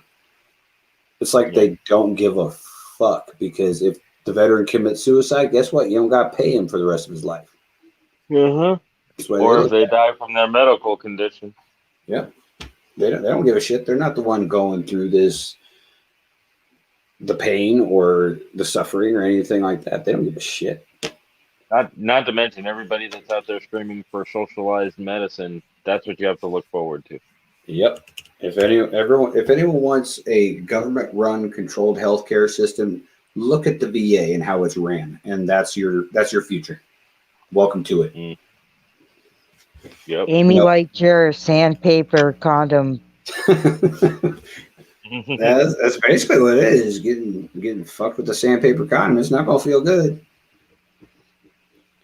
No, this at MMC. As soon as you're done serving and you've served your purpose for the VA, they could give two shits about your health, anything. Like when you're in, dude, they will treat you for a fucking hangnail if need be. They don't care. They'll make sure you're 100% ready to go. As soon as you walk out the door, they don't give a shit what you've done, and they don't give a fuck about you. You're just a number all of a sudden.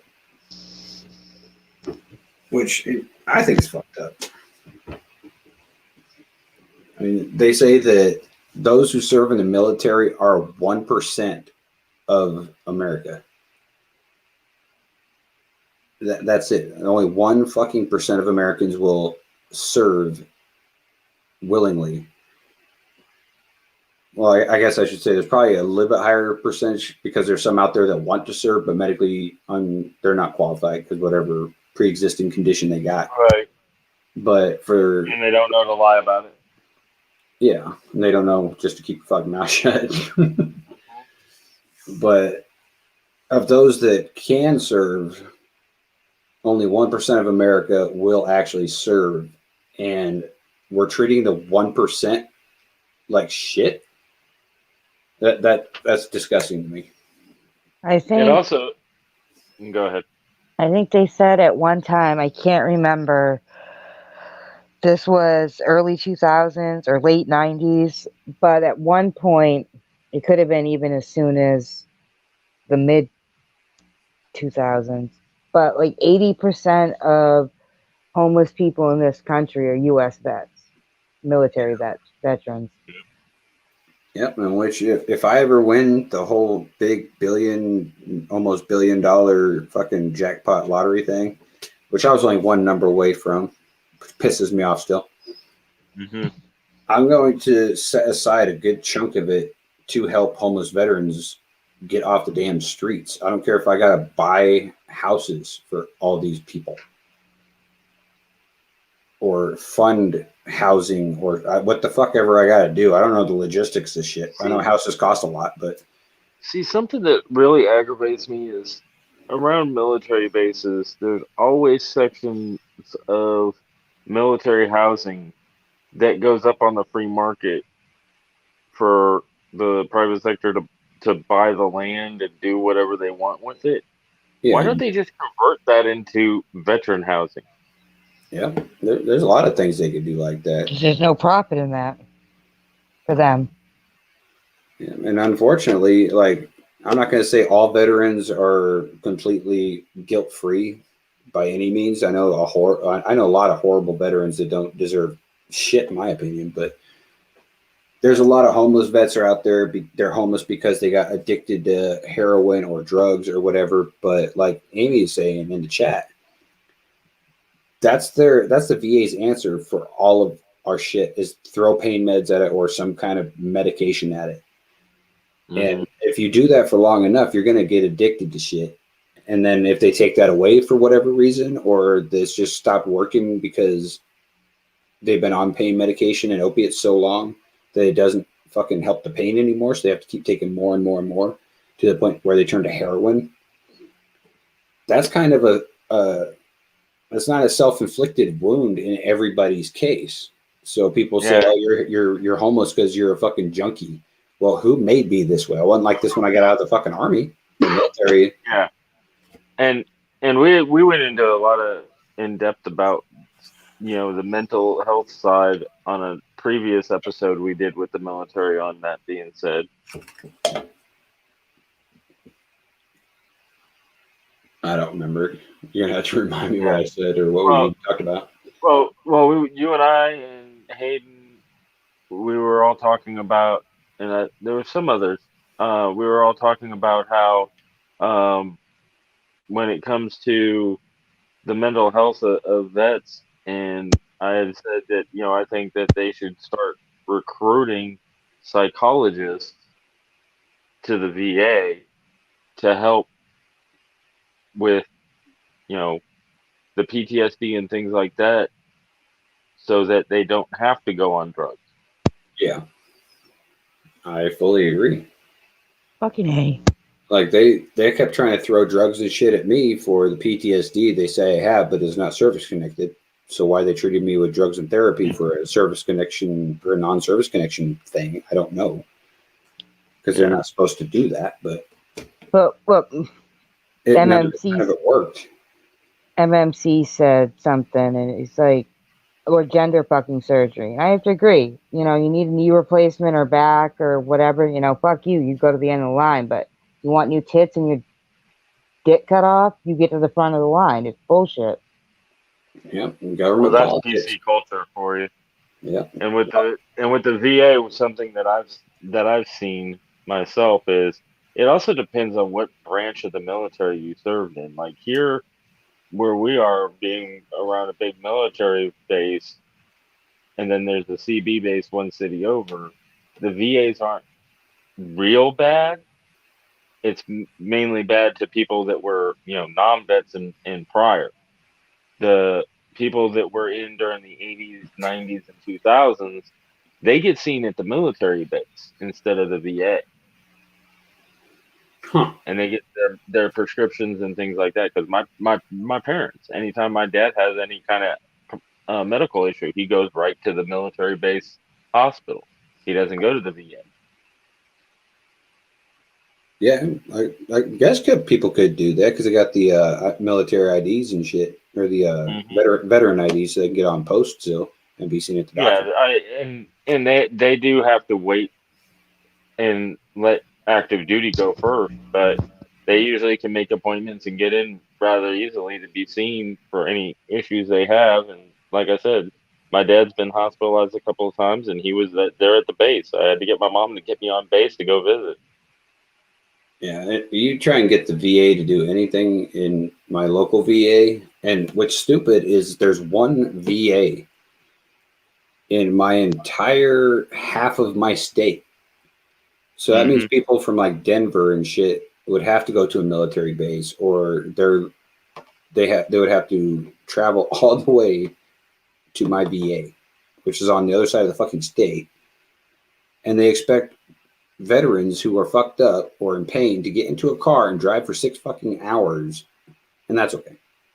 Yeah, well, it's like here in Mississippi, the VA here is for all branches, but we have an Army base that's like an hour and a half north of us, and I think people in that area have to come down here to be seen for the VA. I don't think there's a VA up there. There might be, but I don't know. Yeah, I totally agree with Amy that we're sending all these billions and billions of dollars to Afghanistan for gender assignment. And it could be used at home, and that's what Trump was doing, and everybody demonized him for it. Yeah, well, what did we just send over to Afghanistan? Like 500 bill. 500 billion. Imagine how many houses you can buy with that. Yeah, and it wasn't just Afghanistan. There was money sent to Iran and China Pakistan. too. Yeah, and now we have to fund abortions and shit with taxpayer money. Imagine how many houses we can buy with that type of money. Oh yeah, don't get me started on that. What, the abortion issue? Yeah, we could talk for hours about that. But I just, the way we fuck off our money basically here in America, while we have people who have bled for the fucking Constitution and the freedoms that we live, is unreal to me. Like, it's my personal opinion. If we can afford to send $500 billion overseas for that stupid of a shit, that every veteran, when he gets out, should be given a house. Just straight up, right off the bat. You serve, say 5 years in any branch, you get a house, no questions asked. You get you get all of your education paid for, no questions asked. House, education, and car.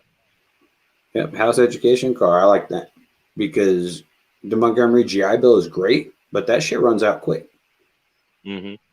Well, there also is the Pell Grant too, but that you runs can out. Pell Grant.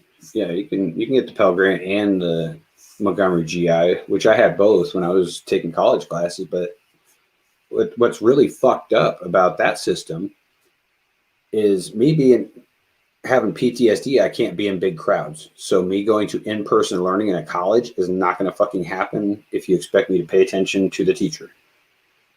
Right. And what they do is they make you take online courses, but they pay you half. So your housing allowance you're supposed to get, it's like, I think it's an E5 or E6's BAH, which is right around $2,000, $3,000 a month. They cut that in half if you take online, but it's because of my service that I can't go to in person. I have to do online. So why do I get half? Right. That is the dumbest fucking thing I've ever heard. But I agree, Andy.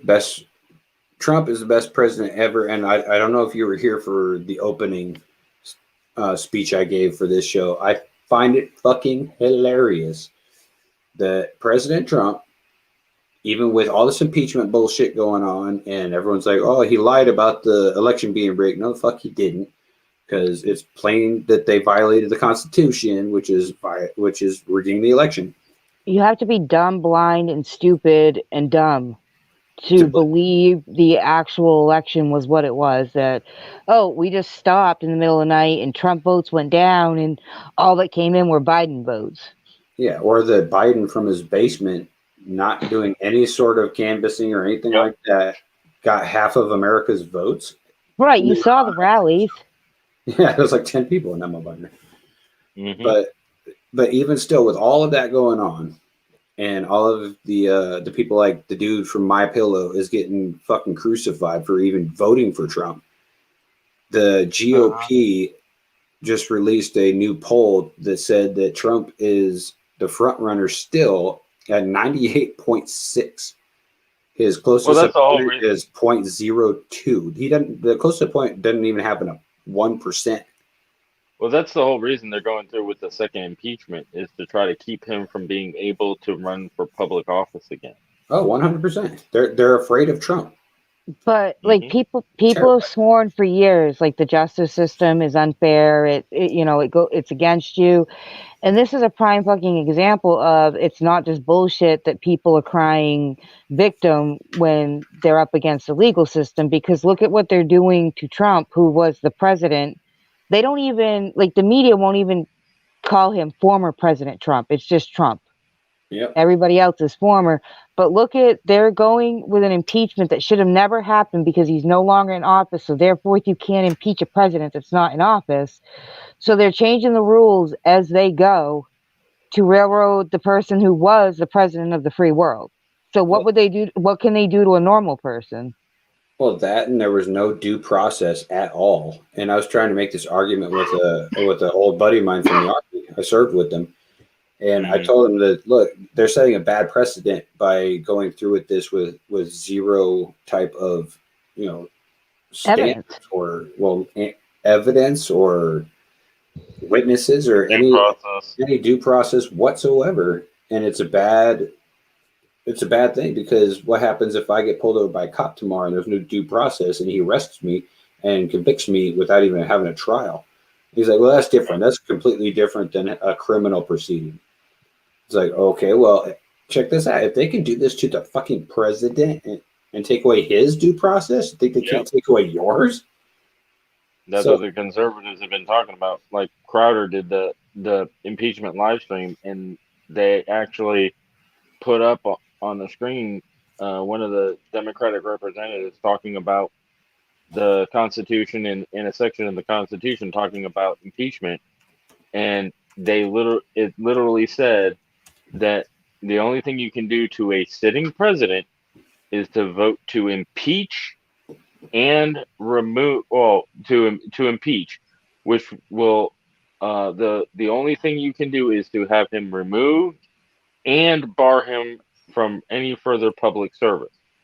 And they literally crossed out the "and" to say that during this impeachment trial, their whole thing is to keep him from public service because he's already out of office.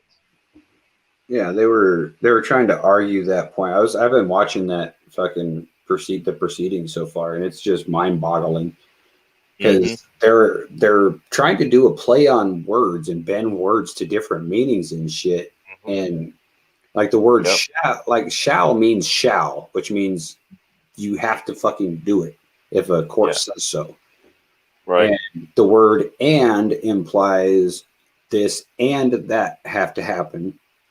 Otherwise, it would say "or." Exactly.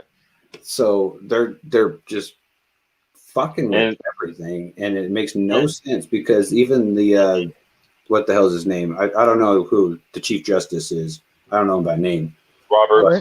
Roberts. He's required by law to proceed over a presidential impeachment, and they're saying, well, he's not the current sitting president, so he said he wasn't going to do it because he's only able to do current sitting presidents. Okay, but right there shoots down their whole proceeding. Yeah, because they're saying that this impeachment can go forward because he was impeached while he was president. The House voted for impeachment. So that means that he should have that same Chief Justice because he was the president. And you can't have a fixed fucking judge, jury, and executioner who's a Democrat who has been going after President Trump since before he even took office. And then have a panel the way they do with that guy, what the fuck's his name from California, who fucked the Chinese spy, is on the panel? Yeah.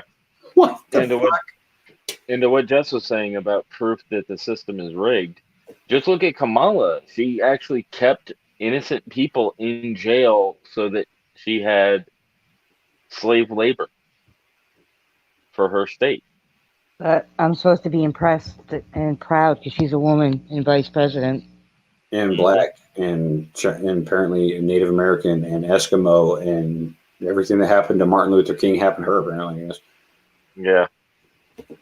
Which, I don't know, this whole fucking thing is stupid. It's if you're not a complete moron and you don't believe everything that you're spoon-fed by the fucking government and the mainstream media, you can clearly see what this is. It was a snap impeachment and rushed through the process for a fucking reason before evidence came to light, like the fact that, you know, all this shit was pre-orchestrated and everything. And now they're saying, oh, well, he's been saying a bunch of shit throughout his 4 years that's been inciting that type of thing. Really?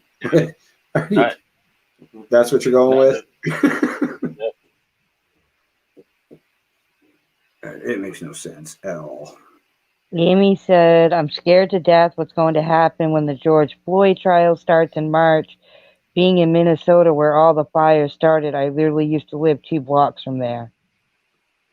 Move the fuck out of Minnesota. That's the only thing I got, because it's been proven George Floyd died by fucking drug overdose, not a cop. So when the cops get acquitted, which I hope they do, there's going to be major fucking rioting. But that's okay. That's okay, according to the left. And Kamala Harris will bail you out of jail if you get arrested for killing people and burning shit down. And I just wanted to say, for the record, I am not a Republican or a Democrat. I'm an independent. I'm a registered independent. But I'm neither. But I agree with everything that Trump did, and I think that he is going to go down as one of the best presidents we've had. Yeah, I think this impeachment is going to fail because they have to convince 17 Republicans to cross sides. I don't think they got that argument. No, they may have 5 or 10, but not the 17 they need.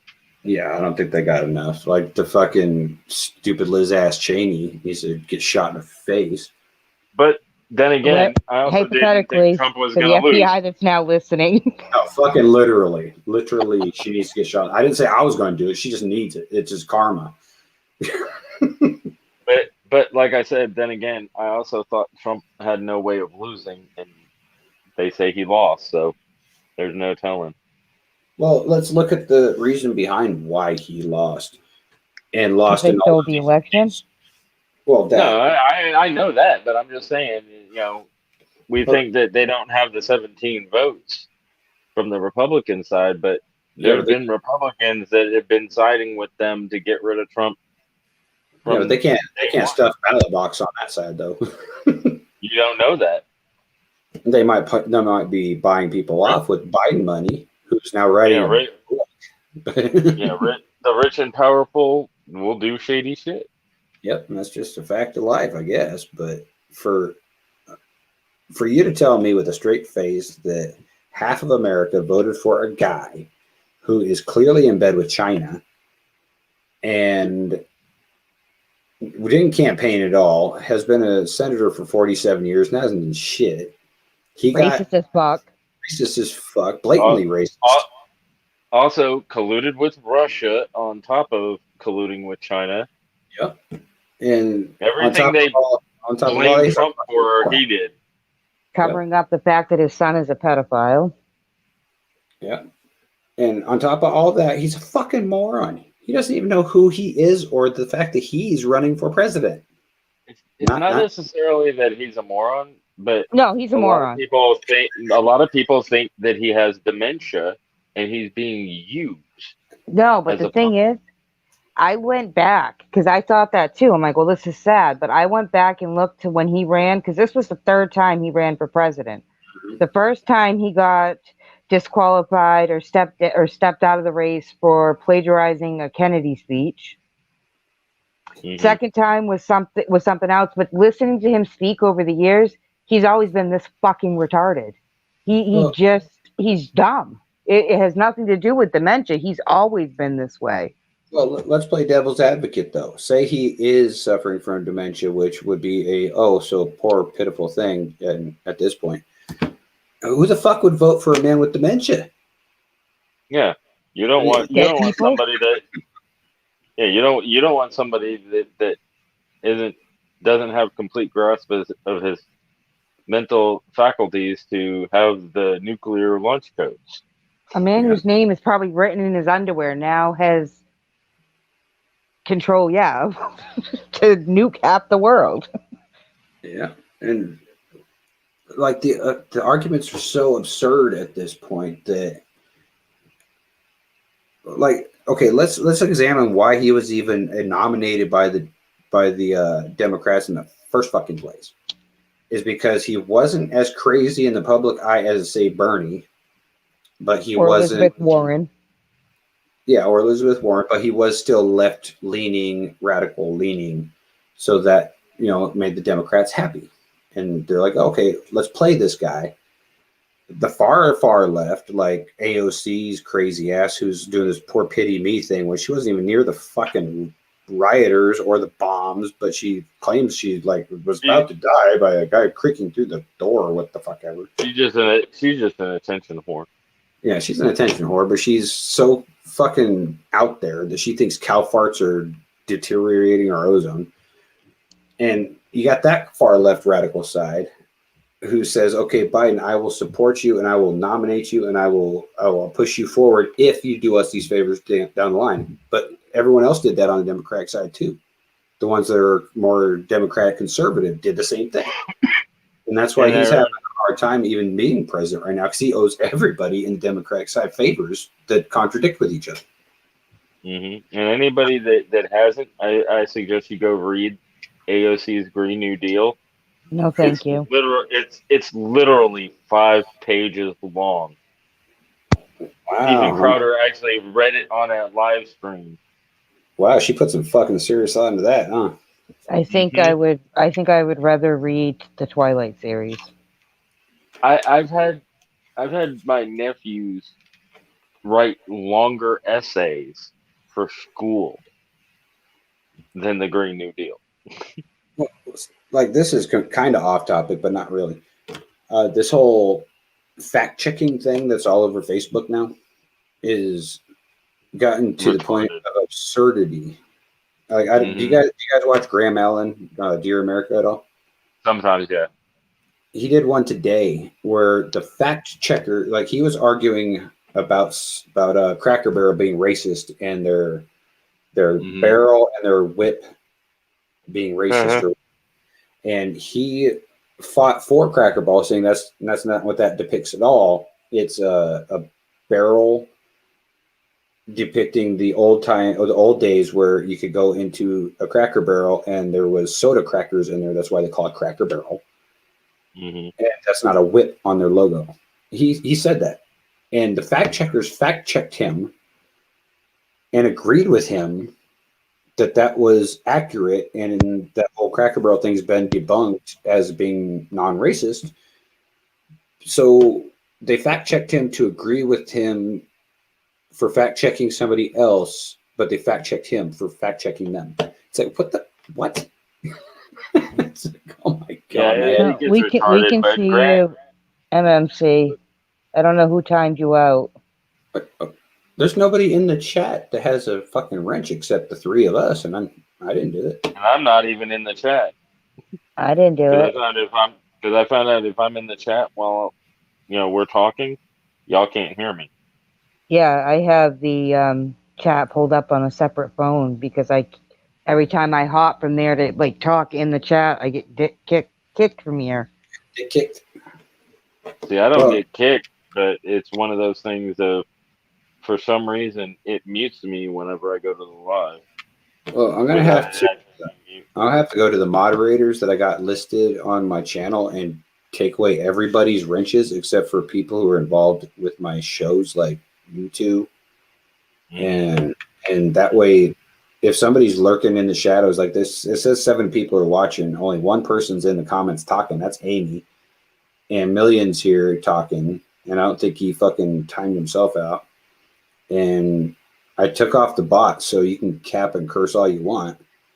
Somebody might be lurking in here with a wrench and fucking with people. I don't know. It could be Dan, for all I know.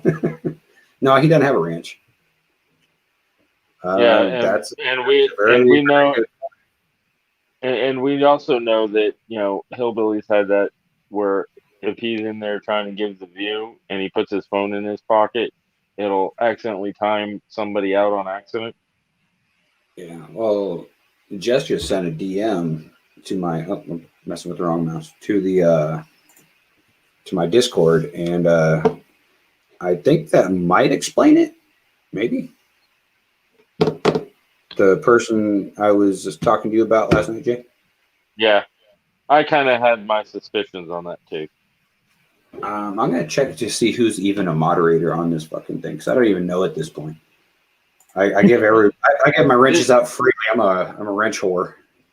This might be a good opportunity to end with that being said and switch over to whatever you're gonna do and just let everybody know that you'll be back up in about 10-20 minutes. Yeah, that's a good idea. Because we only got like 6 people in here. I know I'm one of them. You guys are obviously 3 of them. So that's what, 4 people? 1, 2, 3, 4, 5 if you count Million, and then an additional 1 who could be the person lurking in the shadow for all I know. Yeah, I'm gonna go ahead and end this, and then I'll say, let's see what time it is. 10:23. So at 10:30, I'm gonna start up the live request thing. So if y'all got any tracks you want me to react to, show up to that. Let all your buddies know, that your whole Twitter sphere, IG follower people, or whoever you follow, or just what the fuck, just put it on your goddamn social medias. Whatever, I don't know how you want me to frame that sentence, but do that. And we'll be back up in 7 minutes, and we're gonna start rocking some fucking music. I appreciate everybody that rolled through. With that being said, this was an excellent episode. I'm definitely going to be doing a follow-up episode to this, because we were having a lot of great discussions with some great veterans and currently serving member, and I had a lot of fun tonight. So Yeah, and I was quiet a lot of the time because I was just listening to the stories and laughing my ass off. Yeah, I was trying to, like I was telling you, I was trying to give the floor to them. So, Mhm. I mean, I'm the host, but they're the guests, so why not let them talk, right? Exactly. All right, I'll see you all fuckers in about 5 minutes. Cool. If I can push the right button on the right computer, would fucking help. There we go. And right.